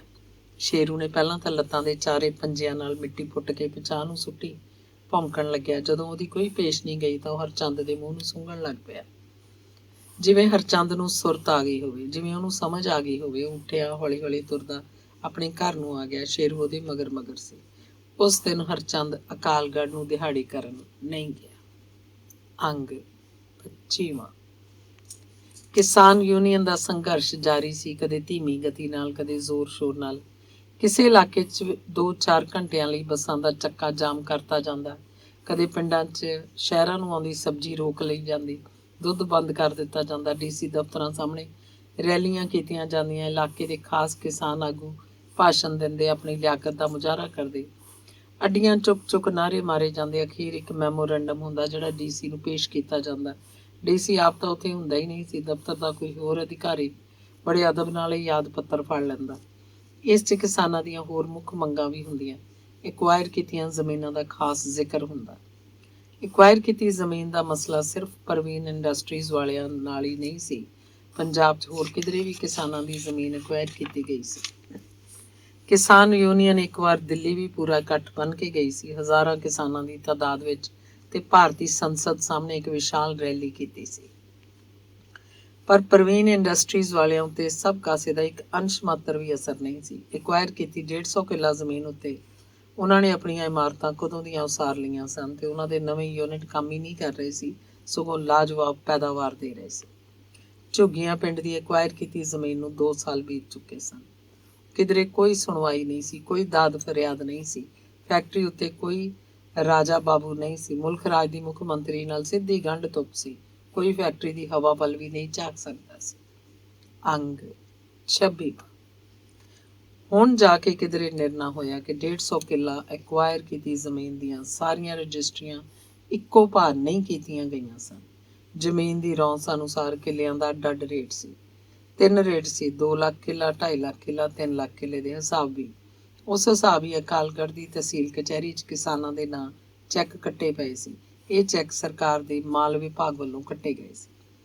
ਝੁੱਗੀਆਂ ਪਿੰਡ ਦੇ 30 ਦੇ 30 ਘਰਾਂ ਨੇ ਜਦੋਂ ਇਹ ਦੇਖਿਆ ਕਿ 2 ਸਾਲ ਗੁਜ਼ਰ ਗਏ ਹੈ, ਉਹਨਾਂ ਦੀਆਂ ਜ਼ਮੀਨਾਂ ਦਾ ਕਿਧਰੇ ਕੁਝ ਨਹੀਂ ਹੋਇਆ, ਉਹ ਤਾਂ ਦੁਖੀ ਹੋਏ ਬੈਠੇ। ਉਹਨਾਂ ਦੇ ਟੱਬਰ ਬਰਬਾਦ ਹੋ ਕੇ ਰਹਿ ਗਏ ਆ। ਉਹਨਾਂ 'ਚੋਂ ਲੋਕਾਂ ਨੇ ਚੋਰੀਆਂ ਚੈੱਕ ਲਿਆਉਣੇ ਸ਼ੁਰੂ ਕਰਤੇ। ਬਸ ਪਟਵਾਰੀ ਦੀ ਗਵਾਹੀ ਤੇ ਤਸਦੀਕ ਬਹੁਤੀ ਹੁੰਦੀ ਤੇ ਚੈੱਕ ਤੁਰੰਤ ਹੱਥ 'ਚ ਦੇ ਦਿੱਤਾ ਜਾਂਦਾ। ਹਰਚੰਦ ਸਭ ਤੋਂ ਪਹਿਲਾਂ ਆਪਣਾ ਚੈੱਕ ਲੈ ਕੇ ਆਇਆ। ਉਹਦੀ ਜ਼ਮੀਨ ਦਾ ਮੁੱਲ 2 ਲੱਖ ਕਿੱਲਾ ਪਿਆ ਸੀ। ਉਹਨੇ ਆਪਣੇ 14 ਲੱਖ ਬੈਂਕ 'ਚ ਜਮ੍ਹਾਂ ਕਰਾਇਆ। ਹਫ਼ਤੇ 10 ਦਿਨਾਂ ਦੇ ਅੰਦਰ ਹੀ ਅੰਦਰ ਧਨੌਲੇ ਦੀ ਮੰਡੀ ਜਾ ਕੇ 3 ਸੱਜਰ ਸੂਈਆਂ ਮੱਝਾਂ ਲੈ ਆਇਆ। ਭਰੇ ਲੇਵਿਆਂ ਵਾਲੀਆਂ 20-20 ਹਜ਼ਾਰ ਦੀਆਂ 3 ਮੱਝਾਂ। ਸੰਤੀ ਨੂੰ ਸੱਦ ਲਿਆਂਦਾ। ਉਹ ਪਹਿਲਾਂ ਵਾਂਗ ਹੀ ਨਰੋਈ ਪਈ ਸੀ। ਉਹਨੇ ਆ ਕੇ ਸਾਰਾ ਘਰ ਸਾਂਭ ਲਿਆ। ਉਹਦੇ ਬੁੱਢੇ ਪਤੀ ਲਈ ਉਹ ਇੱਕ ਸ਼ਾਨਦਾਰ ਖਬਰ ਸੀ। ਸ਼ੇਰੂ ਘਰ 'ਚ ਚਾਂਬੜਾ ਪਾਉਂਦਾ ਫਿਰੇ। ਉਹ ਨਿਰਸੰਕੋਚ ਭੌਂਕਦਾ, ਆਪਣੇ ਮਾਲਕ ਦੀਆਂ ਸੁੱਖਾਂ ਮਨਾਉਂਦਾ। ਜਾਵਾ ਮੋਟਰਸਾਈਕਲ ਵਾਲਾ ਪਾਸਿਓਂ ਆਉਂਦਾ ਮੁੰਡਾ ਸਵੇਰੇ ਸੱਦਿਆਂ 3 ਮੱਝਾਂ ਚੁਆ ਕੇ ਲੈ ਜਾਂਦਾ। ਉਹ ਆਥਣ ਵੇਲੇ ਵੀ ਖਾਸਾ ਦਿਨ ਖੜੇ ਇੱਕ ਗੇੜਾ ਹੋਰ ਮਾਰਦਾ। ਹਰਚੰਦ ਨੂੰ ਉਹ ਹਫ਼ਤੇ ਦੇ ਹਫ਼ਤੇ ਪੈਸੇ ਦਿੰਦਾ। ਉਹਦਾ ਕਾਰੋਬਾਰ ਵਧੀਆ ਤੁਰ ਪਿਆ। ਹੁਣ ਉਹਨੂੰ ਅਕਾਲਗੜ੍ਹ ਜਾ ਕੇ ਨਿੱਕੀ ਸੁੱਕੀ ਜਾਤ ਵਾਲੀ ਦਿਹਾੜੀ ਕਰਨ ਦੀ ਲੋੜ ਨਹੀਂ ਰਹਿ ਗਈ ਸੀ। ਉਹ ਹੁਣ ਜੱਟ ਸੀ ਪੂਰਾ। ਜ਼ਮੀਨ ਚਾਹੇ ਨਹੀਂ ਸੀ, ਪਰ ਉਹ ਫਿਰ ਵੀ ਜ਼ਿਮੀਂਦਾਰ ਸੀ। 3 ਮਹਿੰਗੀਆਂ ਮੱਝਾਂ ਦਾ ਮਾਲਕ। ਜਿਨ੍ਹਾਂ ਘਰਾਂ ਦੀਆਂ ਖਾਸੀਆਂ ਜ਼ਮੀਨਾਂ ਫੈਕਟਰੀ 'ਚ ਆ ਗਈਆਂ ਸੀ ਤੇ ਜਿਨ੍ਹਾਂ ਨੂੰ ਅਣਗਿਣਤ ਰੁਪਈਆ ਮਿਲਿਆ ਸੀ, ਉਹਨਾਂ ਨੇ ਹੋਰ ਪਿੰਡਾਂ 'ਚ ਜਾ ਕੇ ਸਸਤੀਆਂ ਜ਼ਮੀਨਾਂ ਖਰੀਦ ਲਈਆਂ। ਉਹਨਾਂ ਦੇ ਦਿਲਾਂ 'ਚ ਪਿੰਡਾਂ ਦਾ ਮੋਹ ਵੀ ਕੋਈ ਖਾਸ ਨਹੀਂ ਰਹਿ ਗਿਆ ਸੀ। ਅਜਿਹੇ ਕਿਸੇ ਘਰ ਦਾ ਪਿੰਡ ਵਾਲਿਆਂ ਨੂੰ ਉਦੋਂ ਹੀ ਪਤਾ ਲੱਗਦਾ ਜਦੋਂ ਖਾਸਾ ਹਨੇਰੇ ਉਹਨਾਂ ਦੇ ਮਕਾਨ ਸਾਹਮਣੇ ਕੋਈ ਟਰੱਕ ਉਹਨਾਂ ਦਾ ਸਮਾਨ ਲੱਦਣ ਲਈ ਤਿਆਰ ਖੜਾ ਹੁੰਦਾ। ਉਹ ਝੁੱਗੀਆਂ ਪਿੰਡ ਵਾਲਾ ਆਪਣਾ ਮਕਾਨ ਬਿਨਾਂ ਕੋਈ ਜਿੰਦਾ ਕੁੰਡਾ ਲਾਏ ਖਾਲੀ ਖੁੱਲ੍ਹਾ ਛੱਡ ਜਾਂਦੇ। ਕਿਸੇ ਦਾ ਆਪਣੇ ਜੱਦੀ ਘਰ ਨੂੰ ਇਉਂ ਲਵਾਰਸ ਛੱਡ ਜਾਣਾ ਕਿੰਨਾ ਦੁਖਦਾਈ ਹੁੰਦਾ ਹੋਏਗਾ, ਇਹ ਉਹਨਾਂ ਨੂੰ ਪਤਾ ਸੀ। ਹਰਚੰਦ ਨੇ ਨਾ ਹੋਰ ਕਿਸੇ ਪਿੰਡ ਜ਼ਮੀਨ ਖਰੀਦੀ, ਨਾ ਆਪਣਾ ਇਹ ਜੱਦੀ ਪਿੰਡ ਛੱਡਿਆ। ਆਖਦਾ ਇੱਥੇ ਹੀ ਜੰਮੇ ਸੀ, ਇੱਥੇ ਹੀ ਰਹਾਂਗੇ, ਇੱਥੇ ਹੀ ਮਰਾਂਗੇ। ਕਿਸਾਨ ਯੂਨੀਅਨ ਵਾਲੇ ਪਿੰਡ 'ਚ ਆਉਂਦੇ ਪ੍ਰਚਾਰ ਕਰਦੇ ਕਿ ਚੈੱਕ ਨਹੀਂ ਲੈ ਕੇ ਆਉਣੇ। ਇਸ ਤਰ੍ਹਾਂ ਕਰਨ ਨਾਲ ਉਹਨਾਂ ਦਾ ਸੰਘਰਸ਼ ਕਮਜ਼ੋਰ ਪੈਂਦਾ। ਪਰ ਕੀ ਕਰਦੇ, ਲੋਕ ਢਿੱਡ ਤਾਂ ਉਹਨਾਂ ਦੇ ਦੇਹ ਨੂੰ ਲੱਗਿਆ ਹੋਇਆ ਸੀ। ਕਿੱਧਰ ਜਾਂਦੇ ਹੋ। ਅੰਗ 27। ਮੈਸਾਂ ਦਾ ਦੁੱਧ ਪਾਉਣ ਦਾ ਜੁਗਾੜ ਹਰਚੰਦ ਦਾ ਵਧੀਆ ਚੱਲ ਰਿਹਾ ਸੀ। ਸੰਤੀ ਦਾ ਵੀ ਘਰ ਤੁਰ ਪਿਆ। ਚਾਹੇ 3 ਮੈਸਾਂ ਦਾ ਖਰਚ ਵੀ ਸੀ। ਉਹਨਾਂ ਦੀ ਸਾਂਭ ਸੰਭਾਲ 'ਚ ਉਹਦਾ ਸਾਰਾ ਦਿਨ ਰੁਝੇਵਾਂ ਰਹਿੰਦਾ। ਸੰਤੀ ਦਾ ਖਰਚ ਸੀ, ਪਰ ਉਹ ਸਭ ਸੰਭਾਲਦੀ ਵੀ ਤਾਂ ਸੀ। ਧਾਰਾਂ ਕੱਢਦੀ, ਗੋਹਾ ਕੂੜਾ ਕਰਦੀ, ਬਾਕੀ ਦਾ ਦੁੱਧ ਵੀ ਉਹੀ ਸੰਭਾਲਦੀ, ਫਿਰ ਰੋਟੀ ਟੁੱਕਦਾ ਸੀ। ਸੰਤੀ ਦਾ ਖਰਚ ਤਾਂ ਬਹੁਤ ਵਾਜਬ ਸੀ। ਉਹਨੂੰ ਮਹੀਨੇ ਦੀ ਤਨਖਾਹ ਦਿੰਦਾ, ਦੋਵਾਂ ਜੀਆਂ ਦਾ ਰੋਟੀ ਟੁੱਕ ਵੀ। ਫਿਰ ਵੀ ਸਾਰਾ ਲਾਭ ਪਾ ਕੇ ਹਰਚੰਦ ਨੂੰ ਮੱਝਾਂ ਦੇ ਕਾਰੋਬਾਰ 'ਚੋਂ 4 ਪੈਸੇ ਬਚ ਰਹਿੰਦੇ। ਉਹ ਖੁਸ਼ ਤੇ ਉਹਦਾ ਸ਼ੇਰੂ ਵੀ ਖੁਸ਼। ਸ਼ੇਰੂ ਪਹਿਲਾਂ ਵਾਂਗ ਹੀ ਲੱਤਾਂ ਚੁੱਕ ਕੇ ਮੂਤਦਾ, ਪਿਛਲੇ ਪੈਰਾਂ ਨਾਲ ਮਿੱਟੀ ਕੱਢਦਾ। ਸਭ ਤੋਂ ਵੱਡੀ ਖੁਸ਼ੀ ਤੇ ਧਰਵਾਸ ਤਾਂ ਹਰਚੰਦ ਨੂੰ ਇਹ ਸੀ ਕਿ ਇਹਨਾਂ ਦਿਨਾਂ 'ਚ ਉਹਦਾ 4 ਕਿੱਲੇ ਜ਼ਮੀਨ ਦਾ ਸੌਦਾ ਹੋ ਗਿਆ। ਇਹ ਜ਼ਮੀਨ ਝੁੱਗੀਆਂ ਪਿੰਡ ਦੇ ਦੂਜੇ ਪਾਸੇ ਸੀ ਤੇ ਬਾਣੀਆਂ ਦੀ ਜ਼ਮੀਨ ਸੀ। ਨਹਿਰੀ ਪਾਣੀ ਲੱਗਦਾ ਸੀ। ਚਾਹੇ ਇਹ ਜ਼ਮੀਨ ਬਹੁਤੀ ਉਪਜਾਊ ਨਹੀਂ ਸੀ, ਪਰ ਜ਼ਮੀਨ ਤਾਂ ਸੀ। ਬਾਣੀਏ 2 ਭਰਾ ਸੀ। ਉਹ 15 ਸਾਲ ਪਹਿਲਾਂ ਪਿੰਡ ਛੱਡ ਕੇ ਅਕਾਲਗੜ੍ਹ ਜਾ ਵਸੇ ਸੀ। ਇੱਥੇ ਪਿੰਡ 'ਚ ਤਾਂ ਉਹਨਾਂ ਦੀ ਇੱਕ ਨਿੱਕੀ ਜਿਹੀ ਦੁਕਾਨ ਸੀ। ਉਹਦਾ ਵੀ ਉਧਾਰ ਪਿਆ ਰਹਿੰਦਾ, ਖੱਟਣ ਖਾਣ ਨੂੰ ਭੋਰਾ ਵੀ ਨਹੀਂ ਸੀ। ਇਹ 4 ਕਿੱਲੇ ਕਦੇ ਉਹਨਾਂ ਦੇ ਦਾਦੇ ਨੇ ਖਰੀਦੀ ਸੀ। ਖਰੀਦੀ ਕੀ ਸੀ, ਇੱਕ ਜੱਟ ਦਾ ਗਹਿਣਾ ਵਧੀ ਗਿਆ। ਮਾੜੀ ਹਾਲਤ ਹੋਣ ਕਰਕੇ ਜ਼ਮੀਨ ਛੁਡਾ ਤਾਂ ਸਕਦਾ ਨਹੀਂ ਸੀ। ਅਖੀਰ ਹੋਰ ਪੈਸੇ ਲੈ ਕੇ ਵਿਆਹ ਹੀ ਕਰ ਗਿਆ। ਹੁਣ ਉਹ ਦੋਵੇਂ ਭਰਾ ਇਸ 4 ਕਿੱਲੇ ਜ਼ਮੀਨ ਨੂੰ ਪਿੰਡ ਵਿੱਚ ਹੀ ਹਿੱਸੇ ਠੇਕੇ ਉੱਤੇ ਦਿੰਦੇ। ਹਿੱਸੇ ਠੇਕੇ ਦਾ ਜੱਟ ਘੱਟ ਹੀ ਪੱਲੇ ਪਾਉਂਦਾ, ਐਵੇਂ ਬਸ ਕੁੱਤੀ ਚੀਕਾ ਸੀ। ਅਕਾਲਗੜ੍ਹ ਤੋਂ ਆ ਕੇ ਉਹ ਕਿਹੜਾ ਫਸਲ ਦੇਖਣ ਆਉਂਦੇ ਸੀ, ਜੱਟ ਜੋ ਦੇ ਦਿੰਦਾ ਪੱਲੇ ਪਾਉਂਦਾ ਉਹ ਲੈ ਲੈਂਦੇ। ਹੁਣ ਝੁੱਗੀਆਂ ਪਿੰਡ ਦੇ ਜੱਟਾਂ ਕੋਲ ਉਹਨਾਂ ਦੀ ਐਕਵਾਇਰ ਕੀਤੀ ਜ਼ਮੀਨ ਦੇ ਪੈਸੇ ਆਏ ਤਾਂ ਉਹਨਾਂ ਬਾਣੀਆਂ ਨੇ ਵੀ ਆਪਣੀ 4 ਕਿੱਲੇ ਜ਼ਮੀਨ ਦਾ ਮੁੱਲ ਬੋਲ ਦਿੱਤਾ। ਉਹਨਾਂ 4 ਲੱਖ ਕਿੱਲੇ ਦਾ ਬੋਲਿਆ ਸੀ। ਜੱਟ ਝੇਡਾਂ ਕਰਦੇ, ਜ਼ਮੀਨ ਦਾ ਤਾਂ ਚੂਹਿਆਂ ਦੀ ਖਾਦ ਹੈ, 4 ਲੱਖ ਨਾ ਕਿਤੇ ਹੋਰ। ਝੋਨਾ ਤਾਂ ਹੁੰਦਾ ਨਹੀਂ ਇਹਦੇ 'ਚ। ਟਿੱਬੇ ਨੇ ਮੰਗ ਲਿਆ ਬਈ 4 ਲੱਖ। ਫੁੱਟਾਂ ਦੀਆਂ ਵੇਲਾਂ ਬੀਜਣ ਨੂੰ ਵਧੀਆ, ਲੈ ਲਓ ਜਿਹਨੇ ਲੈਣੀ ਹੈ। ਓਏ ਭਾਈ ਲਾਲਾ ਜੀ, ਸੂਤ ਬੋਲੇ ਸੂਤ, ਤੁਸੀਂ ਤਾਂ ਜਮਾ ਹੀ ਸਿਰੇ ਲਾਤਾ, ਇੰਨਾ ਕੌਣ ਦੇ ਦੂ। ਬਾਣੀਏ ਜਮਕਣ ਵਾਲੇ ਨਹੀਂ ਸੀ, ਫਿਰ ਵੀ ਵਪਾਰੀ ਕੌਮ ਦੀ ਔਲਾਦ ਸੀ। ਉਹਨਾਂ ਨੂੰ ਪੱਕਾ ਜੋ ਸੀ ਕਿ ਕੋਈ ਨਾ ਕੋਈ ਹੋਰ ਥੱਲੇ ਡਿੱਗ ਕੇ ਜ਼ਮੀਨ ਲੈ ਹੀ ਲਏਗਾ। ਪਿੰਡ 'ਚ ਰਹਿਣ ਕਰਕੇ ਉਹਨਾਂ ਨੂੰ ਇਹ ਵੀ ਪਤਾ ਸੀ ਕਿ ਹਿੱਸੇ ਠੇਕੇ ਵਾਲੀ ਜ਼ਮੀਨ ਨੂੰ ਕੋਈ ਸਵਾਰਦਾ ਨਹੀਂ ਹੁੰਦਾ। ਆਪਣੀ ਹੋਵੇ ਤਾਂ ਜੱਟ ਜ਼ਮੀਨ 'ਚੋਂ ਸੋਨਾ ਕੱਢਣ ਤੱਕ ਵੀ ਜਾਂਦੇ। ਸਵਾਰੀ ਦੀ ਭੋਏ ਵਰ ਦੇਣ ਲੱਗਦੀ। ਉਹ 4 ਲੱਖ ਉੱਤੇ ਅੜੇ ਰਹੇ। ਦੂਜੇ ਚੌਥੇ ਦਿਨ ਪਿੰਡ ਦਾ ਗੇੜਾ ਮਾਰ ਜਾਂਦੇ। ਕਦੇ ਕੋਈ ਭਾਅ ਭੱਤਾ ਲੈ ਜਾਂਦੇ। ਪਿੰਡ ਦੇ ਲੋਕ 100 ਬੋਲੀਆਂ ਬੋਲਦੇ, ਉਹ ਗੁੱਸਾ ਨਾ ਕਰਦੇ। ਇਹ 4 ਕਿੱਲੇ ਜ਼ਮੀਨ ਕੁਝ ਰਿਸਲੀ ਸੀ। ਕਣਕ ਦੀ ਫਸਲ ਤਾਂ ਵਧੀਆ ਹੁੰਦੀ, ਸਾਉਣੀ ਦੀਆਂ ਹੋਰ ਫਸਲਾਂ ਵੀ ਕਪਾਹ ਹੋ ਜਾਂਦੇ, ਪਰ ਝੋਨਾ ਨਹੀਂ ਹੁੰਦਾ ਸੀ। ਨਾ ਹੀ ਝੋਨਾ ਕਦੇ ਕਿਸੇ ਨੇ ਬੀਜਿਆ ਸੀ। ਇਹ ਧਰਤੀ ਇੰਨੀ ਰੇਸਲੀ ਵੀ ਨਹੀਂ ਸੀ ਕਿ ਝੋਨਾ ਨਾ ਹੋ ਸਕੇ। ਝੋਨਾ ਬੇਅੰਤ ਪਾਣੀ ਭਾਲਦਾ ਹੈ। ਇਸ ਖੇਤ ਲਈ ਇੰਨੇ ਪਾਣੀ ਦਾ ਕੋਈ ਪ੍ਰਬੰਧ ਨਹੀਂ ਸੀ। ਨਾ ਕਿਧਰੇ ਮੋਟਰ ਲੱਗੀ ਸੀ, ਨਾ ਇੰਜਣ ਦਾ ਪਾਣੀ ਸੀ। ਪਿੰਡ 'ਚ ਸਿਆਣੇ ਬੰਦਿਆਂ ਤੋਂ ਪੁੱਛ ਪੜਤਾਲ ਕਰਕੇ ਹਰਚੰਦ ਨੇ ਇਹਨਾਂ 4 ਕਿੱਲਿਆਂ ਦਾ ਸੌਦਾ ਮਾਰ ਲਿਆ। ਉਹ ਇਹ ਸਲਾਹ ਵੀ ਦਿੰਦੇ ਸੀ ਕਿ ਪੈਸਿਆਂ ਦਾ ਕੀ ਕਰੇਗਾ, ਪੈਸਾ ਤਾਂ ਹੌਲੀ ਹੌਲੀ ਸਭ ਖੁਰ ਜਾਣਗੇ, ਖੱਡੀ ਵੜ ਜਾਣਗੇ। ਭੋਏ ਲੈ ਲੈ, ਜਿਹੋ ਜਿਹੀ ਵੀ ਮਿਲਦੀ ਹੈ। ਭੋਏ ਤਾਂ ਇੱਕ ਤਰ੍ਹਾਂ ਨਾਲ ਜੱਟ ਦੀ ਸੋਨੇ ਦੀ ਖਾਨ ਹੁੰਦੀ ਹੈ। ਬਾਣੀਆਂ ਨਾਲ ਉਹਦਾ 3 ਲੱਖ ਕਿੱਲੇ ਦਾ ਸੌਦਾ ਹੋਇਆ। ਤਹਿਸੀਲਦਾਰ ਦੇ ਜਾ ਕੇ ਹਰਚੰਦ ਨੇ ਉਹਨਾਂ ਦੀ ਝੋਲੀ ਰਕਮ ਪਾਈ ਤੇ ਰਜਿਸਟਰੀ ਕਰਵਾ ਲਈ। ਬਾਅਦ 'ਚ ਇੰਤਕਾਲ ਵੀ ਹੋ ਗਿਆ। 4 ਕਿੱਲੇ ਲੈ ਕੇ ਹਰਚੰਦ ਦੇ ਮਨ 'ਚ ਅਥਾਹ ਸੰਤੁਸ਼ਟੀ ਸੀ ਤੇ ਇੱਕ ਗੁੱਝਾ ਉਤਸ਼ਾਹ ਵੀ। ਉਹਨੂੰ ਪੱਕਾ ਵਿਸ਼ਵਾਸ ਹੋ ਗਿਆ ਕਿ ਜੱਟ ਦੇ ਪੁੱਤ ਨੂੰ ਜ਼ਮੀਨ ਨਾਲ ਹੀ ਤੀਵੀਂ ਹੈ। ਜਿਸ ਕੋਲ ਜ਼ਮੀਨ ਨਹੀਂ, ਉਹਦੇ ਲਈ ਔਰਤ ਵੀ ਕਿਧਰੇ ਨਹੀਂ ਹੁੰਦੀ। ਉਹਦੇ ਤਾਂ ਹੱਡਾਂ 'ਚ ਤੇ ਇਹ ਭਾਣਾ ਬੀਤ ਚੁੱਕਿਆ ਸੀ। ਉਹਨੂੰ ਪੱਕਾ ਯਕੀਨ ਹੋ ਗਿਆ ਕਿ ਹੁਣ ਸਾਕ ਵੀ ਹੋ ਜਾਏਗਾ। ਪਿੰਡ 'ਚ ਜਿਨ੍ਹਾਂ ਜੱਟਾਂ ਦੇ ਮੁੰਡਿਆਂ ਨੂੰ 4-4 5-5 ਕਿੱਲੇ ਤੱਕ ਹੀ 2-3 ਕਿੱਲੇ ਵੀ ਆਉਂਦੇ ਸੀ, ਸਭ ਵਿਆਹੇ ਵਰੇ ਗਏ ਸੀ। ਉਹਨੇ ਜੀਵਾ ਸਿੰਘ ਦੇ ਘਰ ਗੇੜਾ ਮਾਰਨਾ ਸ਼ੁਰੂ ਕਰਤਾ। ਪਹਿਲੇ ਦਿਨ ਜਦੋਂ ਗਿਆ, ਜੀਵਾ ਸਿੰਘ ਬੋਲਿਆ, ਓਏ ਮੁੰਡਿਆ, ਆ ਤਾਂ ਚੰਗੀ ਸੋਚੀ ਤੂੰ, ਜ਼ਮੀਨ ਲੈ ਲਈ। ਲੈ ਹੁਣ ਪੱਕੀ ਜਾਣ, ਹੁਣ ਸਾਕ ਵੀ ਚੜ ਜੂ ਤੈਨੂੰ। ਹੋਰ ਚਾਚਾ, ਫੈਕਟਰੀ ਵਾਲਿਆਂ ਨੇ ਤਾਂ ਜਮਾ ਹੀ ਮਾਰਤੇ ਸੀ। ਜੀਮੀ ਵੀ ਗਈ, ਉਧਰੋਂ ਮੰਗ ਛੁੱਟ ਗਈ। ਮੈਸਾਂ ਦਾ ਨਿਬੇੜ ਕੇ ਉਹਨੇ ਦੁਪਹਿਰੇ 2-3 ਘੰਟਿਆਂ ਦੀ ਵਿਹਲ ਹੁੰਦੀ, ਪੈਸੇ ਹੱਥ ਆਏ। ਉਹਨੇ ਨਵਾਂ ਮੋਟਰਸਾਈਕਲ ਵੀ ਖਰੀਦ ਲਿਆ। ਹੀਰੋ ਹੋਂਡਾ ਸੀ। ਪਿੰਡ 'ਚ ਹੋਰ ਕਿੰਨੇ ਮੁੰਡਿਆਂ ਕੋਲੇ ਇਹੀ ਹੀਰੋ ਹੋਂਡਾ ਸੀ। ਉਹ ਕਿਸੇ ਤੋਂ ਘੱਟ ਕਿਉਂ ਰਹਿੰਦਾ। ਦੁਪਹਿਰੇ ਵਿਹਲ ਮਿਲੀ ਤੋਂ ਨੇੜੇ ਤੇੜੇ ਦੀਆਂ ਸਾਕ ਸਕੀਰੀਆਂ 'ਚ ਜਾਣ ਲੱਗਿਆ। ਜਾਂਦਾ ਤੇ ਗੱਲਾਂ ਬਾਤਾਂ ਮਾਰ ਕੇ ਆਥਣੇ ਧਾਰਾਂ ਕੱਢਣ ਵੇਲੇ ਨੂੰ ਮੁੜ ਆਉਂਦਾ। ਹੁਣ ਉਹ ਐਨ ਪੈਨ ਪਚਰ ਕੇ ਰਹਿੰਦਾ। ਪਿੰਡੋਂ ਬਾਹਰ ਜਾਣਾ ਹੁੰਦਾ, ਪੈਂਟ ਬੁਸ਼ਰਟ ਪਹਿਨਦਾ, ਸਿਰ ਤੇ ਪਟਿਆਲਾ ਸ਼ਾਹੀ ਪੱਗ ਬੰਨ੍ਹਦਾ। ਪਿੰਡ 'ਚ ਤਾਂ ਕੁੜਤਾ ਪਜਾਮਾ ਪਾ ਕੇ ਰੱਖਦਾ ਤੇ ਸਿਰ ਨੂੰ 4 ਖਾਨੇ ਦਾ ਸਾਫਾ ਬਲੇਟ ਲੈਂਦਾ। ਸਾਕ ਸਕੀਰੀ 'ਚ ਖੱਬੇ ਹੱਥ ਨੂੰ ਸੁਨਹਿਰੀ ਚੇਨ ਵਾਲੀ ਨਵੀਂ ਘੜੀ ਬੰਨ੍ਹ ਕੇ ਜਾਂਦਾ, ਸੱਜੇ ਹੱਥ 'ਚ ਸੋਨੇ ਦਾ ਮੋਟਾ ਕੜਾ ਪਾਉਂਦਾ। ਸਾਕ ਸਕੀਰੀ 'ਚ ਜਾ ਕੇ ਪਹਿਲਾਂ ਮੈਸਾਂ ਦੇ ਕਾਰੋਬਾਰ ਦੀ ਗੱਲ ਛੇੜਦਾ, ਫਿਰ ਹੁੱਬ ਕੇ ਦੱਸਦਾ ਉਹਨੇ ਫੈਕਟਰੀ ਤੋਂ ਮਿਲੇ ਰੁਪਈਆਂ ਦੀ 4 ਕਿੱਲੇ ਜ਼ਮੀਨ ਖਰੀਦ ਲਈ ਹੈ। ਦੱਸਦਾ ਕਿ ਜ਼ਮੀਨ ਝੋਟੇ ਦੇ ਸਿਰ ਵਰਗੀ ਹੈ, ਦਾਣਿਆਂ ਦੇ ਢੇਰ ਲੱਗ ਜਾਂਦੇ ਆ। ਫਿਰ ਲੱਚੜ ਕੇ ਤੇ ਬੇਸ਼ਰਮ ਜਿਹਾ ਹੋ ਕੇ ਆਖਦਾ, ਹੁਣ ਤਾਂ ਬਸ ਵਿਆਹ ਕਰਾਉਣਾ। ਵਿਆਹ ਵੀ ਹੋ ਜੂ ਭਾਈ ਸੁੱਖ ਨਾਲ, ਵਿਆਹ ਕੀ ਹੁਣ ਪਿੱਛੇ ਰਹਿ ਜੂ। ਜਦੋਂ ਓਡੋ ਕੈਡ ਮੁੜ ਕੇ ਘਰ ਬੰਨ ਲਿਆ, ਉਹਨਾਂ ਦੀ ਕੋਈ ਬੁੜੀ ਉਹਦਾ ਹੌਸਲਾ ਵਧਾਉਂਦੀ। ਜ਼ਮੀਨ ਦਾ ਹੁਣ ਉਹਨੂੰ ਵੀ ਇਹੀ ਫਾਇਦਾ ਸੀ। ਉੱਥੇ ਮੈਸਾਂ ਨੂੰ ਹਰਾ ਹੋ ਜਾਂਦਾ। ਤੂੜੀ 'ਚ ਹਰਾ ਰਲਾ ਕੇ ਇੱਕ ਮੈਸਾਂ ਚੱਜ ਨਾਲ ਖਾ ਲੈਂਦੀਆਂ, ਦੂਜੇ ਦੁੱਧ ਵੀ ਚੰਗਾ ਦਿੰਦੀਆਂ। ਹੋਰ ਦੁੱਧ ਵੇਚਣ ਵਾਲੇ ਪਸ਼ੂਆਂ ਨੂੰ ਪਹਿਲੇ ਜ਼ਮਾਨਿਆਂ ਵਾਂਗ ਖਲਬੜੇ ਵਿੱਚ ਥੋੜ੍ਹਾ ਚਾਰਦੇ ਸੀ। ਸ਼ਹਿਰਾਂ ਦੇ ਡੇਅਰੀ ਫਾਰਮਾਂ ਵਾਲੇ ਤਾਂ ਮੱਝਾਂ ਨੂੰ ਸੁੱਕੀ ਤੂੜੀ ਪਾਉਂਦੇ, ਵਿੱਚ ਨਾ ਮਾਤਰ ਆਟੇ ਦਾ ਪਾਣੀ ਛਿੜਕ ਲੈਂਦੇ ਤੇ ਮੱਝਾਂ ਨੂੰ ਟੀਕਾ ਲਾ ਕੇ ਧਾਰ ਕੱਢਦੇ। ਮਨੁੱਖ ਜਾਤੀ ਲਈ ਬੜਾ ਖਤਰਨਾਕ ਕੰਮ ਸੀ। ਟੀਕੇ ਵਾਲਾ ਦੁੱਧ ਅੱਗੇ ਕੀ ਗੁੱਲ ਖਿਲਾਉਂਦਾ, ਇਹ ਕਿਸੇ ਨੂੰ ਨਹੀਂ ਪਤਾ ਸੀ। ਜਿਲਦ ਦੀਆਂ ਖੌਫਨਾਕ ਬਿਮਾਰੀਆਂ ਹੋਰ ਕਿੱਥੋਂ ਆਉਂਦੀਆਂ, ਪਰ ਹਰਚੰਦ ਅਜਿਹਾ ਨਹੀਂ ਕਰਦਾ ਸੀ। ਅਜਿਹਾ ਕੁਕਰਮ ਉਹਦੇ ਸੁਭਾਅ ਦਾ ਹਿੱਸਾ ਨਹੀਂ ਸੀ। ਫਿਰ ਵੀ ਉਹ ਫੌਜੀ ਮੱਖਣ ਸਿੰਘ ਦਾ ਪੁੱਤਰ ਸੀ, ਜਿਹਨੇ ਸਾਰੀ ਉਮਰ ਹੱਕ ਦੀ ਕਮਾਈ ਖਾਧੀ ਸੀ। ਨਹਿਰ ਦਾ ਪਾਣੀ ਤਾਂ ਕਦੇ ਕਦੇ ਆਉਂਦਾ, ਲੋੜ ਵੇਲੇ ਆਉਂਦਾ ਹੀ ਨਹੀਂ ਸੀ। ਹਰਚੰਦ ਨੇ ਆਪਣੀ 4 ਕਿੱਲੇ ਲਈ ਦੂਰ ਦੀ ਇੱਕ ਮੋਟਰ ਤੋਂ ਪਾਣੀ ਦਾ ਪ੍ਰਬੰਧ ਕਰ ਲਿਆ। ਬਸ ਖਾਲ ਦੀ ਤਕੜਾਈ ਰੱਖਣੀ ਪੈਂਦੀ, ਉਹਦੇ ਖੇਤ ਤੱਕ ਮੋਟਰ ਦਾ ਪੂਰਾ ਪਾਣੀ ਪਹੁੰਚਦਾ ਸੀ। ਉਹ ਮੋਟਰ ਵਾਲਿਆਂ ਨੂੰ ਘੰਟੇ ਮੁਜਬ ਪਾਣੀ ਦਾ ਮੁੱਲ ਦਿੰਦਾ। ਪਹਿਲੇ ਸਾਲ ਹੀ ਹਰਚੰਦ ਨੇ ਕਣਕ ਦੀ ਵਧੀਆ ਫਸਲ ਕੱਢੀ। ਪਿੰਡ 'ਚੋਂ ਟਰੈਕਟਰ ਕਿਰਾਏ ਤੇ ਆਮ ਮਿਲ ਜਾਂਦੇ ਸੀ। ਕਿਰਾਇਆ ਲਾਉਣ ਵਾਲੇ ਵੀ। ਹਰਚੰਦ ਨੇ ਆਪਣੀ 4 ਕਿੱਲੇ ਜ਼ਮੀਨ ਨੂੰ ਝੰਜੋੜ ਕੇ ਰੱਖਤਾ। ਕੰਮ ਵੇਲੇ ਉਹ ਪਿੰਡ 'ਚੋਂ ਹੀ ਦਿਹਾੜੀਏ ਲੈ ਜਾਂਦਾ। ਭਈਏ ਆਮ ਮਿਲ ਜਾਂਦੇ ਜੋ ਪਿੰਡਾਂ 'ਚ ਕੰਮ ਨੂੰ ਹੇਲੀਆਂ ਦਿੰਦੇ ਫਿਰਦੇ ਰਹਿੰਦੇ। ਰਾਮਦਾਸੀਆਂ ਦਾ ਇੱਕ ਨੌਜਵਾਨ ਮੁੰਡਾ ਉਹਦੇ ਨਿੱਤ ਦੇ ਕੰਮ ਲਈ ਨੌਕਰ ਵੀ ਰੱਖਿਆ ਸੀ। ਇਸ ਮੁੰਡੇ ਨੂੰ ਸੰਤੀ ਲੈ ਕੇ ਆਈ ਸੀ ਆਪਣੀ ਮਾਤਬਰੀ ਤੇ। ਉਹ ਮਹੀਨੇਵਾਰ ਤਨਖਾਹ ਲੈਂਦਾ। ਸੰਤੀ ਨੇ ਹਰਚੰਦ ਨੂੰ ਕਹਿ ਕੇ ਉਹਨੂੰ ਕੁਝ ਪੈਸੇ ਪੇਸ਼ਗੀ ਵੀ ਦਵਾ ਦਿੱਤੇ ਸੀ। ਨੇਕ ਤੜਕੇ ਸਦਿਆਂ ਉੱਠ ਕੇ ਹਰਚੰਦ ਦੇ ਘਰ ਪਹੁੰਚਦਾ। ਚਾਹ ਹਰਚੰਦ ਦੇ ਘਰ ਆ ਕੇ ਪੀਂਦਾ। ਸੰਤੀ ਨਾਲ ਪਹਿਲਾਂ ਤਾਂ ਮੈਸਾਂ ਦਾ ਕੰਮ ਕਰਾਉਂਦਾ ਫਿਰਦਾ, ਫਿਰ ਰੋਟੀ ਖਾ ਕੇ ਖੇਤੋਂ ਮੈਸਾਂ ਵਾਸਤੇ ਹਰਾ ਵੱਢ ਕੇ ਲਿਆਉਂਦਾ। ਉਹਦੇ 2 ਗੇੜੇ ਲੱਗ ਜਾਂਦੇ। ਕੱਖ ਸਿਰ ਉੱਤੇ ਭਰੀ ਬੰਨ੍ਹ ਕੇ ਲਿਆਉਂਦਾ। ਹਰਚੰਦ ਇਹ ਕੰਮ ਕਰ ਨਹੀਂ ਸਕਦਾ ਸੀ।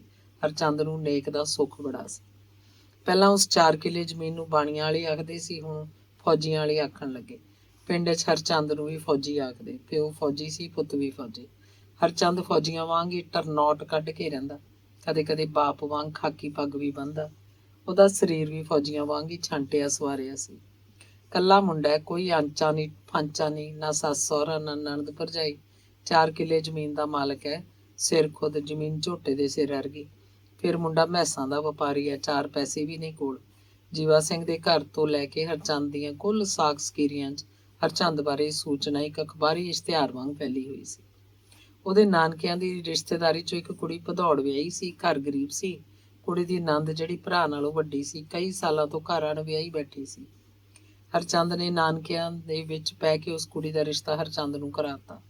ਕੁੜੀ ਵਾਲਿਆਂ ਦੀ ਵੱਡੀ ਮੰਗ ਇਹ ਸੀ ਕਿ ਉਹਨੂੰ ਚੱਜ ਦੀ ਰੋਟੀ ਖਾਣ ਨੂੰ ਮਿਲੇ ਤੇ ਘਰ 'ਚ ਉਹਦਾ ਆਦਰ ਸਨਮਾਨ ਬਣਿਆ ਰਹੇ। ਇਹ ਵੀ ਕਿ ਉਹ ਕੋਈ ਦਾਜ ਦਹੇਜ ਨਹੀਂ ਦੇ ਸਕਣਗੇ, ਕੁੜੀ ਨੂੰ 3 ਕੱਪੜਿਆਂ 'ਚ ਤੋਰ ਦੇਣ। ਹਰਚੰਦ ਨੂੰ ਕੁੜੀ ਚਾਹੀਦੀ ਸੀ, ਚਾਹੇ ਉਹਦੇ ਤਨ ਤੇ ਇੱਕ ਕੱਪੜਾ ਵੀ ਨਾ ਹੁੰਦਾ। ਉਹਦੇ ਘਰ 'ਚ ਖਾਣ ਪੀਣ ਨੂੰ ਖੁੱਲ੍ਹਾ ਸੀ। ਆਦਰ ਸਨਮਾਨ ਕੀ ਹੁੰਦਾ ਇਹ ਤਾਂ ਉਹ ਆਪ ਆ ਕੇ ਦੇਖ ਲਏਗੀ।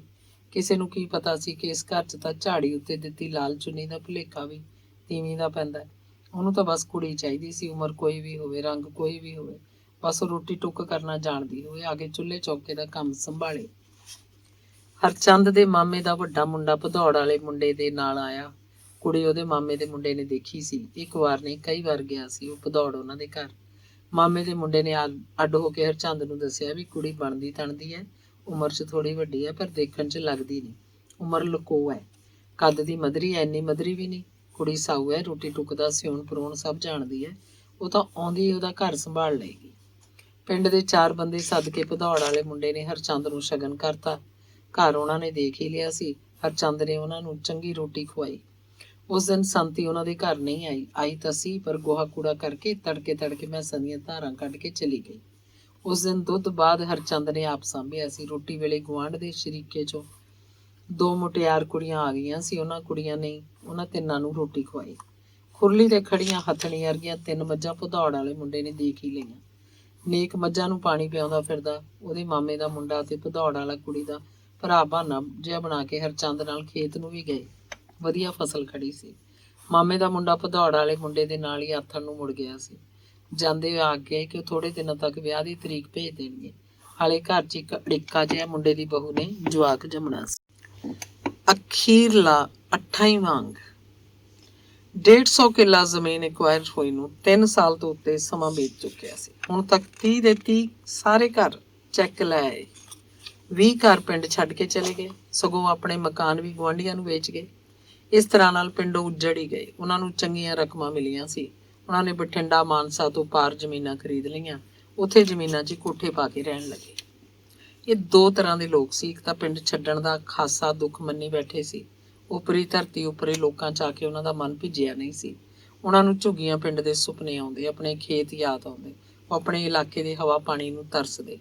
ਬਗਾਨੀ ਧਰਤੀ ਤੇ ਆ ਕੇ ਉਹਨਾਂ ਦਾ ਮਨ ਉਖੜਿਆ ਰਹਿੰਦਾ। ਉਹਨਾਂ ਦੇ ਜਵਾਕਾਂ ਦਾ ਜੀਅ ਨਹੀਂ ਲੱਗਦਾ ਸੀ, ਜਿਵੇਂ ਬਿਮਾਰ ਜਿਹੇ ਰਹਿੰਦੇ ਹੋਣ। ਤੀਵੀਆਂ ਇੱਧਰ ਉੱਧਰ ਦੇ ਗੁਆਂਢੀ ਖੇਤਾਂ ਵੱਲ ਝਾਕਦੀਆਂ। ਉਹਨਾਂ ਲਈ ਕੁਛ ਵੀ ਆਪਣਾ ਨਹੀਂ ਸੀ। ਇੱਕ ਤਰ੍ਹਾਂ ਨਾਲ ਵਕਤ ਨੂੰ ਧੱਕਾ ਸੀ। ਦੂਜੇ ਉਹ ਸਨ ਜਿਨ੍ਹਾਂ ਲਈ ਪਿੰਡ ਛੱਡਣਾ ਕੋਈ ਖਾਸ ਗੱਲ ਨਹੀਂ ਸੀ। ਉਹਨਾਂ ਦਾ ਯਕੀਨ ਸੀ ਜਿੱਥੇ ਜੱਟ ਦੀ ਜ਼ਮੀਨ ਉੱਥੇ ਉਹਦਾ ਘਰ।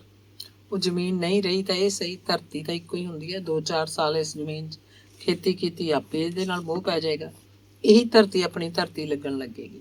ਉਹ ਆਖਦੇ ਸੀ ਉੱਥੇ ਝੁੱਗੀਆਂ ਪਿੰਡ ਵਿੱਚ ਵੀ ਤਾਂ ਆਪਣੇ ਬਜ਼ੁਰਗ ਹੋਰ ਕਿਧਰੋਂ ਉੱਜੜ ਕੇ ਆਏ, ਹੁਣ ਆਪਾਂ ਝੁੱਗੀਆਂ ਤੋਂ ਉੱਜੜ ਕੇ ਇੱਥੇ ਆ ਗਏ। ਆਪਣੇ ਨਵੇਂ ਜੰਮੇ ਜਵਾਕਾਂ ਨੂੰ ਤਾਂ ਪਤਾ ਵੀ ਨਹੀਂ ਲੱਗਣਾ ਕਿ ਅਸੀਂ ਹੋਰ ਕਿਸੇ ਪਿੰਡੋਂ ਆ ਕੇ ਇੱਥੇ ਹੀ ਵਸੇ ਸੀ।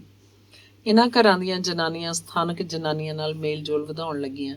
ਉਹਨਾਂ ਦੇ ਬੱਚੇ ਨੇੜੇ ਦੇ ਪਿੰਡਾਂ 'ਚ ਸਰਕਾਰੀ ਸਕੂਲਾਂ ਦੇ ਵਿਦਿਆਰਥੀ ਬਣ ਗਏ। ਉੱਥੋਂ ਦੇ ਮੁੰਡੇ ਕੁੜੀਆਂ ਦੀ ਭਾਸ਼ਾ ਬੋਲਣ ਲੱਗੇ। ਪਹਿਲਾਂ ਉਹਨਾਂ ਦੀ ਨਕਲ ਉਤਾਰਦੇ ਸੀ, ਫਿਰ ਉਹ ਆਪ ਉਵੇਂ ਹੀ ਬੋਲਣ ਲੱਗ ਗਏ। ਉਹ ਆਖਦੇ ਆਪਣੇ ਵੱਡ ਵਡੇਰੇ ਉੱਧਰੋਂ ਕਿੱਧਰੋਂ ਆ ਕੇ ਝੁੱਗੀਆਂ 'ਚ ਵਸੇ ਸੀ। ਪਹਿਲਾਂ ਇੱਥੇ ਮਕਾਨ ਕਿੱਥੇ ਸੀ, ਉਹ ਝੁੱਗੀਆਂ ਪਾ ਕੇ ਰਹਿੰਦੇ ਹੁੰਦੇ ਸੀ। ਫਿਰ ਹੌਲੀ ਹੌਲੀ ਕੋਠੇ ਬਣਨ ਲੱਗੇ। ਪਿੰਡ ਦਾ ਨਾਂ ਝੁੱਗੀਆਂ ਹੀ ਪੱਕ ਗਿਆ। ਉਹਨਾਂ ਸਮਿਆਂ 'ਚ ਭੋਇੰ ਦਾ ਇੰਨਾ ਮੋਹ ਨਹੀਂ ਹੁੰਦਾ ਸੀ, ਨਾ ਹੀ ਕਿਧਰੇ ਨਹਿਰਾਂ ਨਿਕਲੀਆਂ ਸੀ। ਆਪਣੇ ਵੱਡਿਆਂ ਨੇ ਜ਼ਮੀਨਾਂ ਥੁੱਕ ਲੁੱਕ 'ਚ ਸਾਂਭ ਲੀਆਂ, ਫਿਰ ਇਹੀ ਉਹਨਾਂ ਦੇ ਮਾਲਕ ਬਣ ਗਏ। ਪਰ ਇਹ ਉਹਨਾਂ ਦੀਆਂ ਸਭ ਗੱਲਾਂ ਸੀ। ਗੱਲਾਂ ਨਾਲ ਕਦੋਂ ਢਿੱਡ ਭਰਦਾ। ਆਪਣੇ ਧਰਵਾਸ ਲਈ ਉਹ 100 ਕਹਾਣੀਆਂ ਜੋੜਦੇ, ਪਰ ਝੁੱਗੀਆਂ ਪਿੰਡ ਛੱਡ ਕੇ ਕਿਸੇ ਦਾ ਵੀ ਕਿਧਰੇ ਜੀ ਨਹੀਂ ਲੱਗਦਾ ਸੀ। ਇੱਕ ਤਰ੍ਹਾਂ ਉਹ ਸਭ ਬੇਘਰ ਹੋ ਕੇ ਉਹਨਾਂ ਉਜਾੜ ਬਿਆਬਾਨ ਧਰਤੀਆਂ ਉੱਤੇ ਅਟ ਗਏ। ਉਹਨਾਂ ਨੂੰ ਆਪਣੇ ਪੁਰਾਣੇ ਮਕਾਨ ਦੇ ਸੁਪਨੇ ਆਉਂਦੇ, ਪਾਣੀ ਦੀਆਂ ਮੋਟਰ ਤੇ ਬਣੇ ਕੋਠੇ ਯਾਦ ਆਉਂਦੇ। ਉਹਨਾਂ ਦੇ ਹੱਡਾਂ 'ਚ ਆਪਣੇ ਖੇਤਾਂ ਦੀਆਂ ਵੱਟਾਂ, ਪਾਣੀ ਦੇ ਖਾਲਾਂ ਤੇ ਉੱਗੇ ਰੁੱਖ ਝਾੜੀਆਂ, ਉਹਨਾਂ ਖੇਤਾਂ ਦੀ ਖਾਸ ਵਾਸ਼ਨਾ ਰਚੀ ਹੋਈ ਸੀ।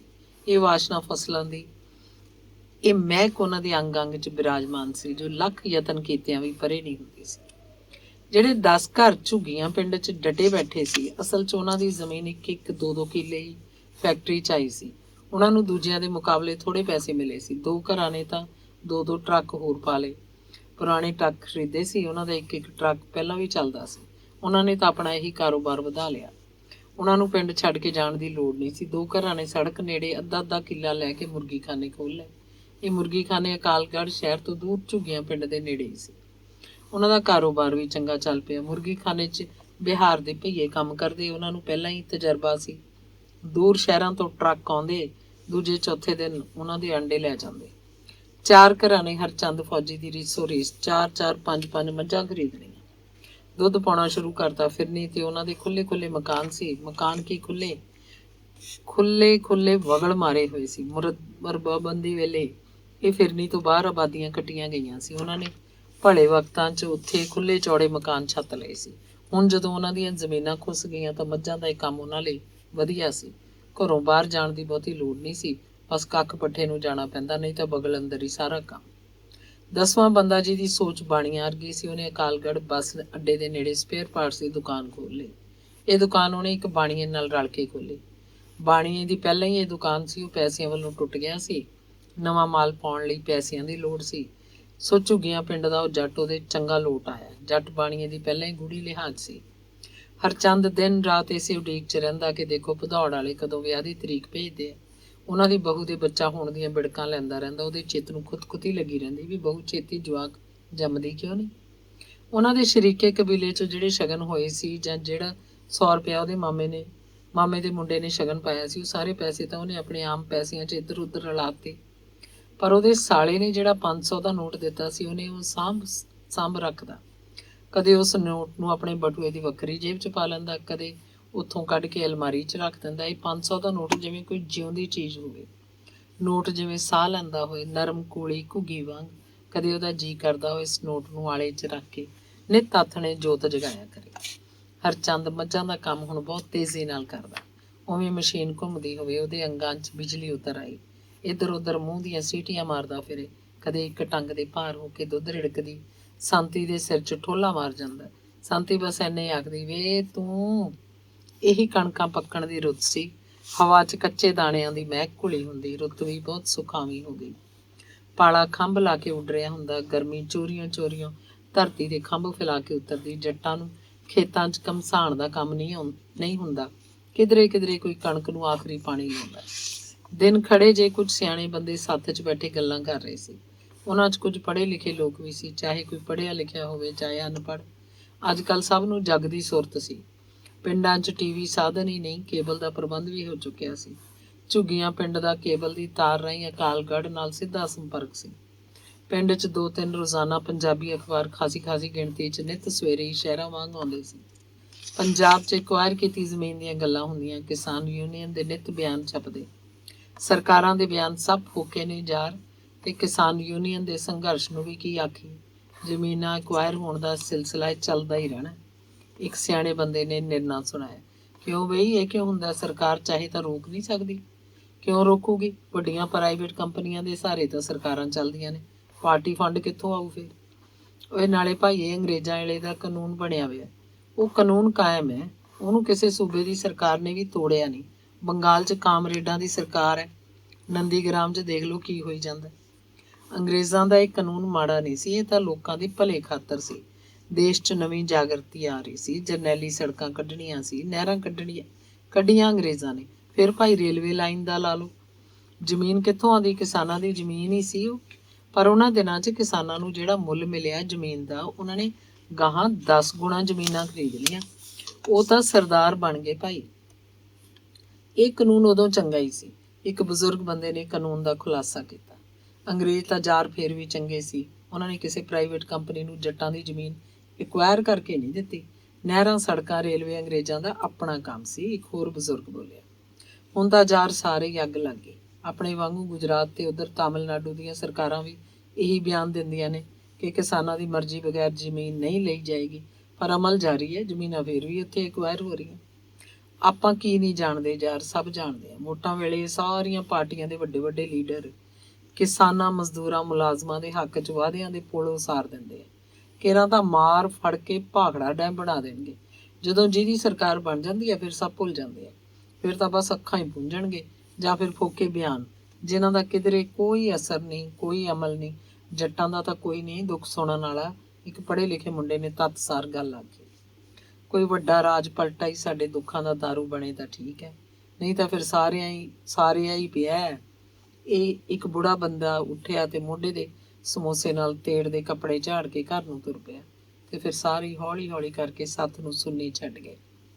ਰਾਤੋਂ ਰਾਤ ਪਤਾ ਨਹੀਂ ਇਹ ਕੌਣ ਕਾਰਾ ਕਰ ਗਿਆ। ਪਿੰਡ 'ਚ ਸੱਥਾਂ ਦੀਆਂ ਕੰਧਾਂ ਉੱਤੇ, ਘਰਾਂ ਦੇ ਬਾਰ ਮੂਹਰੇ, ਵੱਡੇ ਤਖਤਿਆਂ ਉੱਤੇ ਥਾਂ ਥਾਂ ਛਪੇ ਕਾਗਜ਼ ਚਿਪਕਾਏ ਸੀ।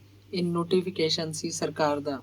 ਪ੍ਰਵੀਨ ਇੰਡਸਟਰੀਜ਼ ਵਾਲਿਆਂ ਨੇ ਝੁੱਗੀਆਂ ਪਿੰਡ ਦੀ 200 ਕਿੱਲਾ ਜ਼ਮੀਨ ਹੀ ਐਕਵਾਇਰ ਨਹੀਂ ਕਰਾਈ, ਸਾਰਾ ਪਿੰਡ ਵੀ ਐਕਵਾਇਰ ਹੋ ਗਿਆ।